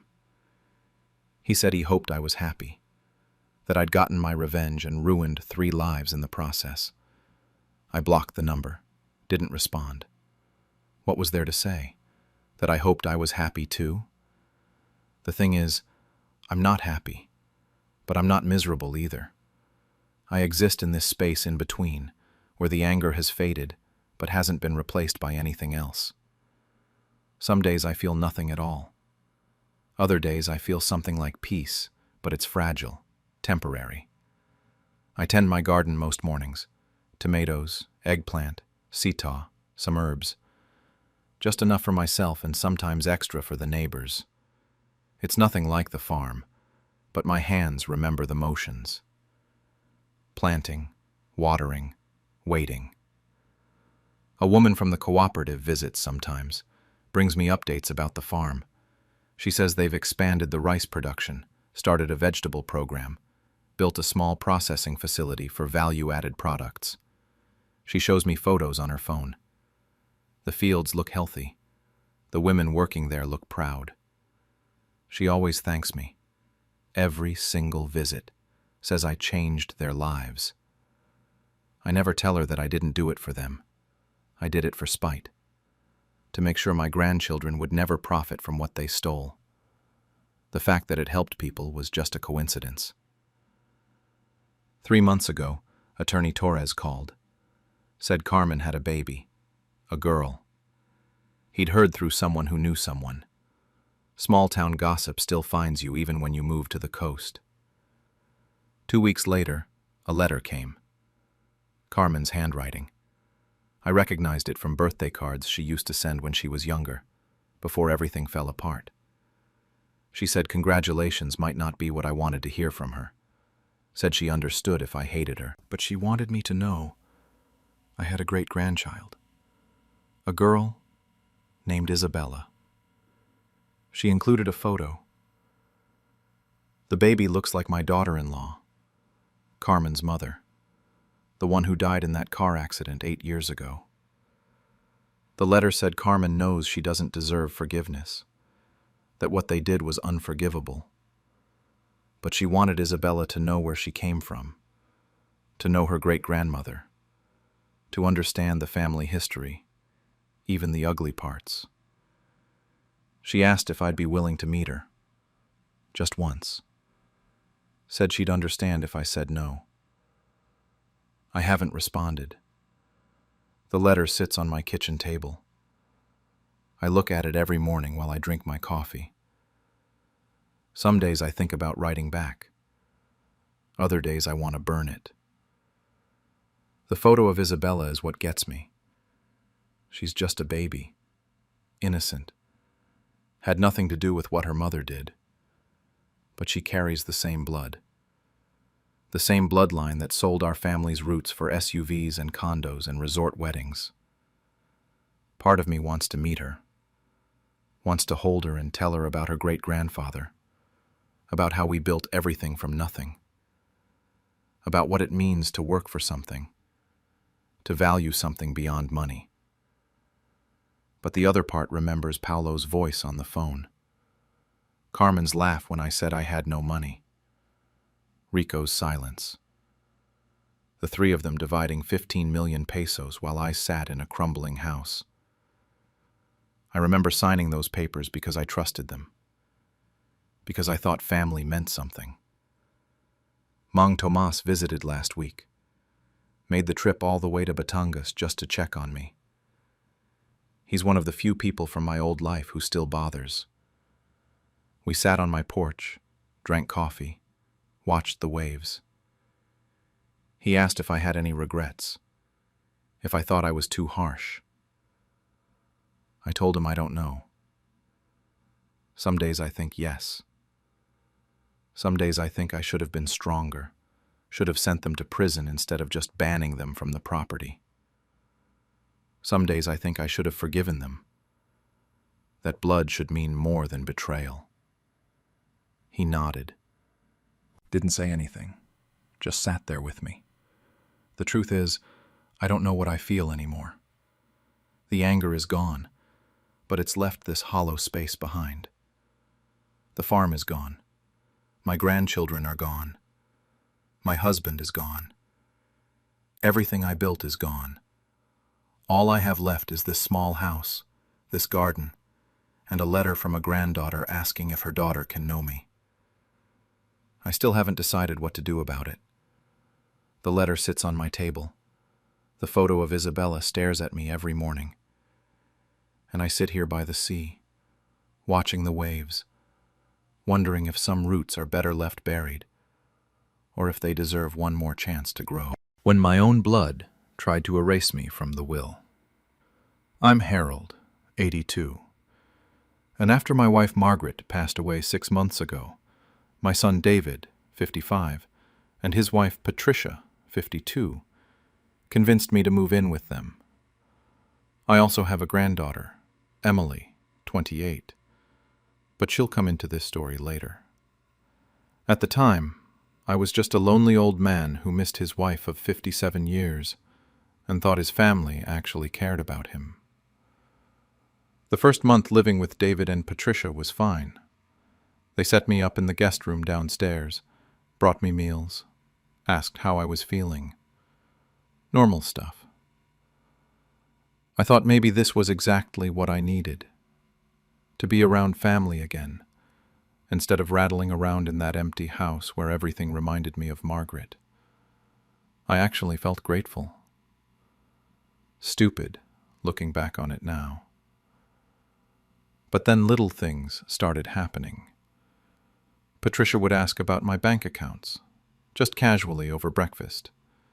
She'd say things like, "Oh, Harold, we should really get your accounts organized. Make sure everything's in order." I'd brush it off, change the subject. Then David started with the comments about my age. He'd mention how confusing financial matters can be at our age, even though he's 27 years younger than me. How bills can be overwhelming. How easy it is to miss things. Emily visited once during that first month. She brought me cookies she'd baked herself and sat with me for hours, just talking.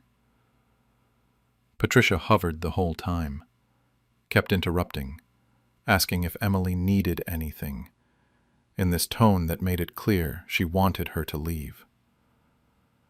When Emily finally left, Patricia muttered something about how Emily always did waste time on pointless things. I remember thinking that was a weird thing to say about visiting your grandfather. Month 2 is when things really shifted. Patricia started telling people I was forgetful. We'd be at the grocery store, and she'd laugh to the cashier about how I couldn't remember what I wanted for dinner. Except, I'd never said I couldn't remember. I just hadn't decided yet.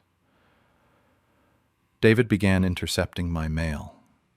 He said he was helping me stay organized, but I noticed my bank statements stopped showing up. When I asked about them, he told me he'd switched me to online statements to reduce clutter. Then they started saying I shouldn't drive anymore. My license was valid, My vision was fine, but David insisted it wasn't safe. He took my car keys just for now, and suddenly I couldn't go anywhere without asking them for a ride. I was a prisoner, and I didn't even realize it yet. The real wake-up call came on a Tuesday night. I couldn't sleep and went downstairs for water. I heard David and Patricia talking in the kitchen, voices low. Patricia was saying something about how much longer, and David mentioned a house in Florida they could buy. Then I heard my name. David said, "Once Dad's affairs are settled, we can finally get that place on the beach." The way he said it, like I was already dead, like I was just an obstacle between them and their retirement plan. I went back upstairs without the water. After that, I started paying attention, really paying attention. I noticed how Patricia would roll her eyes when I spoke, how David would talk over me like I wasn't even there, how neither of them asked about my day or how I was feeling. They only asked about my finances, my will, my plans for the future. Then came the bank incident. I got a call from my bank about unusual login attempts to my online account. Someone had tried to access it 3 times with the wrong password. When I confronted David, he didn't even look guilty. He said I must have forgotten that I asked him to check something for me. But I hadn't. I'd never given him my password, never asked him to log in. That same week, Patricia brought it up again at dinner. She said, for what had to be the 3rd or 4th time, that it would be so much simpler if they had power of attorney. She had this whole speech prepared about how it would make everything easier, how they could handle things if I got sick, how it was just the smart thing to do at your age. I told her I'd think about it, and watched her jaw tighten. The final straw came when David brought home brochures. Memory care facilities. He spread them out on the kitchen table and said, "Just in case, Dad, we want to be prepared." I wasn't having memory problems. I wasn't confused. But they were building a narrative, weren't they? The forgetful old man who couldn't manage his own affairs. The declining father who needed his son to step in and take control. That night, I called Emily from my room with the door closed. I kept my voice down and asked if she could take me to a doctor's appointment the next day. She said of course, didn't ask questions. Smart girl. The next morning, I told David and Patricia that Emily was taking me to a checkup. Patricia looked annoyed, but didn't argue. Emily picked me up at 10, and we drove right past my doctor's office. Instead, she took me to an attorney's office in the next town over. An elder law specialist she'd researched after I called. Sitting in that attorney's office, being treated with actual respect, listening to someone explain my options without talking down to me.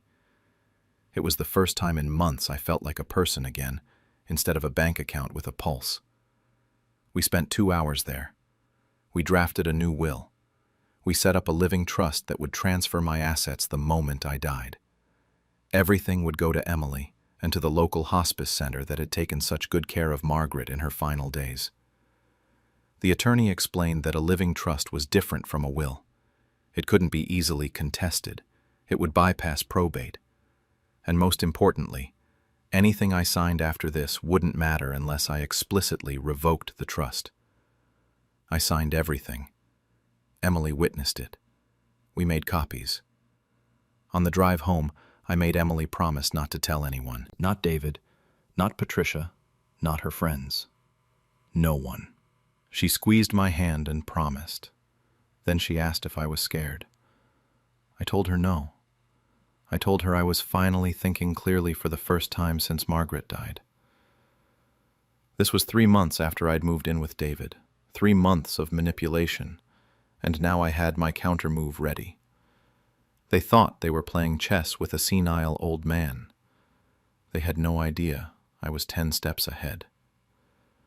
2 weeks after I'd secretly changed my will, David made his move.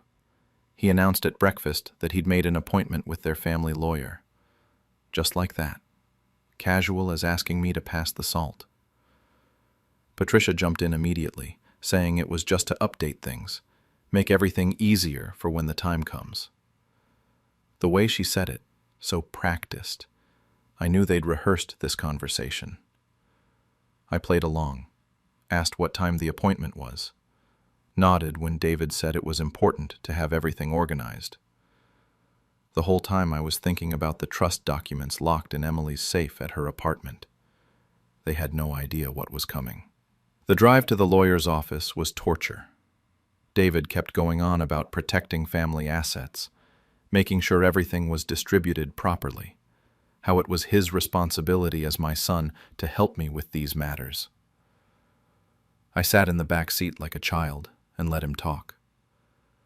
Patricia kept turning around to smile at me, this fake, warm smile that didn't reach her eyes. We got to the office, and I'd never seen this lawyer before in my life. Some guy named Richard something. He shook my hand like I was fragile, spoke slowly like I might not understand basic English. David and Patricia sat on either side of me while this lawyer pulled out documents. He explained the new will. Everything would go to David. Patricia would be co-executor. There were clauses in there about my accounts. If I was deemed incapacitated, they'd get immediate access to manage my finances. I read through it all carefully while they watched me. The lawyer kept asking if I understood, if I had any questions, using that patronizing tone people use with old folks. I asked a few questions, played confused about some of the legal terms. Watched David and Patricia exchange these little glances, trying not to look too eager. Patricia actually patted my hand at one point and said, "It's okay, Harold. We'll take care of everything." Like she was doing me a favor, like she was some kind of saint. I signed their useless documents, every page, right where they wanted. The lawyer notarized it all, while David practically beamed. On the way out, I stopped and turned to both of them. I thanked them for helping an old man like me, told them I didn't know what I'd do without them. Patricia's smile was pure greed. She thought she'd won. They both did. That was 4 months into living with them. What followed were the longest 2 years of my life. They stopped pretending after that lawyer visit. My portions at dinner got smaller. They'd eat steak while I got whatever leftovers were in the fridge. When my friends called, Patricia would tell them I was sleeping or too tired for visitors, then never give me the messages. David started talking about me like I wasn't in the room, discussing my health and my habits with Patricia right in front of me. I played my part perfectly, started moving a little slower, would pretend to forget small things, like where I put my reading glasses, or what day it was. Sometimes I'd shuffle when I walked. I became the declining old man they wanted me to be, and they ate it up. Every confused look I gave them probably added another vacation to their fantasy retirement plans. Emily kept visiting, but it got harder. She'd text me secretly and show up, and every time Patricia would be hostile.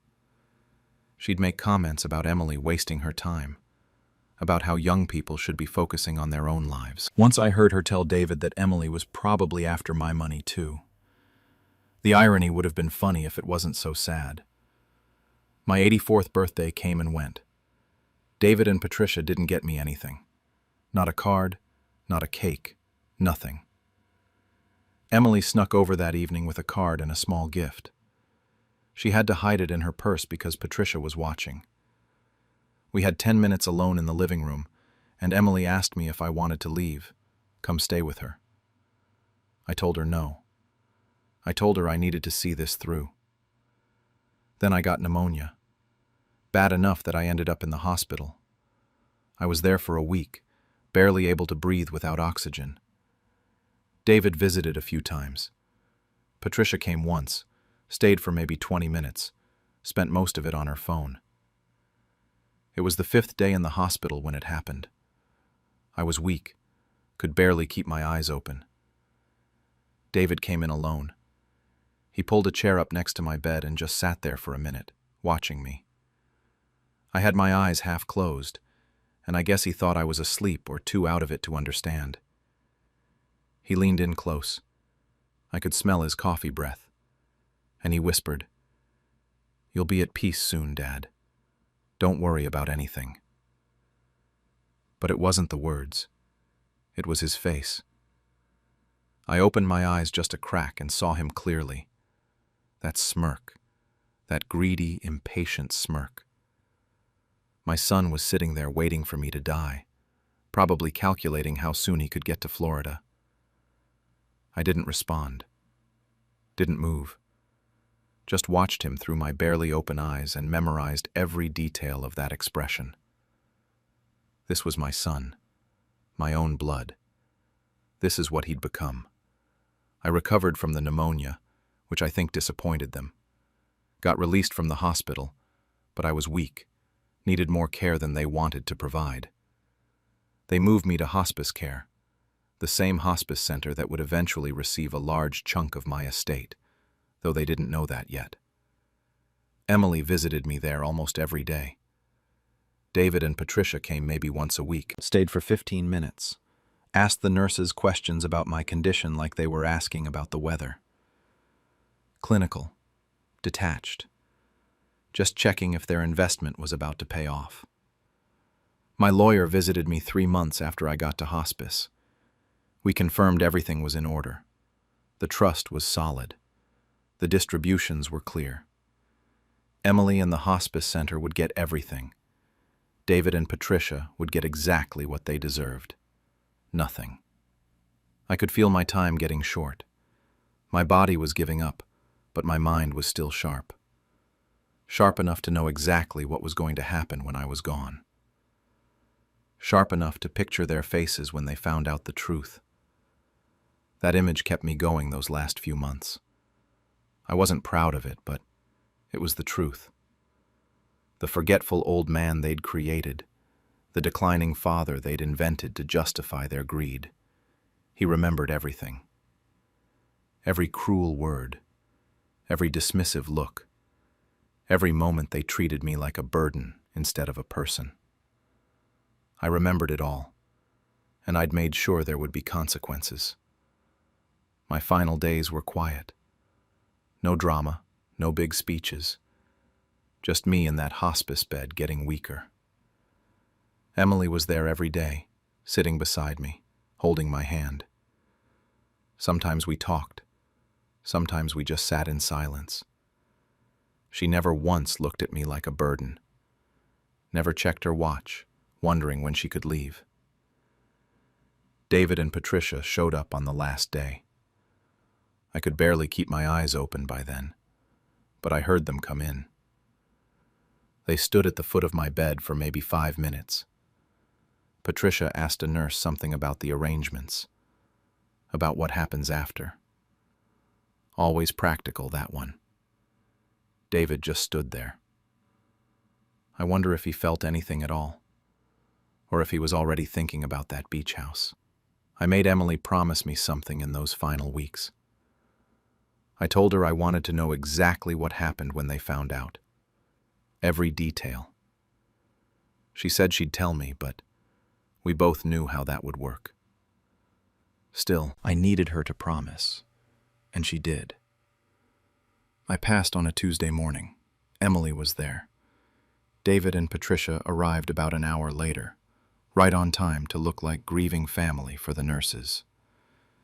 Now here's the thing. Emily told me everything that happened next during my last week. She'd come visit and update me like she was reporting back from a mission. So what I'm about to tell you, I didn't see myself, but it's exactly how it went down. The lawyer called David 3 days after my funeral, asked him and Patricia to come to the office to handle the estate matters. They showed up dressed nice, Patricia in black like she was still in mourning. Emily said they looked confident, comfortable, like people about to collect a lottery ticket they'd been holding for 2 years. The lawyer sat them down and explained that my estate would be distributed according to the living trust I'd established. David apparently nodded along, probably thinking this was just legal formality. Then the lawyer started reading the distributions. Everything to Emily. The house, the land, the savings, about $800,000 total. And a substantial donation to the hospice center where I'd spent my final months. Emily said the room went completely silent. Patricia's face went white, then red. David just sat there staring at the lawyer like the words weren't making sense. Then Patricia started screaming. Actual screaming, demanding to see the real will, calling it fraud, saying I wasn't in my right mind. The lawyer very calmly explained that the living trust was established 3 months after I moved in with them, that it superseded any will created after that date, that living trusts bypass probate and are incredibly difficult to contest.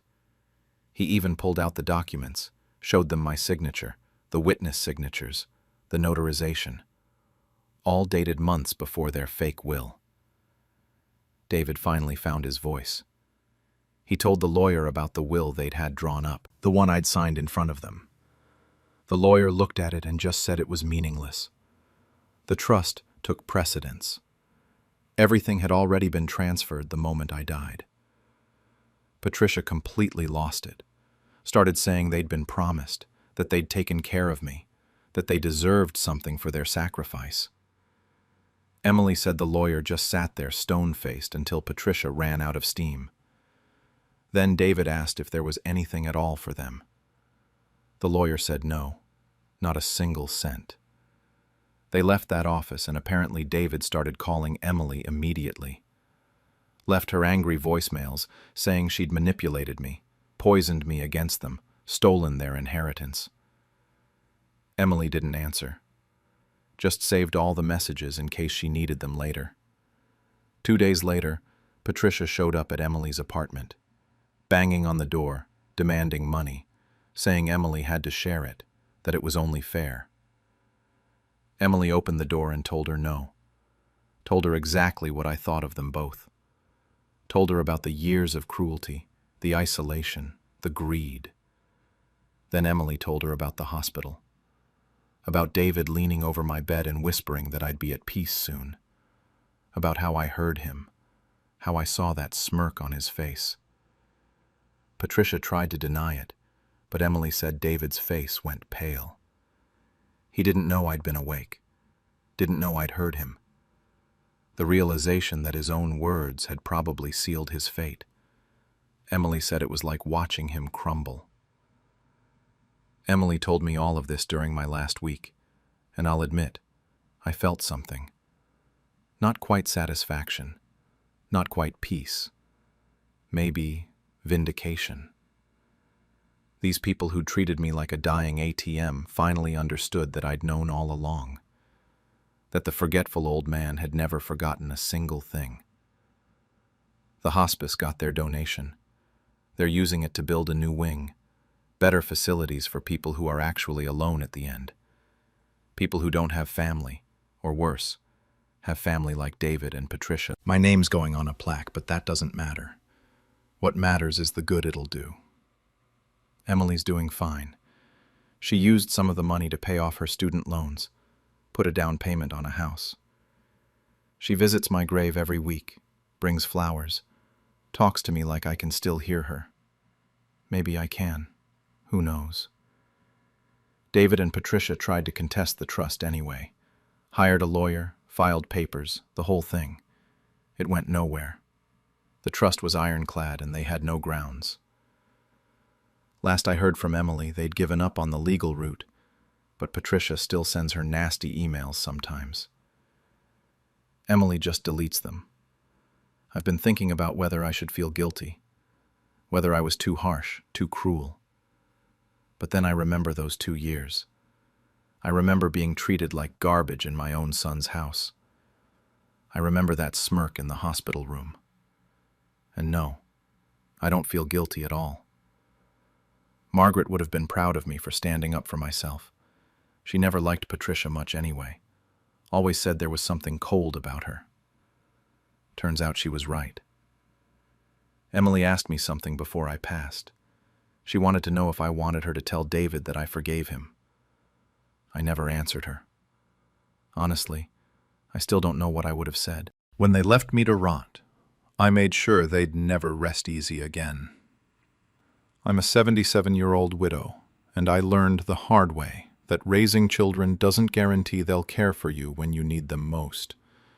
My husband died 10 years ago and left me our small house and enough savings to live modestly.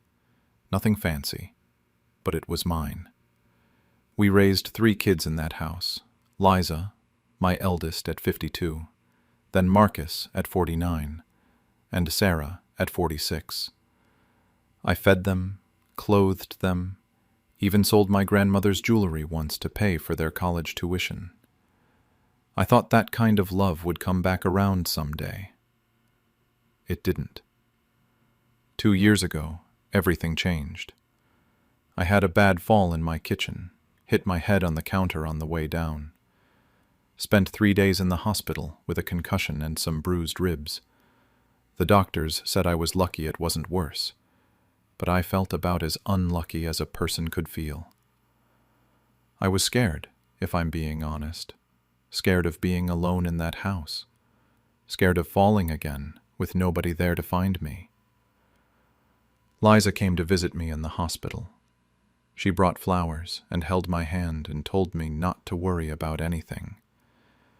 She said I should come stay with her and her family for a while, just until I got back on my feet.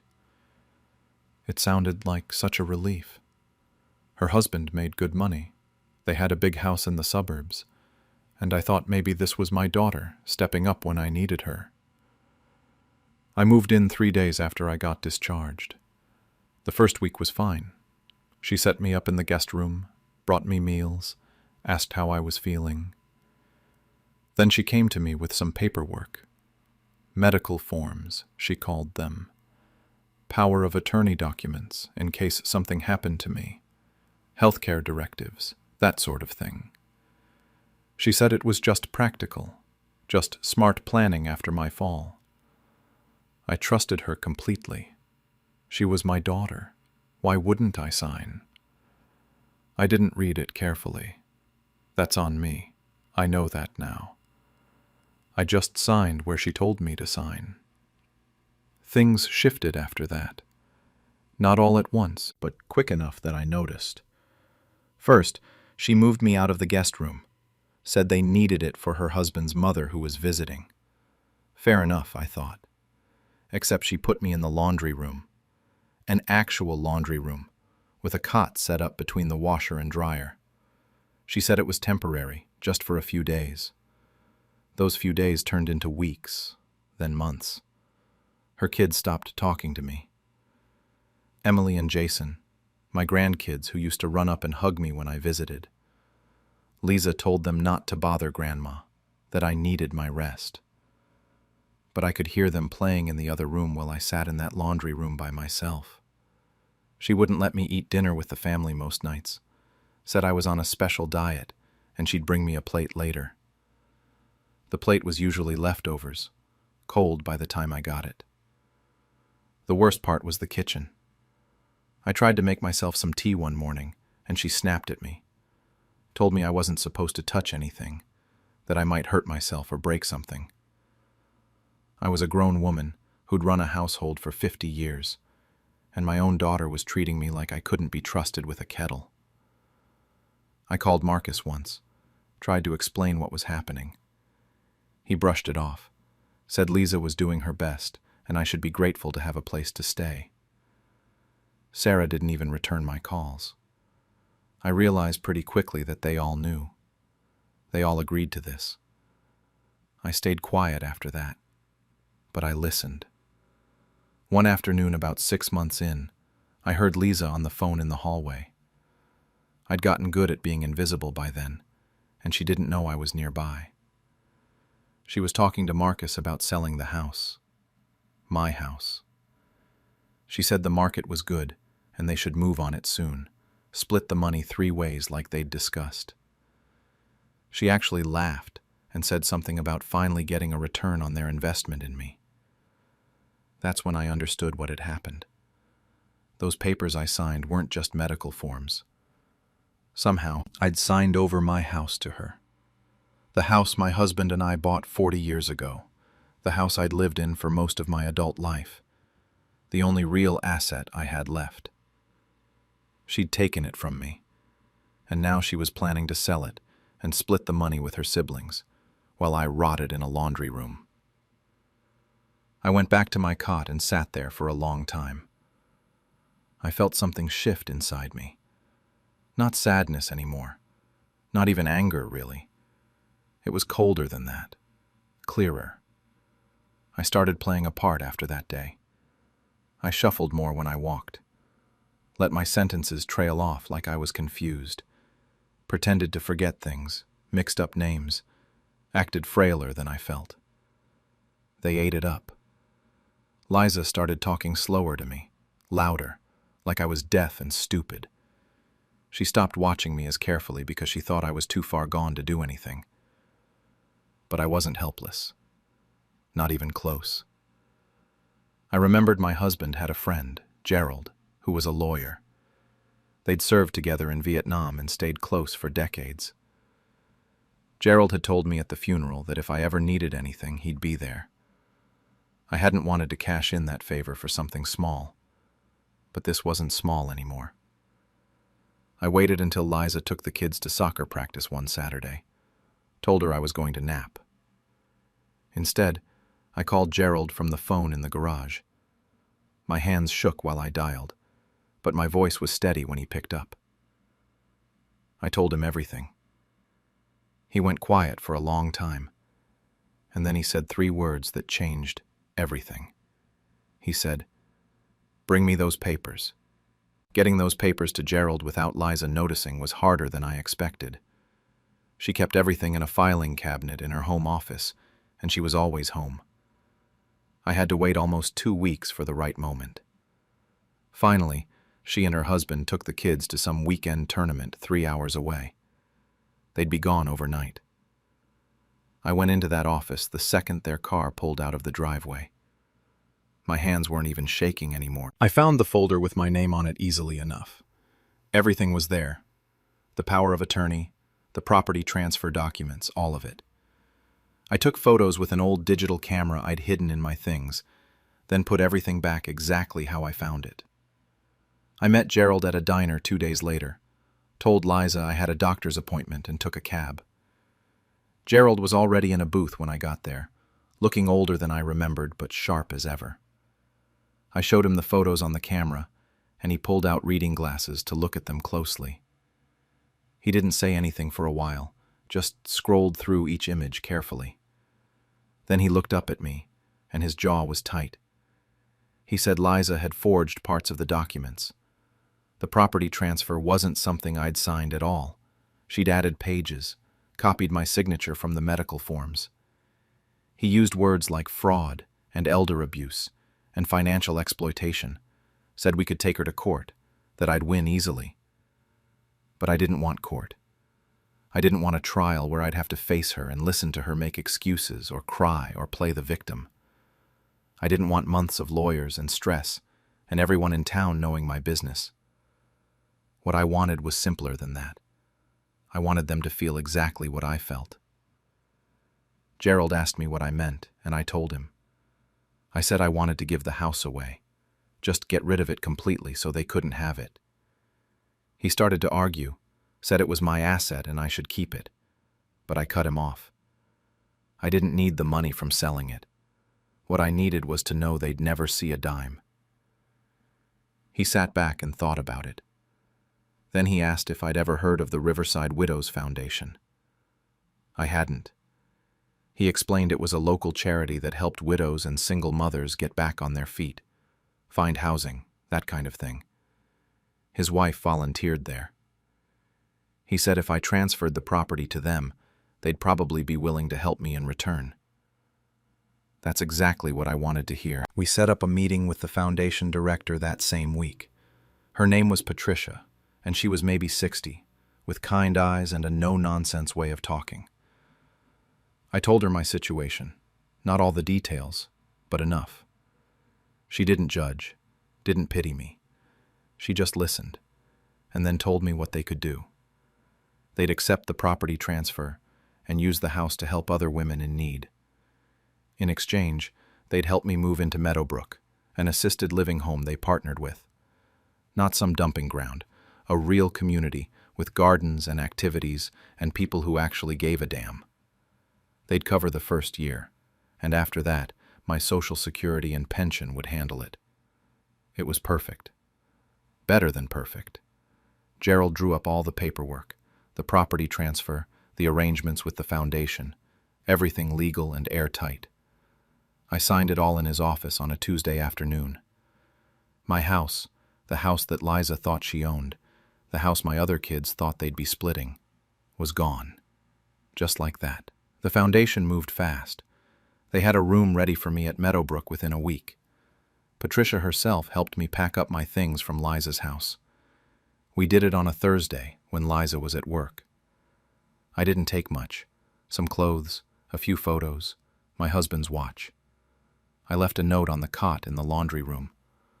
All it said was that I'd found other arrangements and wouldn't be needing her charity anymore. I didn't see her face when she found it, but I wish I had. Patricia drove me to Meadowbrook that same day. The room was small, but it was mine. Actually mine. There was a real bed, a window that looked out on a garden, a chair where I could sit and read. No washer and dryer, no cot. No being told I couldn't use the kitchen or that I was in the way. I settled in and waited. It took 3 weeks. 3 weeks before Liza tried to finalize the sale of what she thought was her house. Gerald told me later what happened. She'd gone to the title company with a buyer lined up, ready to sign papers and collect her money. That's when they told her she didn't own the property, that it had been transferred to a charitable organization and there was nothing to sell. She called Gerald's office screaming. He wouldn't tell me exactly what she said, but apparently she threatened to sue, threatened to have him disbarred, threatened everything she could think of. He calmly explained that all the paperwork was in order, and that if she pursued this, he'd be happy to discuss the forged documents in court.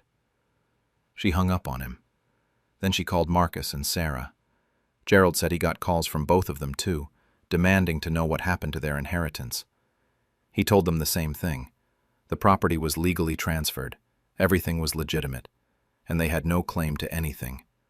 None of them got a single cent.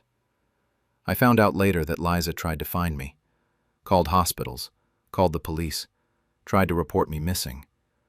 But I was an adult who'd left of my own free will, and Patricia made sure everyone knew I was safe and exactly where I wanted to be. Eventually, Liza figured out where I was. She started calling Meadowbrook. The staff would come tell me my daughter was on the phone, and I'd tell them I wasn't available. She came by in person twice. Both times I refused to see her. The second time, security had to escort her out because she wouldn't leave. Marcus sent letters. Sarah sent emails to the main office, asking them to pass messages along. I threw the letters away without opening them and told the staff to delete the emails.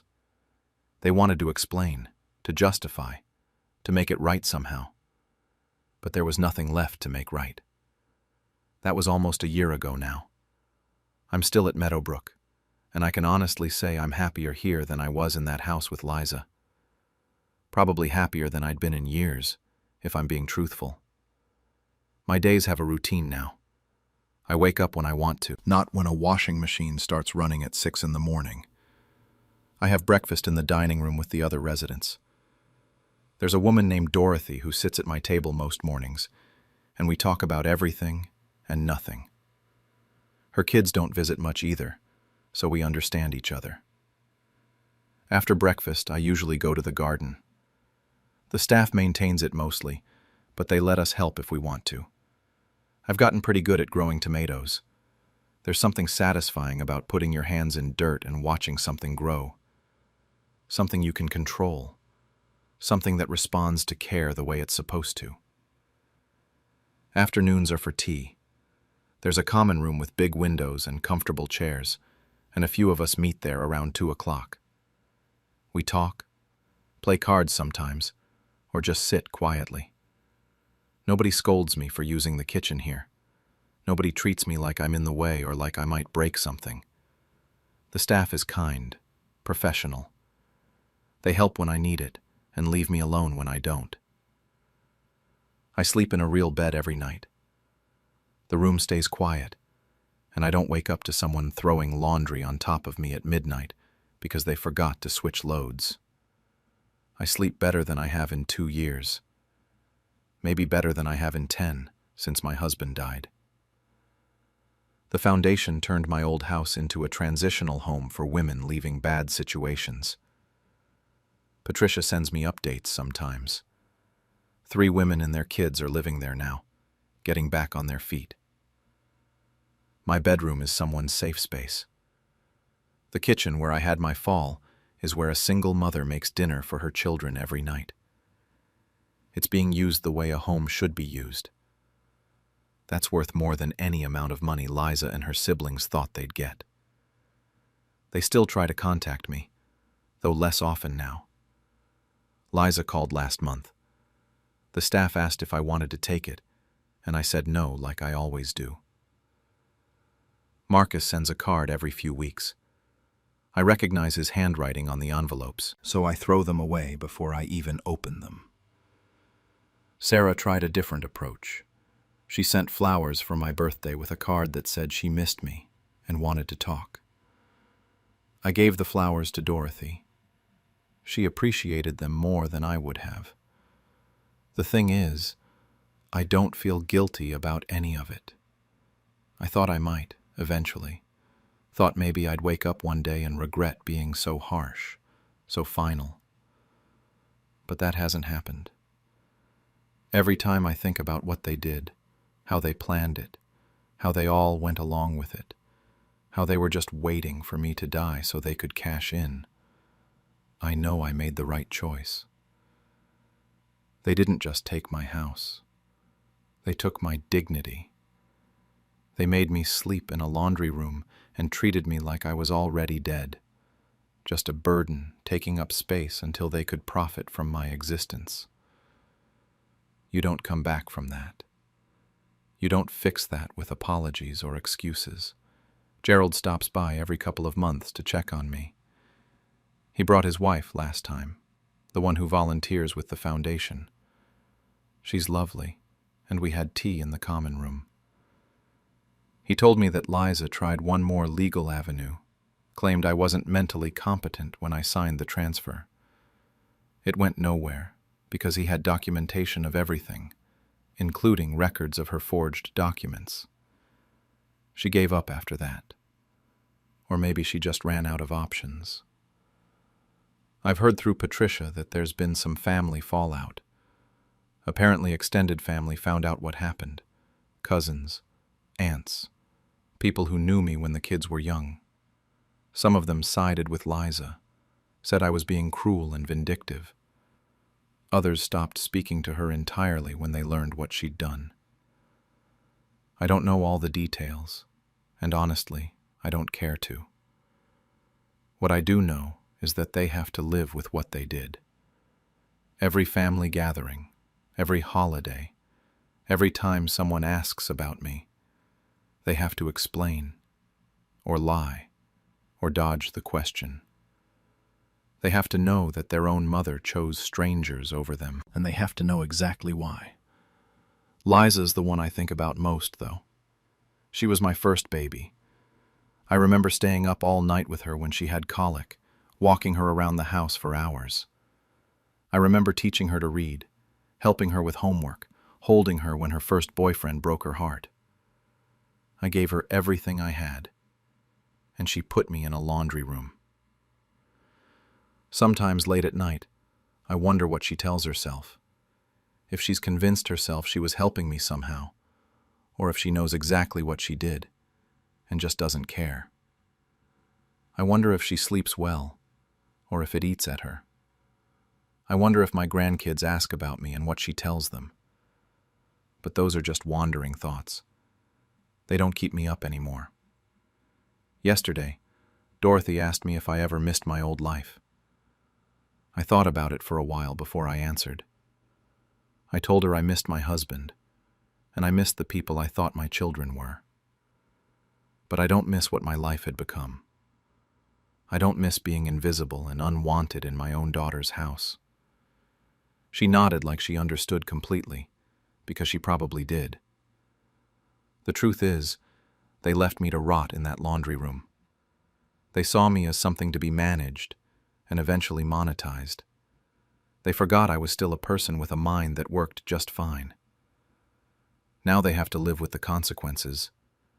They have to live with the rot inside themselves, knowing what they did and what it cost them.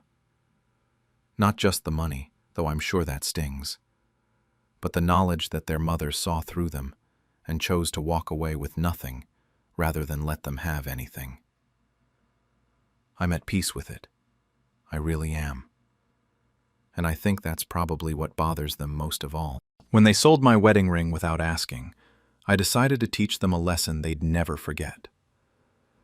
I'm a 77-year-old grandmother, and I've spent my entire life believing that family meant something, that it meant loyalty, trust, respect. My late husband's wedding ring was the most precious thing I owned, not because it was worth much money, but because of what it represented. 52 years of marriage, of love, of memories. He wore that ring every single day until the day he died 3 years ago. My grandson, 32, and his wife, 28, moved in about a year ago. They showed up at my door on a Tuesday evening with suitcases and sad faces, telling me they'd both lost their jobs and had nowhere else to go. I didn't even hesitate. That's what family does, right? You help each other. They promised it would be temporary, just until they got back on their feet. They'd contribute to groceries, help around the house, the usual arrangement. The first few months were actually fine. They kept to themselves mostly, helped with dishes sometimes, picked up groceries when I asked. Nothing seemed off. My grandson had always been a sweet kid growing up, and I wanted to believe he was just going through a rough patch. His wife was quiet, but polite enough. I thought I was doing a good thing. Then, things started disappearing. It was subtle at first. About 6 months after they moved in, I noticed my gold bracelet was missing from my dresser. I tore my room apart looking for it, convinced I'd just misplaced it somewhere. Old age, you know? You start forgetting where you put things. I mentioned it to my grandson, and he helped me look. We never found it. A month later, my husband's coin collection vanished from the study. He'd been collecting coins since he was a teenager, had some rare ones worth a bit of money, but mostly it was sentimental. I thought maybe I'd packed it away somewhere and forgotten. My memory isn't what it used to be, so I just figured it would turn up eventually. Then it was a set of antique dishes my mother had given me. They were in the china cabinet 1 week, gone the next. I asked if anyone had moved them, maybe put them in storage. My grandson and his wife both looked confused, said they hadn't touched them. His wife even suggested maybe I'd donated them and forgotten. That stung a little, but I started wondering if she was right. Was I really becoming that forgetful? Each time something went missing, they were so helpful.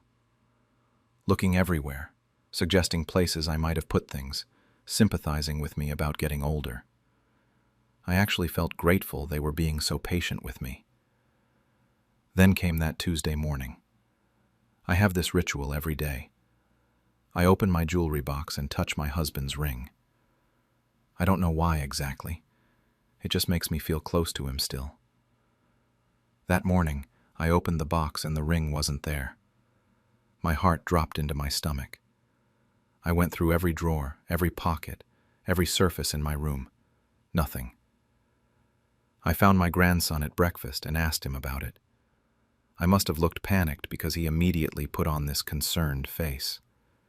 But there was something else there too, something in his eyes that didn't match his expression. He gave me this nervous smile and said, The ring was probably just misplaced, that I'd been forgetting things lately. His wife jumped in quickly, asking if I'd maybe taken it to get cleaned. Mentioned something about a jeweler. I stood there staring at them, knowing I'd never said anything about a jeweler. I never took that ring anywhere. It stayed in my jewelry box. Always. I didn't push it. Something told me to just nod and walk away. So I did. That night I couldn't sleep. Around 11, I got up to get some water from the kitchen. The house was dark except for a lamp in the living room. I heard my grandson's voice, low and casual like he was on the phone. I stopped in the hallway. I wasn't trying to eavesdrop, but I heard it anyway. Yeah, got 800 for it. Old lady doesn't even know. Easy money. She'll forget by tomorrow anyway. Then he laughed. That's what broke something inside me. That laugh. Like it was all just a joke. Like I was just some senile old woman he could steal from without consequence. I stood there in the dark hallway for what felt like hours, but was probably only a minute. Everything clicked into place. The bracelet, the coins, the dishes, all of it. They'd been robbing me blind for months, and I'd been blaming myself, thinking I was losing my mind. I went back to my bedroom and sat in the dark. I didn't cry. I thought about my husband, about that ring on his finger for 5 decades. I thought about how my grandson used to visit me every week before he moved in, how he'd hug me and tell me he loved me. I wondered when exactly I'd stopped being his grandmother and started being a target. That night, I didn't fall apart like they probably expected. I planned.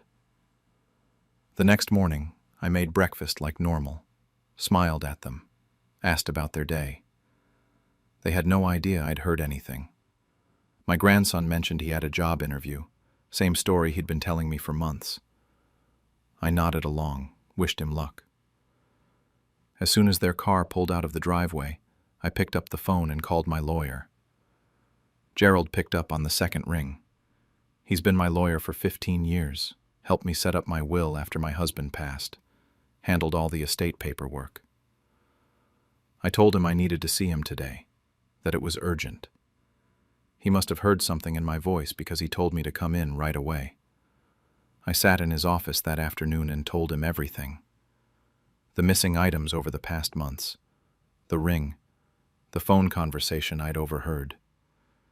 Gerald just sat there, hands folded on his desk, shaking his head. He said he wasn't surprised, that he'd seen this kind of thing before with elderly clients. That made me feel worse somehow, knowing I was just another predictable story. Then we got to work on the will. My current will had everything going to my grandson. The house, my savings account with about $180,000, all the jewelry and heirlooms, everything. I'd set it up that way because he was my only grandchild, and I thought that's what you're supposed to do. Pass things down to the next generation. We changed all of it. The house went to the local homeless shelter. I liked the irony of that, considering my grandson had claimed to be homeless when he showed up at my door. My savings got split 3 ways: Veterans Fund, Children's Hospital, and the Animal Rescue. The jewelry and whatever heirlooms were left went to my neighbor's daughter, the one who actually visits me and brings me soup when I'm sick. Gerald asked what I wanted to leave my grandson. Legally, you can't completely write someone out in my state, so we left him $1. Gerald said that would make it crystal clear the exclusion was intentional, not an oversight.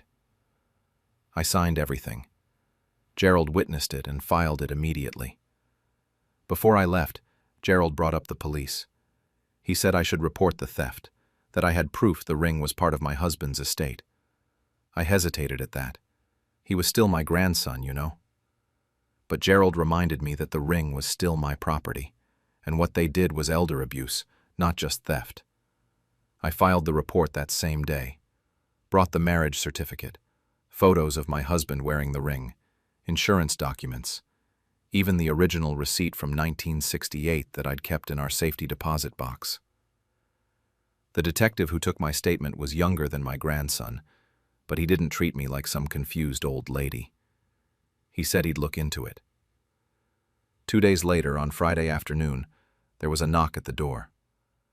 I was in my chair in the living room when my grandson answered it. 2 police officers stood there. I heard one of them say they needed to talk about a wedding ring he'd recently sold. The color drained from his face. His wife came running from the kitchen asking what was going on. The officers explained they were investigating elder theft, possible felony charges, and needed him to come to the station for questioning. I just sat there in my chair, looking at my book, saying nothing. He looked at me once before they took him out, and I've never seen anyone look so betrayed. The irony wasn't lost on me. He came back 3 hours later and went straight for my room. Didn't knock, just burst in screaming about what I'd done. I stayed calm. Told him I reported a theft because that's what it was, a theft. That ring was stolen. He lost it. Started yelling that it was just a ring, that I was destroying his life over a piece of metal. I stood up then, looked him in the eye, and told him that piece of metal was the last thing I had of his grandfather. The man who raised his father, who held him when he was born, who loved him. His wife ran in and started in too. Said they needed the money, that I had so much and didn't even wear most of it. Like that justified anything. Like my things were community property just because I'm old and they're broke. That's when my grandson broke. He admitted everything. The bracelet, the coins, the dishes, all of it. Said they'd made about $3,500 over the past 8 months. Had the nerve to say they were going to pay me back eventually. I asked him with what money, since they didn't have jobs. That stopped him cold. The truth came out then. They'd quit their jobs before moving in.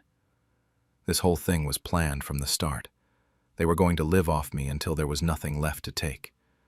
My grandson switched tactics then, got down on his knees and begged me to fix it, to tell the police it was a misunderstanding. Then he asked about the will, said we could work this out, that we were still family. I told him I'd seen Gerald on Wednesday, watched his face as I explained that everything was changed. The house, the money, the heirlooms, all of it going somewhere else. He was getting $1 and not a cent more. I said it clearly, made sure he heard every word. You sold your inheritance the moment you sold that ring. Actually, you sold it the moment you sold the first item. The ring just helped me see what you really are. He completely lost control, started grabbing things off my dresser and throwing them, broke my lamp, knocked over picture frames. His wife had to physically drag him out of my room. I just stood there and let him rage. There was nothing left to say. The next morning, I woke up to the sound of them packing. They worked in angry silence, throwing things into boxes and bags. My grandson tried one more time as they were loading the car. Came to my door and said we were family, like that should fix everything. I looked at him and said family doesn't steal from each other. Family doesn't laugh about scamming their grandmother. I told him he stopped being family months ago. He just didn't know it yet. They were gone by Sunday afternoon. No goodbye, just car doors slamming and tires on gravel. The house went quiet for the first time in a year. A week after they left, the prosecutor called. My grandson had taken a plea deal to avoid trial. Guilty plea to theft, probation, and restitution ordered for everything he'd stolen. He had to pay back the $800 for the ring, plus the estimated value of all the other items. The prosecutor sounded satisfied, like this was a win. I thanked her and hung up, knowing I'd probably never see that money. I didn't care about the money anyway. 2 weeks later, the detective called about the ring. They'd tracked it to a pawn shop, but it had already been resold before they could recover it. The new buyer had purchased it in good faith, which meant legally it was theirs now. The ring was gone forever. I thanked the detective for trying and sat there staring at the phone for a while after we hung up. That's when I finally let myself cry. Not for my grandson or what he'd done, but for that ring. For the fact that I'd never touch it again. Never feel that connection to my husband. It's been 3 months now since they moved out. The house is quiet in a way I used to hate. After my husband died, the silence drove me crazy. But now I find it peaceful. I don't have to check if things are missing anymore. Don't have to watch my back in my own home. Don't have to second-guess my own memory every time something isn't where I left it. My neighbor's daughter visits twice a week now, brings groceries, sits and actually talks to me about her life. Real conversations, not the fake pleasant small talk my grandson used to give me while he was casing my house for the next thing to steal. She doesn't want anything from me. She just seems to like spending time with me. It's a strange feeling after this past year. My son called once, about a month ago. My grandson's father. He asked if I really had to press charges, said that was his son, like I didn't know that. I asked him what exactly he wanted me to do. Just let it go? Pretend it never happened? He got quiet, then said something about family forgiving family. I told him forgiveness doesn't mean there are no consequences. He hasn't called since. Some cousins have reached out, sent messages saying I should reconsider, that family should stick together. I've stopped responding to most of them. They weren't there when my things were being stolen. They weren't the ones being robbed by someone they trusted. Easy to preach forgiveness when it's not your life being picked apart piece by piece. My grandson's wife's parents somehow got my number. That was a fun conversation. They called screaming about how I'd ruined their daughter's life, destroyed her future. I listened for maybe 30 seconds before I cut them off and said their daughter helped steal from me for months, and my grandson ruined his own life. I was just done enabling it. Then I blocked the number. Some evenings, I sit in my husband's chair, the one he used to read in. I talk to him like he's still here, tell him about what happened. I ask him if I did the right thing. The ring is gone, but maybe they learned something. At least that's what I tell myself. I know the relationship with my grandson is over. There's no coming back from this. And honestly, I'm surprisingly okay with that. The lawyer called yesterday, though. Gerald, sounding tired. Apparently my grandson is contesting the will. He's claiming undue influence, saying I'm not mentally competent, that someone manipulated me into changing it. He wants a psychological evaluation to prove I was confused or coerced. Gerald says it won't work. We have too much documentation. The timeline is clear. I was obviously of sound mind when we made the changes. But it's going to be messy. Court dates, evaluations, the whole thing. Part of me wants to laugh at the irony. He spent months trying to convince me I was losing my mind, forgetting things, misplacing items. Now he's trying to use that against me, claiming I'm too mentally incompetent to make decisions about my own estate. The same mental incompetence he was counting on to keep stealing from me. Gerald says we'll be fine. The police report helps establish that I was clear-minded enough to recognize theft and report it. The timeline shows I changed the will immediately after discovering the theft, which demonstrates rational decision-making. And the fact that I'm contesting his contest kind of proves I know exactly what I'm doing. But it still means I'll probably have to see my grandson again. Sit across from him in a courtroom while some lawyer he can't afford tries to paint me as a confused old woman who doesn't know what she's doing. While he pretends he's the victim in all this. I think about that phone call sometimes. That laugh. How easy it was for him. How casual, like stealing from your grandmother, was just a normal Tuesday. And I wonder when it happened. When exactly I stopped being a person to him and became just an opportunity. Was it before he moved in? Was this whole thing calculated from the start? Or did it happen gradually, seeing all my things, knowing I was alone, realizing how easy it would be? So now I'm waiting waiting to see if my grandson will drag me through court to fight for the inheritance he stole from himself. The inheritance he sold off piece by piece for quick cash. Gerald keeps telling me not to worry, that we'll win this easily. But winning isn't really the point anymore. The point is that it's happening at all. That he's still trying to take from me, even now.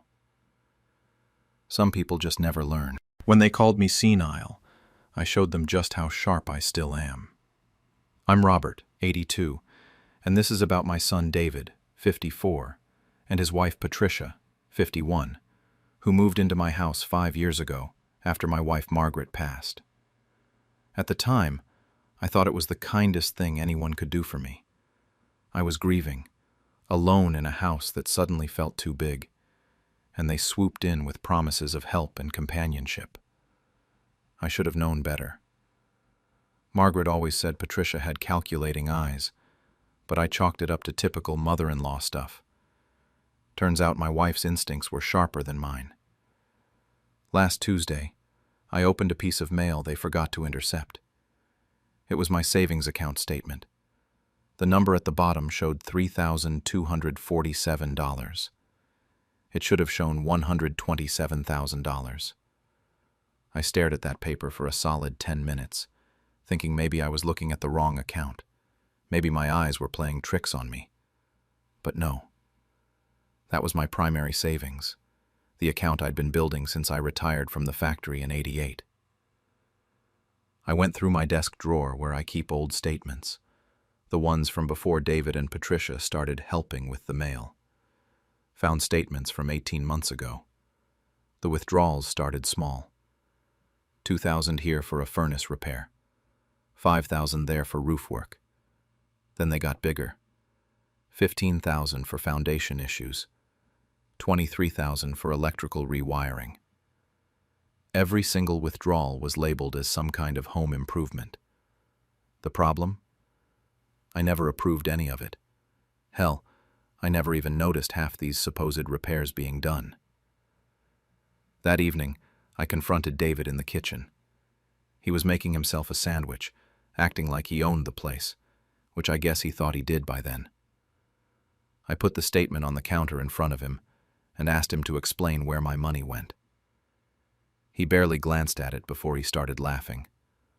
Not a nervous laugh either, a genuine, amused laugh, like I'd just told him a joke. He said the line that changed everything. "Dad, you're getting old. You probably just forgot. We talked about the new deck, the roof repair, remember?" Patricia came in right on cue, putting her hand on my shoulder with this fake concern dripping from every word. "Robert, you've been so forgetful lately. We showed you all the paperwork. You signed off on everything." I stood there looking at them, and it hit me like a punch to the gut. They'd been gaslighting me. For months, maybe longer. All those times they'd asked if I remembered conversations we supposedly had. All those moments they'd exchange glances when I questioned something. They'd been building a narrative that I was declining, losing it, becoming the senile old man they needed me to be. I need to explain how they got this far, because it didn't happen overnight. 5 years ago, when Margaret died, I was a mess. We'd been married for 57 years. You don't lose someone like that and just bounce back. David and Patricia showed up 2 weeks after the funeral with suitcases and sympathetic faces. They said I shouldn't be alone, that they wanted to take care of me, that I deserved to rest after everything. I was too numb to question it. The takeover was gradual. First it was the mail. David started bringing it in from the mailbox, sorting through it at the kitchen table. Said I shouldn't have to deal with bills and junk mail, that it was just extra stress I didn't need. Then it was the finances. Patricia offered to handle the checkbook, pay the utilities, make sure everything was running smoothly. "Let us handle this," she'd say. "You deserve to rest." And I let them, because I was tired and sad and stupidly grateful. Looking back now, I can see all the red flags I ignored. Statements that went missing. Vague answers when I asked about specific expenses. The way they'd talk over me at doctor's appointments, answering questions the doctor directed at me. That time, I asked about my property tax bill, and David told me not to worry about it, that it was handled, even though I'd always paid my own taxes for 60 years. But grief makes you stupid. Grief makes you trust people you shouldn't. That night after the confrontation, I couldn't sleep. I lay in bed staring at the ceiling, listening to them laugh in the living room like nothing had happened. And something clicked. They think I'm declining. They genuinely believe I'm losing my mind and won't be able to fight back. But here's the thing they didn't count on. I'm not declining. My mind is as sharp as it was in '68 when I ran logistics for an entire battalion in Vietnam. I might move slower, might take longer to get up the stairs, but my brain works just fine. Then I remembered something Margaret told me about a month before she died. She'd been getting her affairs in order, talking about accounts and paperwork. She mentioned the second account, the one we'd opened back in the '70s and barely touched. We'd always called it our emergency fund, our just-in-case money. I'd honestly forgotten about it after she passed. David had never known it existed. The next morning I called the bank while David and Patricia were out shopping, checked the balance on that old account. $340,000, sitting there untouched, collecting interest for decades. They had no idea. All their scheming, all their theft, and they'd only found half of what I had. That's when I made my decision. I wasn't going to argue with them. I wasn't going to beg for my money back or threaten to call the police. I was going to do something much better. I was going to plan. Starting that Friday, I became what they thought I already was. I called David by the wrong name twice during breakfast, pretended to ask Patricia what year it was, and acted confused about whether I'd already eaten lunch. The look they exchanged across the table was perfect. Chief mixed with this sick kind of satisfaction. I could practically see them thinking their plan was right on track. Over the next week, I really leaned into it. Asked David about my car that I'd sold 3 years ago. Told Patricia I needed to call Margaret. Put my reading glasses in the refrigerator where they'd find them. Every little act of confusion was calculated, and every single one of them bought it completely. The more senile I acted, the more comfortable they became. They stopped being careful around me. That's when I started overhearing things. They'd talk in the living room at night, thinking I was asleep upstairs. One night I caught Patricia telling David that it was getting worse, that they needed to move faster on getting power of attorney. David agreed, said they should have the paperwork ready within the month. They talked about me like I was already gone, like I was just this obstacle they needed to navigate around. But while they thought I was napping or zoning out in front of the TV, I was going through their things. Found the practice sheets in Patricia's nightstand drawer. Pages and pages of my signature. Her handwriting getting closer and closer to mine. Found printed emails between David and a realtor about eventually listing the house, discussing market value and comparable sales in the neighborhood. Then I found the real kicker. Documents showing they'd taken out a home equity line of credit against my house. $60,000, forged signature, the whole 9 yards. I photographed everything with my old digital camera. They thought I barely knew how to use it, but I'd been taking pictures since before they were born. Every forged signature, every suspicious document, every piece of evidence went onto the memory card that I kept in my sock drawer. What they didn't know is that I still had friends who owed me favors. James Turner, 79, served with me back in Vietnam. After the war, he went to law school, built a solid practice handling estates and trusts. We'd stayed in touch over the years, grabbed lunch every few months. I called him on a Tuesday morning while David and Patricia thought I had a doctor's appointment. Instead, I drove across town to the diner where James and I used to meet. I laid everything out for him. The bank statements, the photographs of forged documents, the home equity loan. James went quiet for a long time, just looking through the evidence. Then he looked up at me and said this was textbook financial elder abuse, that we could prosecute, that David could go to prison. I told him no. I didn't want David in prison. I wanted something better than that. James understood immediately. We spent the next 6 weeks building an ironclad trust. Every meeting was scheduled during times David and Patricia thought I was elsewhere. James would pick me up from the senior center or the grocery store, and we'd work for hours in his office. The trust was airtight. Everything I still controlled, every asset they hadn't managed to steal yet, went into it. The beneficiaries were my grandchildren, Emma and Lucas.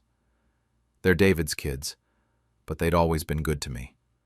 Last Christmas, when they visited, I'd mentioned some of the confusion around my finances, and Lucas had pulled me aside to ask if I was okay.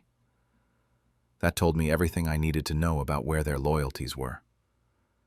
Emma's twins, my great-grandchildren, were named as secondary beneficiaries. Not a penny for David or Patricia. The house was the part I was most proud of. I signed it over to the local veterans' home, the place where I'd been volunteering for 20 years. They'd been trying to expand for years but couldn't afford the property. Now they'd have it, free and clear, the moment I died.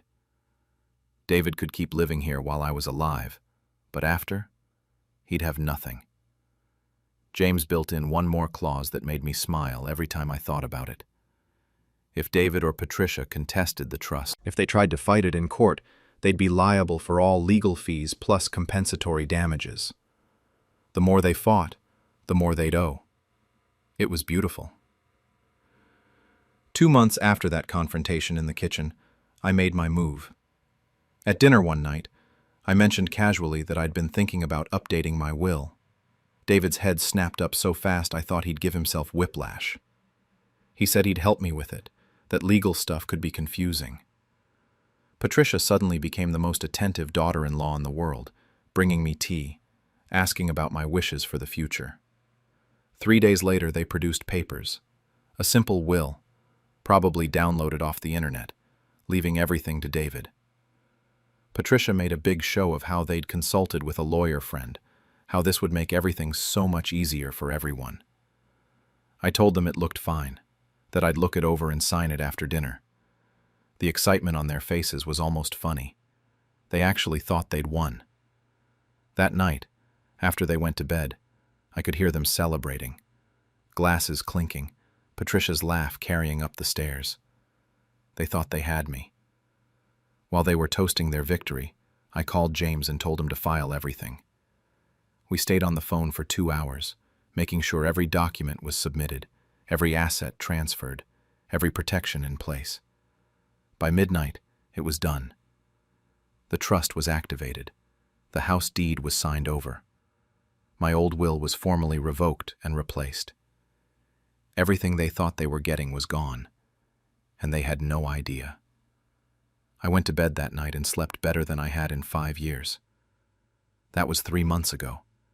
David and Patricia are still here, still playing their parts, still pretending to care for dear old confused Dad. They have no idea everything is already done. The will they think I'm going to sign doesn't matter. The power of attorney they keep pushing for is worthless. Every day I watch them search for control they've already lost. Last week I caught Patricia going through my desk drawers while I was supposedly napping. She was looking for the new will, the one they think exists but I haven't signed yet. I watched her from the hallway for a good 5 minutes, rifling through papers, getting more and more frustrated. When she finally noticed me standing there, she jumped and made up some excuse about looking for stamps. I just nodded and shuffled back to my room like I believed her. The thing is, I could end this whenever I want. I could tell them right now that they've already lost. But where's the satisfaction in that? They stole from me. They gaslit me. They laughed at me when I confronted them. So now I wait, and I watch them scramble. Emma and Lucas visit regularly now. I called them about a month after everything was filed, explained what their parents had been doing. Emma cried. Lucas actually punched a wall in my garage. They wanted to confront David and Patricia immediately, but I asked them to wait. Lucas offered to have me move in with him, said I should get away from them. I refused. Not yet, I told him. I want to see this through. Emma's been helpful in ways I didn't expect. She set up a small camera in my room, hidden in an old alarm clock on my dresser. Said if they try anything, if there's any abuse, we'll have documentation. So far, the cameras mostly caught Patricia snooping and David complaining about how long it's taking for me to decline properly. That footage is backed up on Emma's computer, just in case. I've started leaving breadcrumbs for them to find, little hints that they're not as in control as they think. Mentioned James's name accidentally during dinner last month. Left a brochure from the veterans' home on my nightstand. Brought up my grandkids more often, talking about how proud I am of them, how they'll do great things. Every hint makes Patricia more anxious. She asked me directly 2 weeks ago if I'd been talking to lawyers. Her voice had this edge to it, this barely concealed panic. I looked at her with my best confused expression and asked why I'd need a lawyer when I had them taking such good care of me. The relief on her face was temporary, though.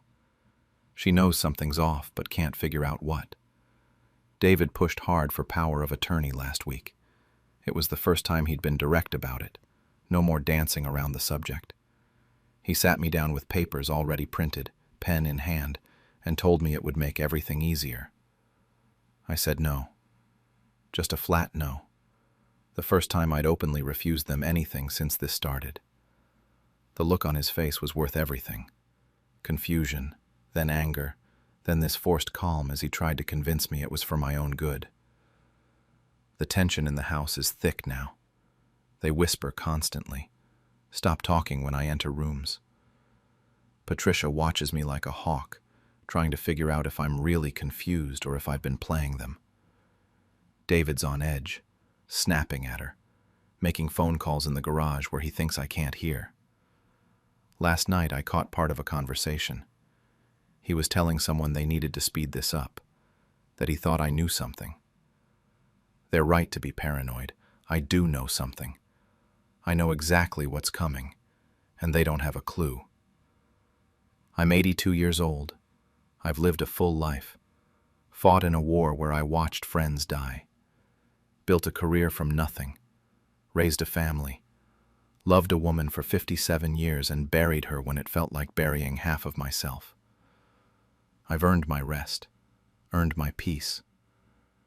But David doesn't understand that this stopped being about money or the house a long time ago. This is about justice. This is about showing that you can't build your future on top of someone else's suffering. It's about proving that underestimating someone because of their age is a mistake. Margaret would have loved this.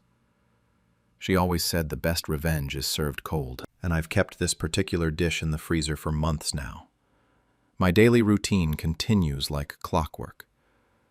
Breakfast, where I pretend to forget what day it is. Afternoon naps where I actually just read or make calls they don't know about. Dinner, where I watch them perform their concerned caretaker act. The trust documents are in a safe deposit box at a bank across town, one David has never been to. James has clear instructions to deliver copies to David personally after I pass, along with a letter I wrote explaining exactly how long I've known what they were doing. Sometimes, late at night, I think about telling them now. I imagine the look on David's face when he realizes his own father outsmarted him. I imagine Patricia's shock when she understands that all her planning and scheming amounted to nothing. But then I remember that laugh in the kitchen. Dad, you're getting old. You probably just forgot. The condescension in his voice, the certainty that I was too far gone to fight back. So I keep playing my part. I shuffle a little more, forget things a little more obviously. Let them think they're winning right up until the end. They say revenge is a dish best served cold. but nobody mentions how satisfying it is to watch someone eat a meal they don't know is poisoned yet. I'm not sure how much time I have left, but however long it is, I'll spend it knowing that the last laugh is mine. When they took my house, I took their peace. I, 79, widowed, never imagined my own children would see me as nothing more than an asset to liquidate. I have 3 kids. Carol is 52, my eldest. David is 49, and Susan is my youngest at 46. Their father and I spent over 30 years building the house I live in now. We worked 2 jobs each for most of our lives just to make sure they never went hungry, never went without. Robert died 8 years ago, and I've been in this house alone ever since. Until 4 months ago, I thought I'd die here too. Peacefully. On my own terms. 4 months ago, I had a stroke.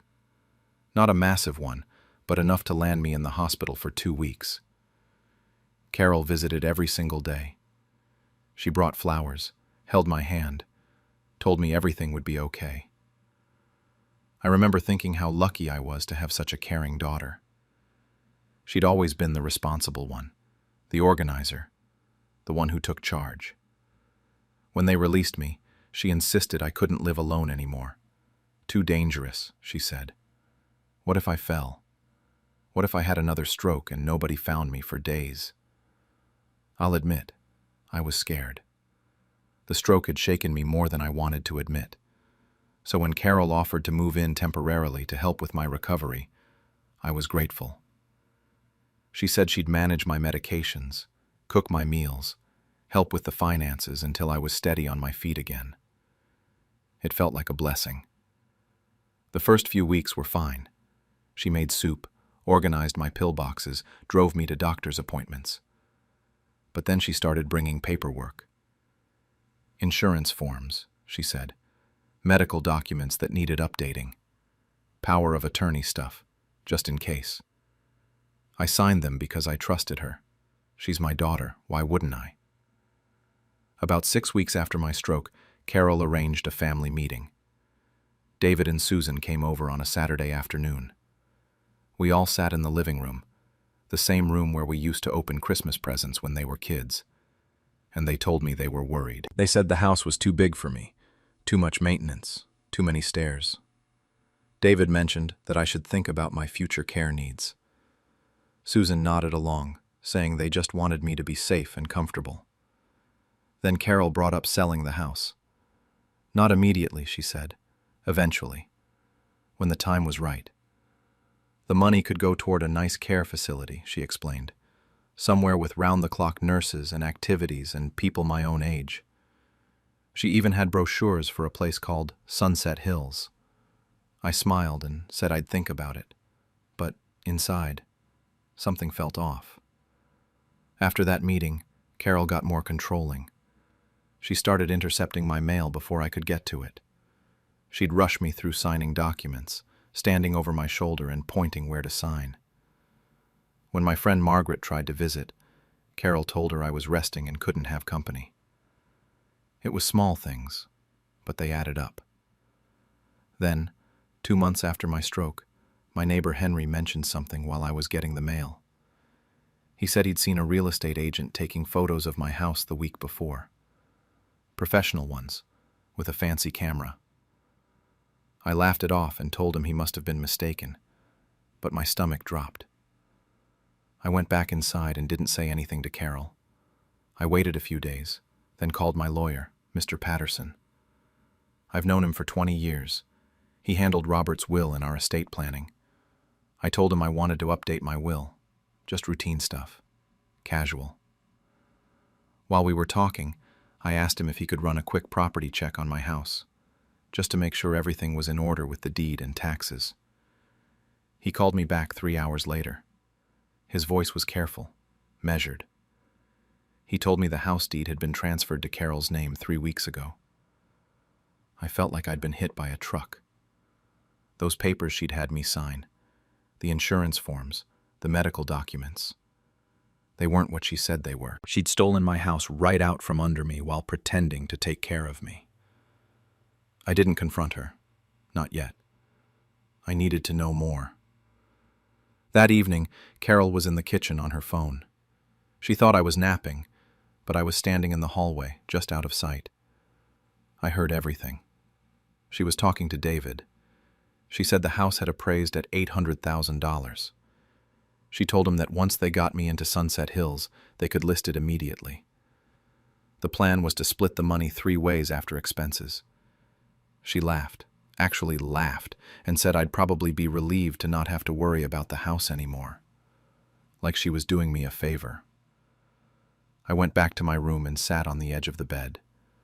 The same bed Robert and I had shared for 43 years. The same room where I'd rocked each of my babies to sleep. And my daughter, my firstborn, had stolen it from me. She hadn't just taken my house. She'd taken my dignity, my independence, my home. She'd looked me in the eye every day while plotting to throw me away. That's when I understood. They weren't selling the house first. They were selling me first. I was just the obstacle between them and their inheritance. And the worst part? I'd made it easy for them. I'd trusted them. I'd signed their papers and smiled and played the grateful, helpless old woman. But here's the thing about being 79. I might walk slower now, but my mind is still sharp. Robert always told me I was tougher than I looked. He made me promise, before he died, that I'd protect what we built together. I didn't fully understand what he meant back then. I understood it now. I need to explain something about my late husband, Robert. He was a careful man, sometimes paranoid, but always protective. Before he died, he sat me down and made me promise to protect our legacy. He said our children were good people, but money changes people. He'd seen it happen to his own brother's family after their parents passed. He made me swear I'd have safeguards in place, just in case. At the time, I thought he was being overly dramatic. I wish I could tell him he was right. After I overheard Carol's phone call, I couldn't sleep. Around 2 a.m, I went down to the basement. Robert had an old filing cabinet down there, stuff I hadn't touched since he died. I found what I was looking for in the back of the bottom drawer, a folder labeled Family Protection Trust.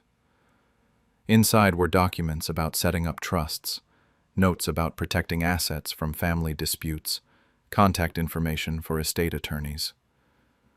Robert had done the research, but never finished it. He'd run out of time. The next day, I called Mr. Patterson again. This time, I told him everything. I asked if Carol's transfer could be undone. He was quiet for a long moment, then explained that yes, technically it could be challenged, since it was obtained through fraud and coercion. But it would mean going to court. It would take years. And here's the worst part. To prove the transfer was invalid, I'd have to prove I was mentally incompetent when I signed. I'd have to argue that I was too senile, too stroke-addled to understand what I was doing. I'd have to become exactly what Carol was trying to make me. I told Patterson I wasn't going to fight it. He started to protest, but I cut him off. I said I had a different idea. I wasn't going to take the house back from Carol. I was going to make her ownership worthless. We met at his office the next morning. I told Carol I had a doctor's appointment and took an Uber. Patterson laid out the plan. The fraudulent transfer might stand legally. Carol had been smart about the paperwork. But there were other options. Creative options. He asked me what I wanted to happen to the house, assuming Carol couldn't have it. I thought about Robert's notes, about protecting our legacy. I told Patterson I wanted it to help people who actually needed it. For the next 3 weeks, I played my part perfectly. I acted more confused than I was, more fragile. I'd forget Carol's name occasionally, then apologize. I'd ask her the same question twice in an hour. She'd get this look on her face, satisfaction mixed with pity. It made me sick, but I kept going. I started leaving financial documents around where she'd find them. Bank statements I'd had Patterson create showing more money than I actually had. I wanted her greedy. Carol took the bait.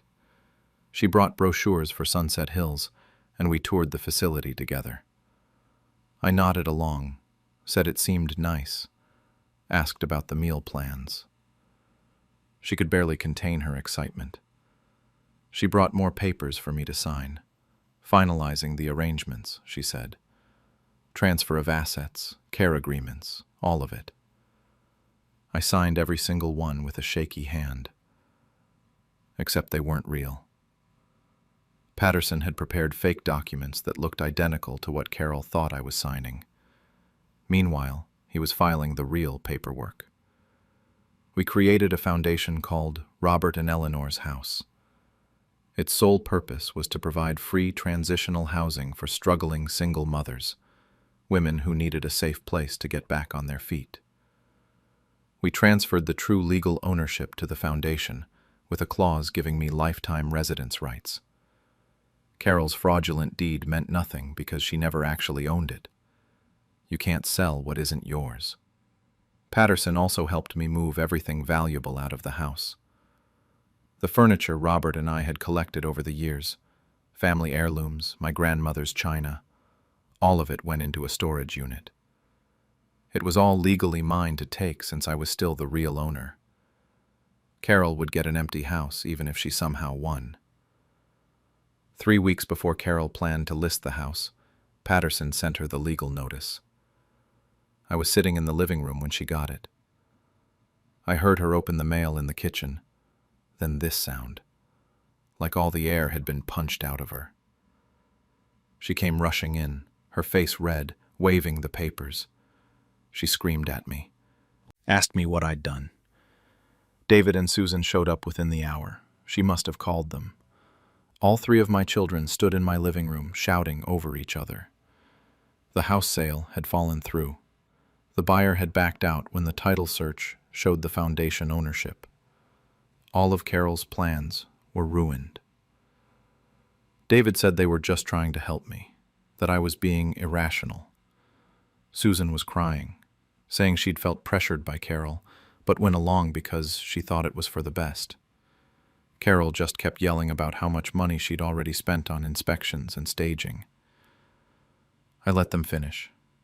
Then I said it clearly, calmly. You sold me first.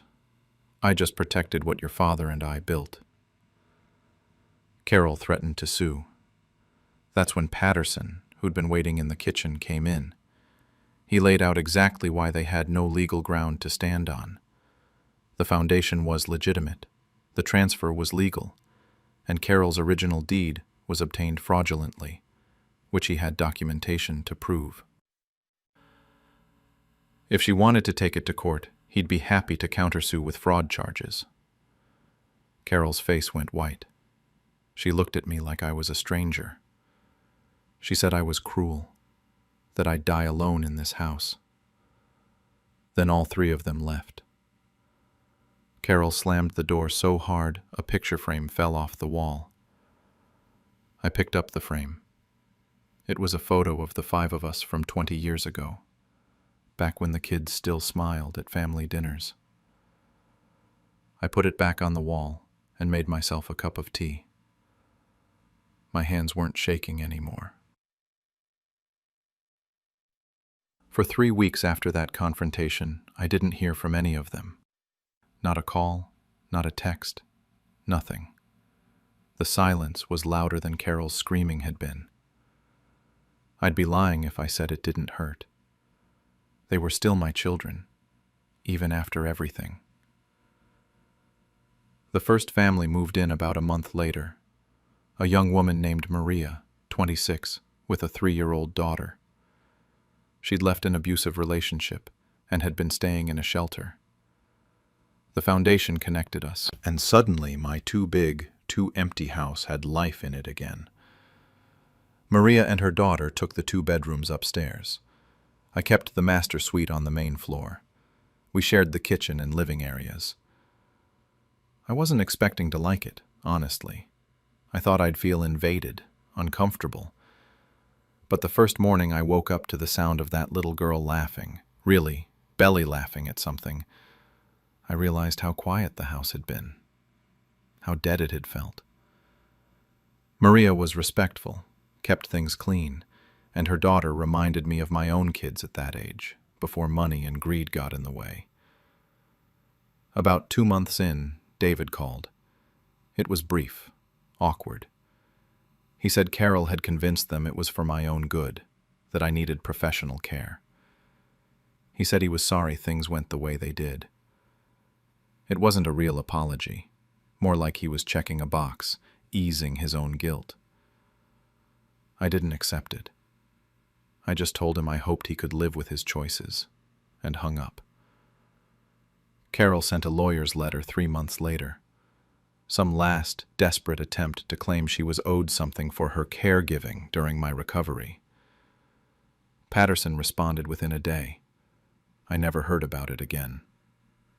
Now, a year later, things have settled into a routine I never expected. The kids visit once a year, always at Christmas. It's pure obligation. They show up, stay exactly 90 minutes, then leave. This past Christmas was typical. They sat stiffly on the couch, the same couch where Carol used to plot my future in a care home. They made small talk about the weather, about their jobs, about nothing that mattered. I served them tea and cookies, playing the gracious host. The current family in the house, a woman named Keisha and her 2 kids, stayed upstairs to give us privacy. But halfway through the visit, Keisha's youngest, a 4-year-old boy, came running down the stairs with a toy truck. He didn't know any better. He climbed right into my lap and showed me how the wheels worked. Carol's face went rigid. I saw her look around the living room, at the new family's shoes by the door, at the children's drawings on the refrigerator. The house she'd tried to steal was full of life she'd never be part of. Susan looked like she might cry. David just stared at his coffee cup. The little boy asked if he could have a cookie. I gave him 2 and he ran back upstairs, happy as could be. Carol left 20 minutes early that year, said she had another commitment. Susan stayed a few minutes after the others left.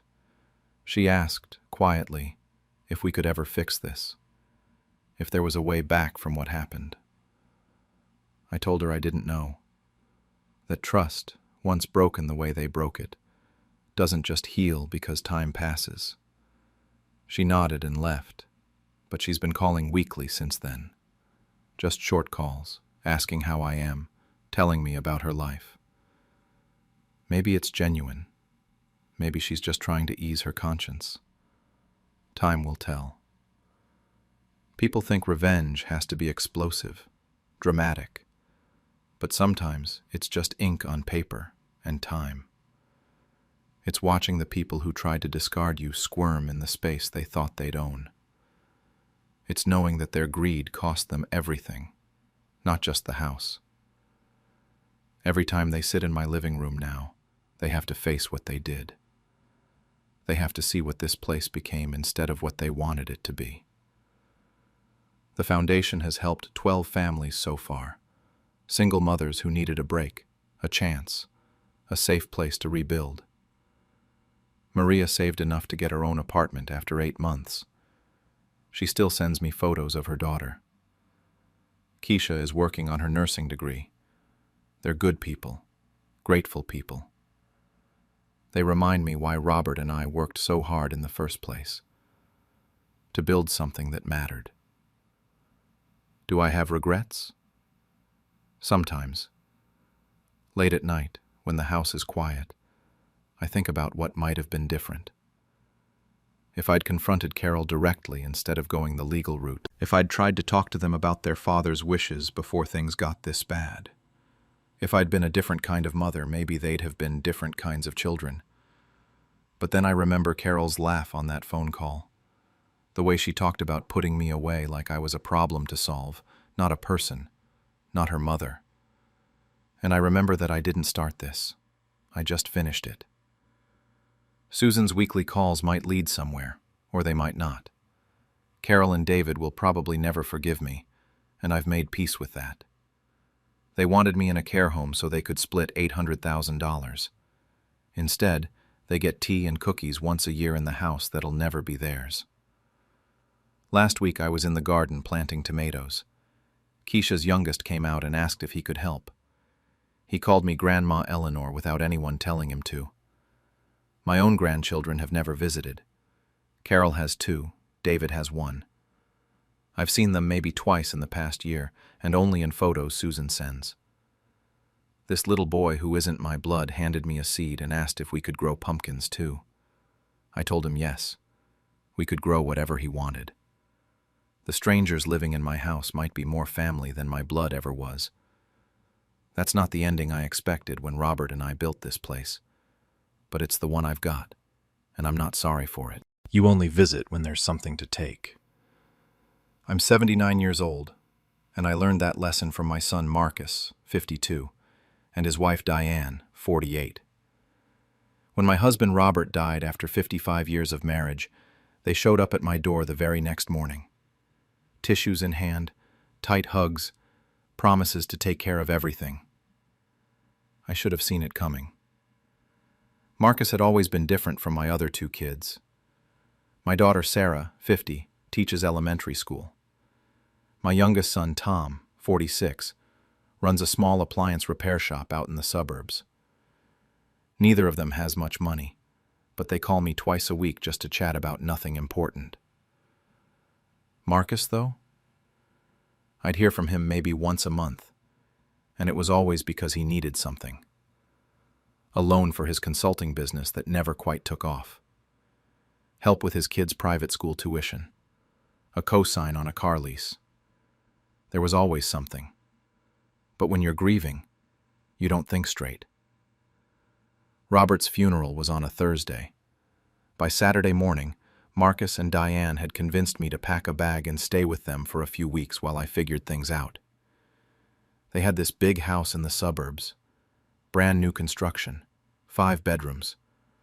Marcus kept going on about how worried he was, me being all alone in my old house, with the stairs and the yard maintenance and everything. I stayed in their guest room. Diane brought me tea every morning and asked how I slept. Marcus would check on me between his conference calls, pat my shoulder, tell me to take all the time I needed. It felt nice, having people around. The house I'd shared with Robert for 30 years was too quiet without him. 2 weeks turned into a month. That's when they started talking about making it permanent. We were having dinner one night, just the 3 of us since their kids were away at college, and Marcus brought it up. He'd been thinking about my situation, he said. The house was too much for me to handle alone. The expenses, the upkeep, the worry. What if I fell down those stairs? What if something happened and no one was there? Diane jumped in then, even got tears in her eyes. She said how much it would mean to have me there, how the grandkids loved when I visited, how we could be a real family again. I remember thinking how sweet it was, how lucky I was to have a son who cared so much.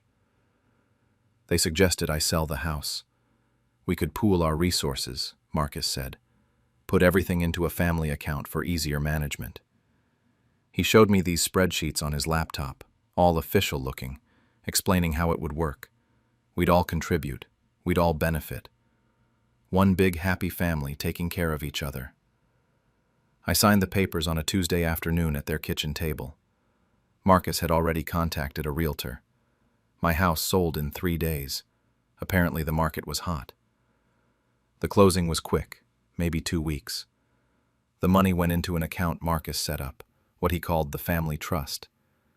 He showed me statements, pointed out numbers, explained how this was better for tax purposes. I nodded along. He was always good with money, always had been. That's when things started disappearing, though I didn't realize it at first.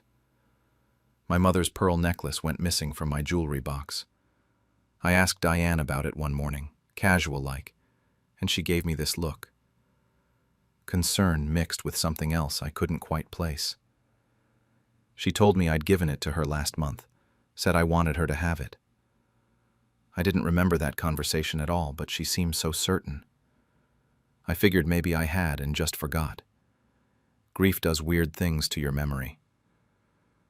Then my antique dresser vanished from the guest room. That one I definitely noticed because I'd been storing some of Robert's things in it. When I asked Marcus, he said we'd talked about it, that I'd told him to donate the old furniture because it was too heavy to move around. Had I said that? The more I thought about it, the less sure I became. Other things went missing too. Small things at first.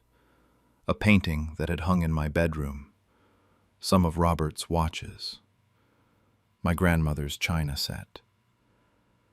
Every time I asked about something, I got the same response.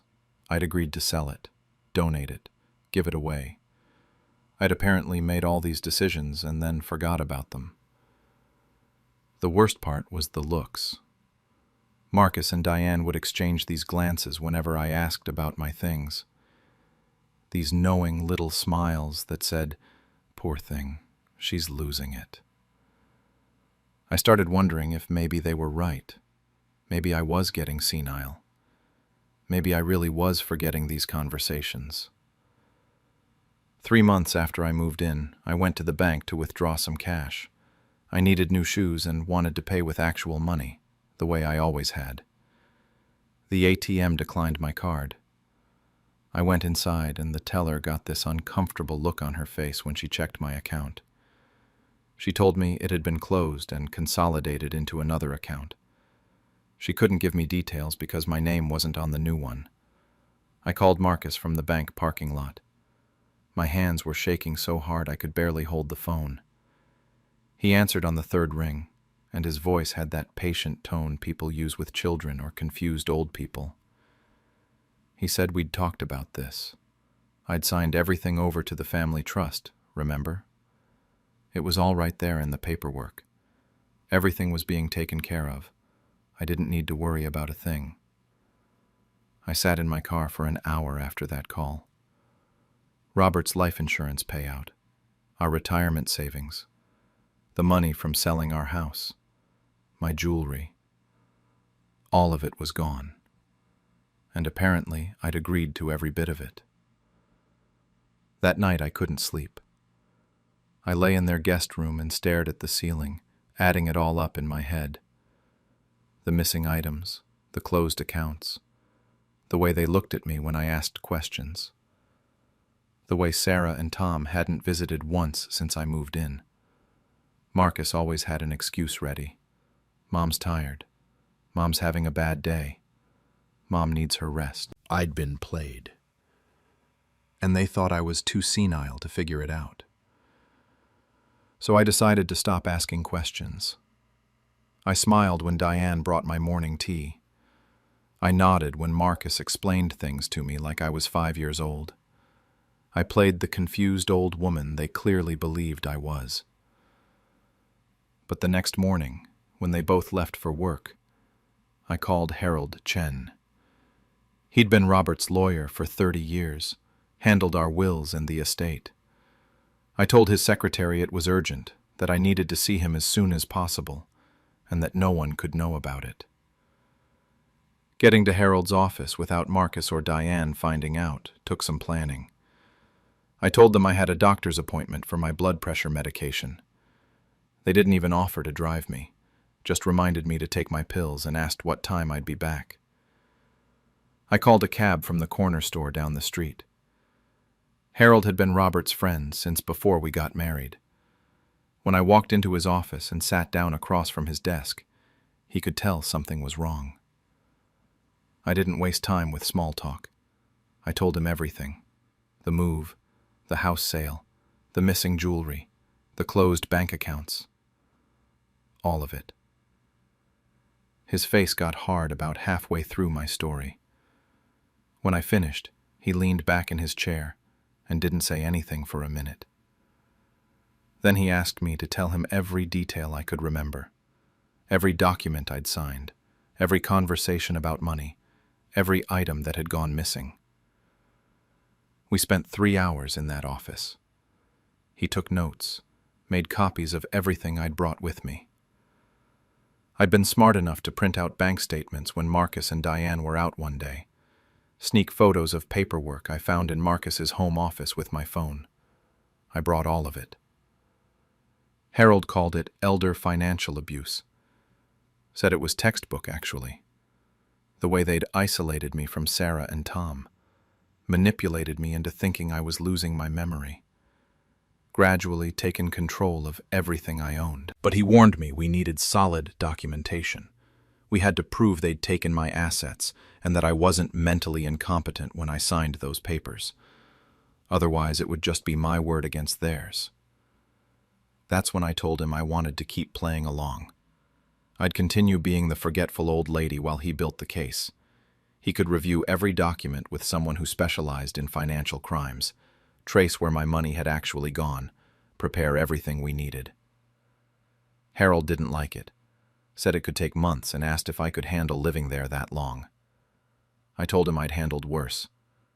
Robert's cancer had been worse. This was just acting, and I was motivated. He said to give him 2 months, maybe 3. I went back to Marcus and Diane's house that afternoon and smiled when Diane asked how my appointment went. Said the doctor was pleased with my blood pressure. She seemed relieved, probably because a healthy mother-in-law meant the money train kept running. For the next 10 weeks, I deserve an award for that performance. I smiled when Diane used that condescending voice to explain simple things to me. I nodded when Marcus talked to me like I was a child who couldn't understand basic concepts. I even thanked them for taking such good care of me, told them how lucky I was to have them. It physically hurt sometimes, forcing those words out. Behind the scenes, Harold was tearing their lives apart, piece by piece. He found the consignment shop where Diane had sold my jewelry, high-end place downtown, and she'd been stupid enough to use her real name on the receipts. He traced the money from my house sale and discovered Marcus had used it as a down payment on their house. The house they'd supposedly bought 2 years before Robert died? They'd been renting it the whole time, waiting for their opportunity. My pension checks had been rerouted to their account within a week of me moving in. My retirement savings had been drained for their expenses. Harold showed me the statements. New cars for both of them, a boat Marcus kept at some marina, private school tuition for the grandkids that I'd supposedly offered to pay for. 55 years of Robert and me working and saving, gone in a few months to fund their lifestyle upgrade. The worst part was finding out about Sarah and Tom. They'd been trying to visit, but Marcus always turned them away. Told them I was having bad days, that I was confused, and it would upset me to see too many people. They'd been calling, but Marcus or Diane would answer and say I was napping or couldn't come to the phone. My own children thought I didn't want to see them. Harold worked with a forensic accountant who specialized in elder abuse cases. Every transaction was documented, every forged signature identified, every lie cataloged. The accountant found things even I didn't know about. They'd applied for credit cards in my name, taken out a home equity line of credit against my old house before it sold, cleaned out a small investment account Robert had set up years ago that I'd forgotten existed. The day Harold called to say everything was ready, I was sitting in the living room pretending to watch TV. Marcus and Diane were at the dining room table with their laptop, planning a trip to Europe. 3 weeks in Italy and France, they were thinking. First-class flights, 5-star hotels. They were actually debating between 2 weeks and 3 because they could afford it now. Diane said that part out loud. We can afford it now. Then she caught herself, glanced at me, corrected it to say now that everything was sorted out. What she meant was now that they'd stolen everything I had. I almost broke character right then. Almost told them exactly what was coming. But I held it together, just smiled my confused smile, and went back to watching whatever was on the TV. Harold called me that night after they'd gone to bed. Everything was filed. The district attorney's office was involved now because the amount of money qualified it as a felony. They'd coordinated with the police. It would happen in 2 days. He'd arranged for me to stay with Sarah for a few days beforehand. Just a little visit, we'd tell Marcus and Diane. A change of scenery. When I mentioned it at breakfast the next morning, Marcus actually looked relieved. Said it would be good for me to spend time with my daughter, that he and Diane could use a few days to themselves. I bet they could. Sarah picked me up on a Tuesday morning. I packed a small bag, hugged Diane goodbye, let Marcus kiss my cheek. He reminded me to take my medications, said he'd see me in a few days. I smiled and told him I loved him, because that's what you say to your children, even when they've spent months robbing you blind. I left that house knowing I'd never step foot in it again. 2 days later, the police showed up at their door with arrest warrants. I wasn't there to see it, but Harold called me right after. They'd both been arrested, charged with elder financial abuse, fraud, and forgery. The house was being seized. Everything they'd bought with my money was being confiscated. Sarah called me about an hour after the arrests. She was crying so hard I could barely understand her at first. She kept asking what was happening, why Marcus and Diane were being arrested, why the police were at their house. I'd been staying with her for 2 days by then, and she had no idea what was coming. I sat her down at her kitchen table and told her everything. The whole story, from the beginning. How they'd moved me in, convinced me to sell my house, taken control of my money. The missing jewelry, the closed accounts, the way they'd kept her and Tom away. She went quiet for a long time after I finished. Then she said she'd known something was wrong. Every time she tried to visit, Marcus had an excuse, and I'd sounded different on the phone the few times she actually got to talk to me, distant and confused in a way that wasn't like me at all. Tom came over that night. He was angrier than Sarah, wanted to know why I hadn't told them sooner. I explained that I hadn't been sure at first, that they'd made me doubt my own memory. By the time I figured out what was happening, I was already working with Harold to build the case. Tom just shook his head and said Marcus had always been good at taking things that weren't his, even when they were kids. The legal process took months. Marcus and Diane both got lawyers who tried to claim I'd been a willing participant in all of it, that I'd given them permission to manage my finances because of my declining mental state. Harold had that covered, though. He had me evaluated by 3 different doctors who all confirmed I was mentally competent. He had the documented pattern of their lies, the forged signatures where they'd signed my name to things I never saw, the timeline of how quickly they'd isolated me and drained my accounts. The district attorney was particularly interested because they'd documented everything so carefully. They thought they were covering their tracks, keeping good records in case anyone questioned them. Really, they were building the prosecution's case. Every receipt, every bank transfer, every email between them about how to handle me. It was all evidence. The house got seized pretty quickly. Turns out when you buy a house with stolen money, you don't get to keep it. The cars went too, and the boat Marcus had been so proud of.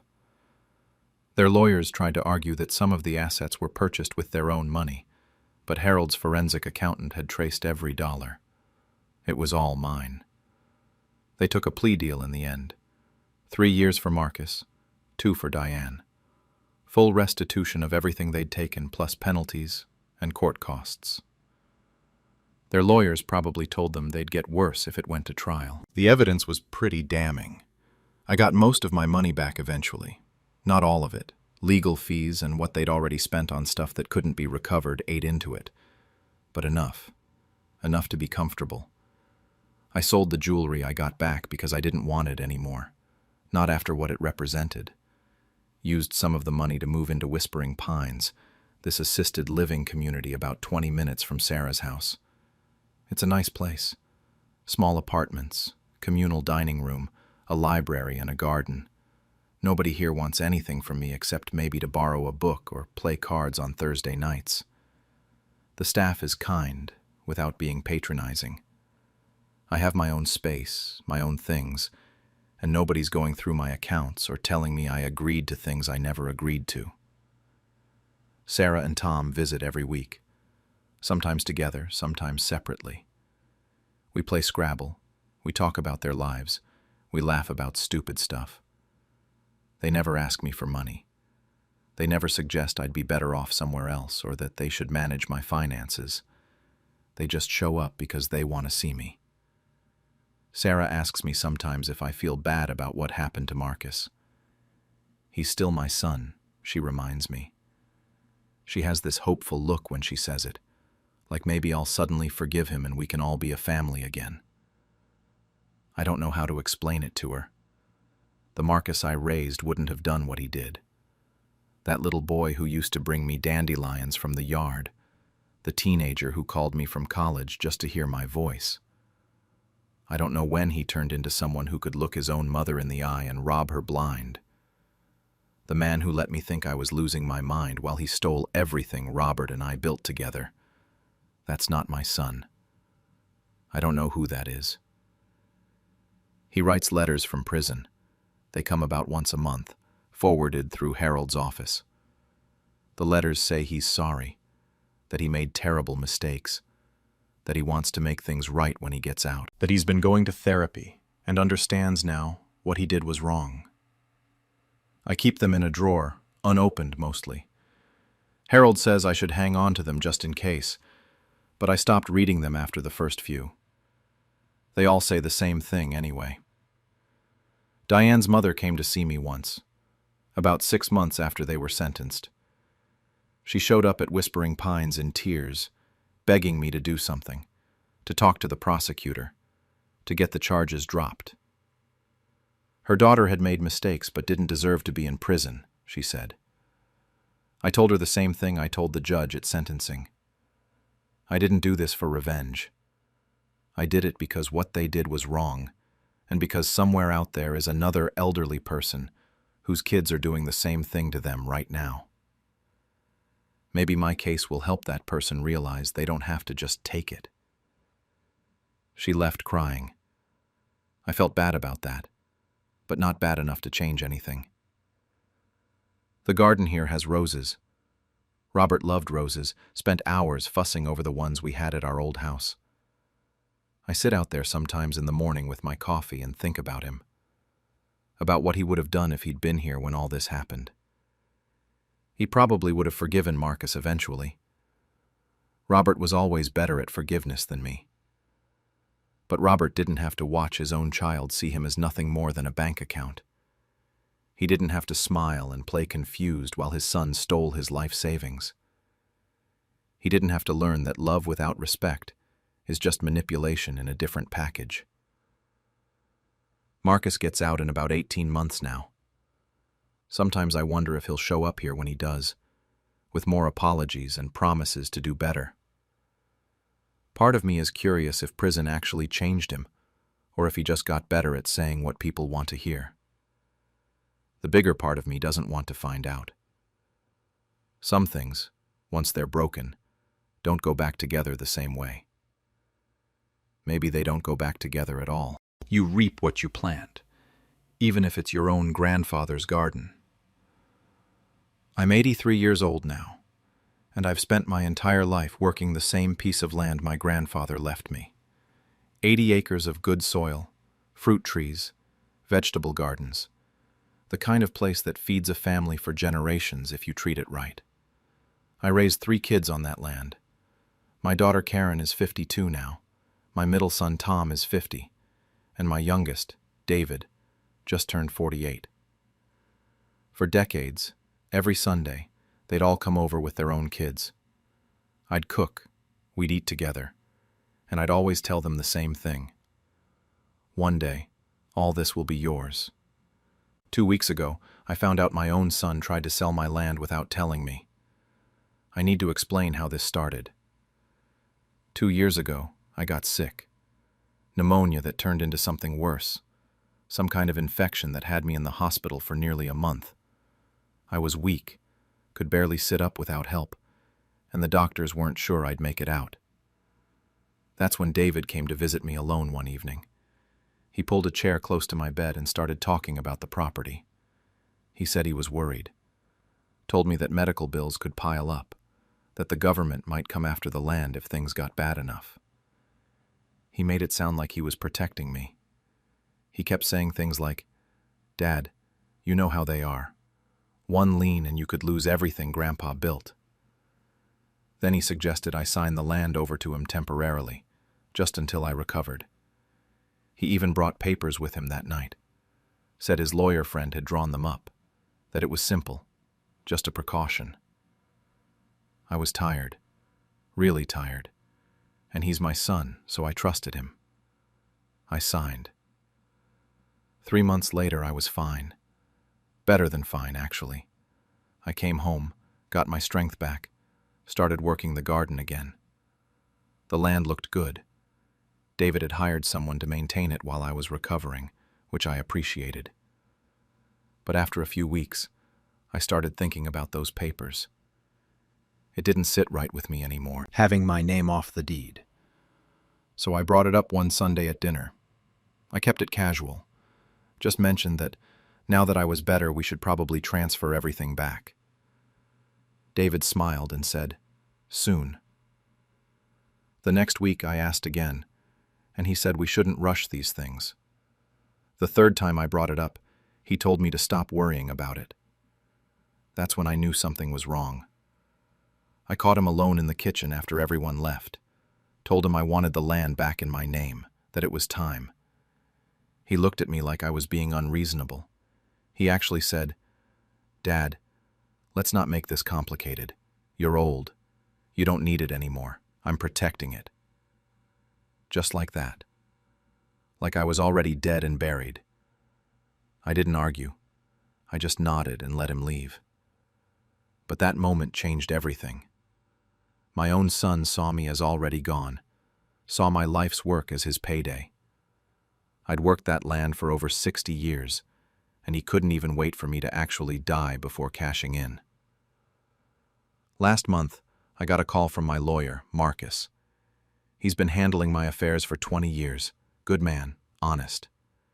He sounded confused on the phone.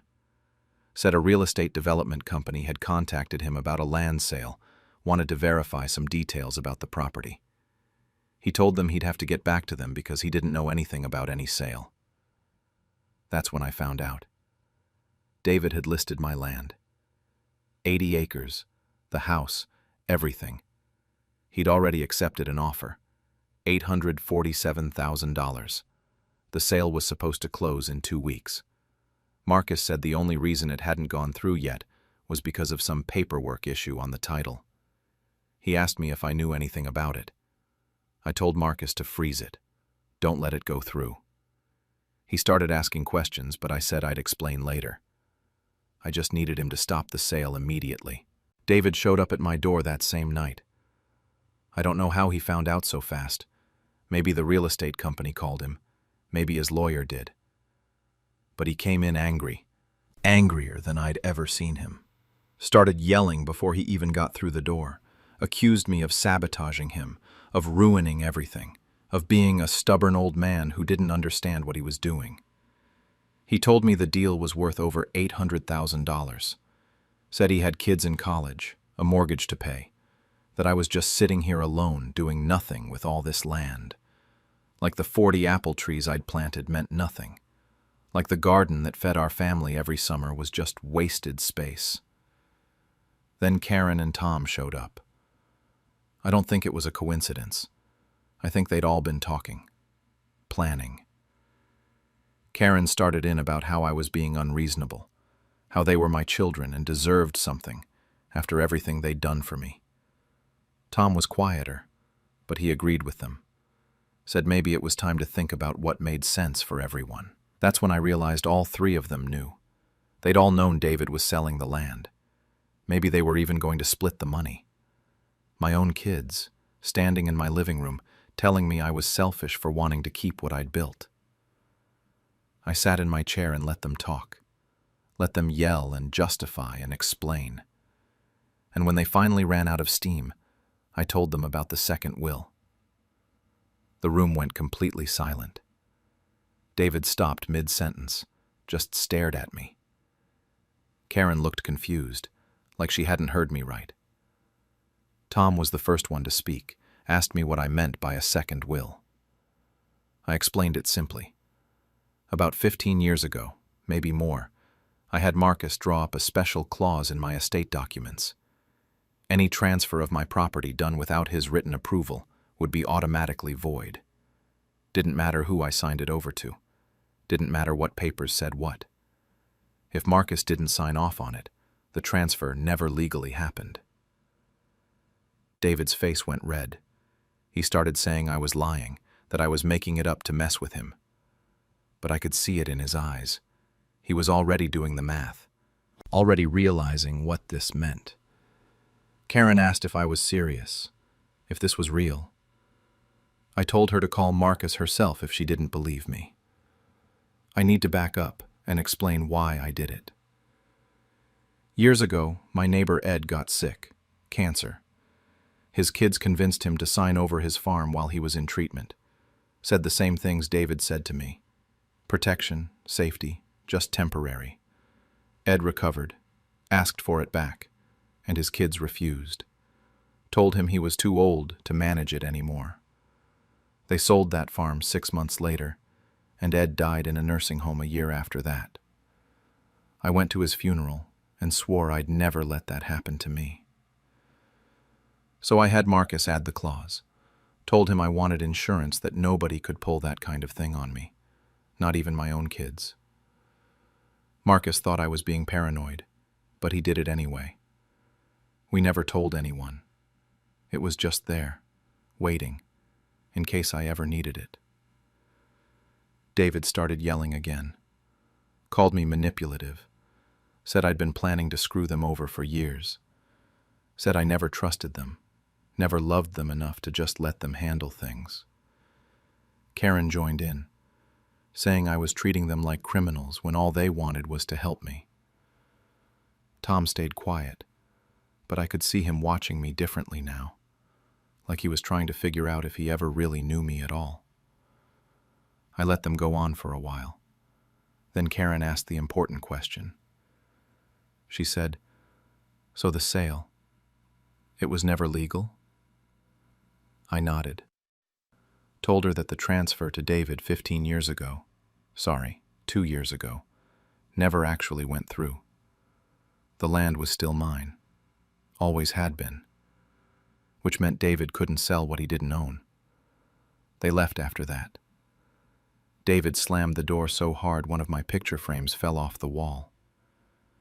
Karen didn't say goodbye. Tom looked back at me once before he walked out, but he didn't say anything either. Then I was alone in my house with the broken frame on the floor. I didn't hear from any of them for 2 weeks. No calls, no Sunday dinners, nothing. At first, I felt justified. They'd tried to steal from me and got caught. But after a few days, the silence started getting to me. I'd wake up and think about calling one of them, maybe David, maybe we could talk it through. Part of me wondered if I was being stubborn, if I should just let them have the land. They were right about one thing. I am old, and I won't need it much longer. Then I drove out to the property. I don't go as often as I used to, but I needed to see it. I walked through the rows of apple trees my wife and I planted when we first got married. She'd been gone 12 years now, but those trees were still producing. I checked on the vegetable garden, the one where I taught all 3 kids how to pull weeds without damaging the roots. Karen used to hate it, would complain the whole time. David would rush through it just to be done. Only Tom actually seemed to enjoy it, but even he stopped coming out here once he went to college. Standing there in the garden, everything became clear. They didn't want the land. They wanted the money. None of them had any interest in keeping it, in maintaining it, in passing it down to their own kids. To them, it was just 80 acres they could liquidate. All those Sundays, all those dinners, all those times I said this would be theirs. They were just waiting for me to die so they could sell it off piece by piece. I called Marcus from the garden, told him what I wanted to do. He tried to talk me out of it at first, said I should think about it for a few more days, not make any rash decisions. But I'd already decided. I told him to draw up the papers to donate the entire property to the county agricultural school. It took about a week to finalize everything. The school was thrilled. 80 acres is a significant donation for their program. They'd use it to teach kids about sustainable farming, crop rotation, soil management. Everything I'd spent my life learning would actually get passed on to people who cared. David got a letter from the school about 3 days after I signed the papers. They sent one to the whole family, actually, thanking them for our family's generous donation to the agricultural education program. He called me within an hour. The yelling was worse this time. He said I'd betrayed him, betrayed the family, destroyed their inheritance, said I was a selfish old man who'd rather give everything to strangers than to my own children. He told me I'd regret this, that I'd die alone, that none of them would be there when I needed them. I let him finish. Then I told him he was right about one thing. I had destroyed his inheritance, because he'd already destroyed any right he had to it when he tried to sell it behind my back. Then I hung up. Karen called the next day. Didn't yell, just said she was disappointed in me. Said she couldn't believe I'd do this to them, to my own grandchildren. She told me not to call her anymore, that she needed time to process what kind of person I really was. She hasn't answered my calls since. Tom sent a text. Just said, "I understand, Dad." Haven't heard from him either, but at least he wasn't angry. David didn't give up after that phone call. About a week later, I got a letter from a lawyer I'd never heard of. They were claiming I wasn't mentally competent when I donated the land, that I'd been manipulated or coerced. It was all nonsense, but David was trying anything he could think of. Marcus handled it easily. We had documentation of everything, including a cognitive assessment I'd done just months before as part of a routine physical. I was sound of mind, and there was proof. The lawyer sent one more letter after that, then nothing. I guess David realized he didn't have a case. Or maybe he just ran out of money to pay for legal fees. Either way, the school kept the land, and there was nothing he could do about it. Karen stopped speaking to me entirely, blocked my number, wouldn't answer the door when I drove to her house. I tried twice, then gave up. Her kids, my grandchildren, aren't allowed to see me anymore. She made that clear through Tom, who at least still takes my calls occasionally. He doesn't visit, but we talk maybe once a month. Short conversations, nothing deep. He told me he understands why I did it, but that doesn't mean he agrees with it. Said his siblings are his siblings, and he can't pick sides. A few of the grandkids have reached out quietly. David's youngest daughter, Emma, sent me an email. She's 20 now, in college. Said she was sorry about everything, that she didn't agree with what her dad did. She asked if we could still talk sometimes. We've been emailing back and forth a bit. She's studying environmental science, ironically. I told her about the donation, and she said she thought it was beautiful that the land would be used for teaching. That helped more than she probably knows. My Sunday dinners are quiet now. Most weeks I eat alone. Sometimes Emma visits when she's home from school. One of Tom's sons came by last month, stayed for an hour, barely said anything. It's not the same as it used to be, all the noise and chaos of having everyone here. But honestly, I don't miss it as much as I thought I would. Those dinners stopped being about family years ago. They were just routine, obligation. Nobody actually wanted to be here. I've been visiting the property every couple of weeks. The agricultural school invited me to come whenever I want, even gave me a badge so I don't have to check in every time. The students know who I am. The teachers told them about the donation. Some of them have asked me questions about the soil, about which areas get the best sun, about the apple trees. There's a young guy, maybe 19, who reminds me of myself at that age. He's out there every time I visit, always working on something. Last week he was pruning the apple trees, and he was doing it all wrong. I showed him the right way, explained why you cut at an angle, why you don't take too much at once. He actually listened, took notes in a little notebook he carries around. That's the difference right there. These kids want to learn.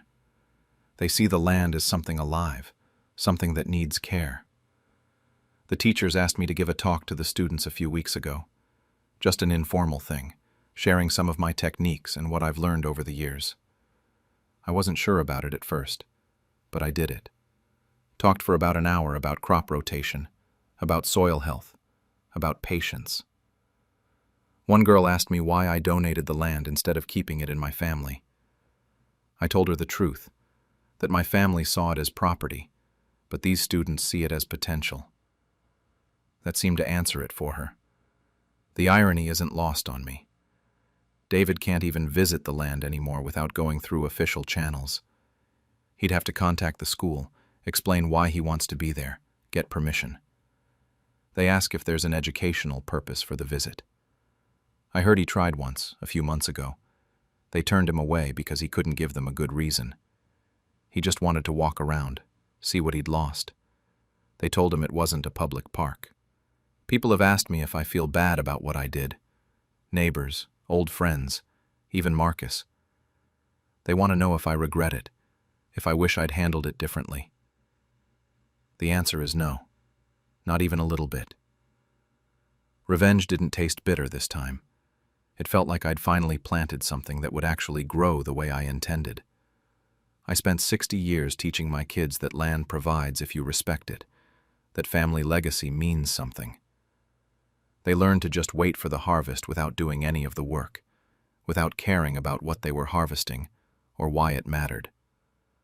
The soil remembers who cared for it. I know that sounds dramatic, but it's true. That land has my sweat in it, my wife's love in it, decades of careful attention. My kids never saw that. They just saw dollar signs and square footage. Last week, something unexpected happened. I got a letter in the mail, handwritten, with David's return address on it. Not from his lawyer, just him. I recognized his handwriting on the envelope. I haven't opened it yet. It's sitting on my kitchen table right now, has been for 6 days. Part of me wants to read it, wants to know what he has to say after all this time. Part of me wants to throw it in the fireplace and watch it burn. And part of me wonders if maybe, just maybe, he's finally starting to understand what he lost. Not the money, the rest of it. But I'm 83 years old, and I'm tired of wondering what my own children are thinking. I'm tired of hoping they'll suddenly realize what mattered. So maybe I'll just leave that letter right where it is. Let it sit there, the same way I sat in that hospital bed while David handed me papers to sign. Let it wait, the same way I waited for them to show up all those Sundays, hoping they came because they wanted to, not because they expected a free meal and an inheritance. The letter can wait. I've got apple trees that need checking on, and a student who wants to learn about grafting techniques. That feels more important right now than whatever my son has to say.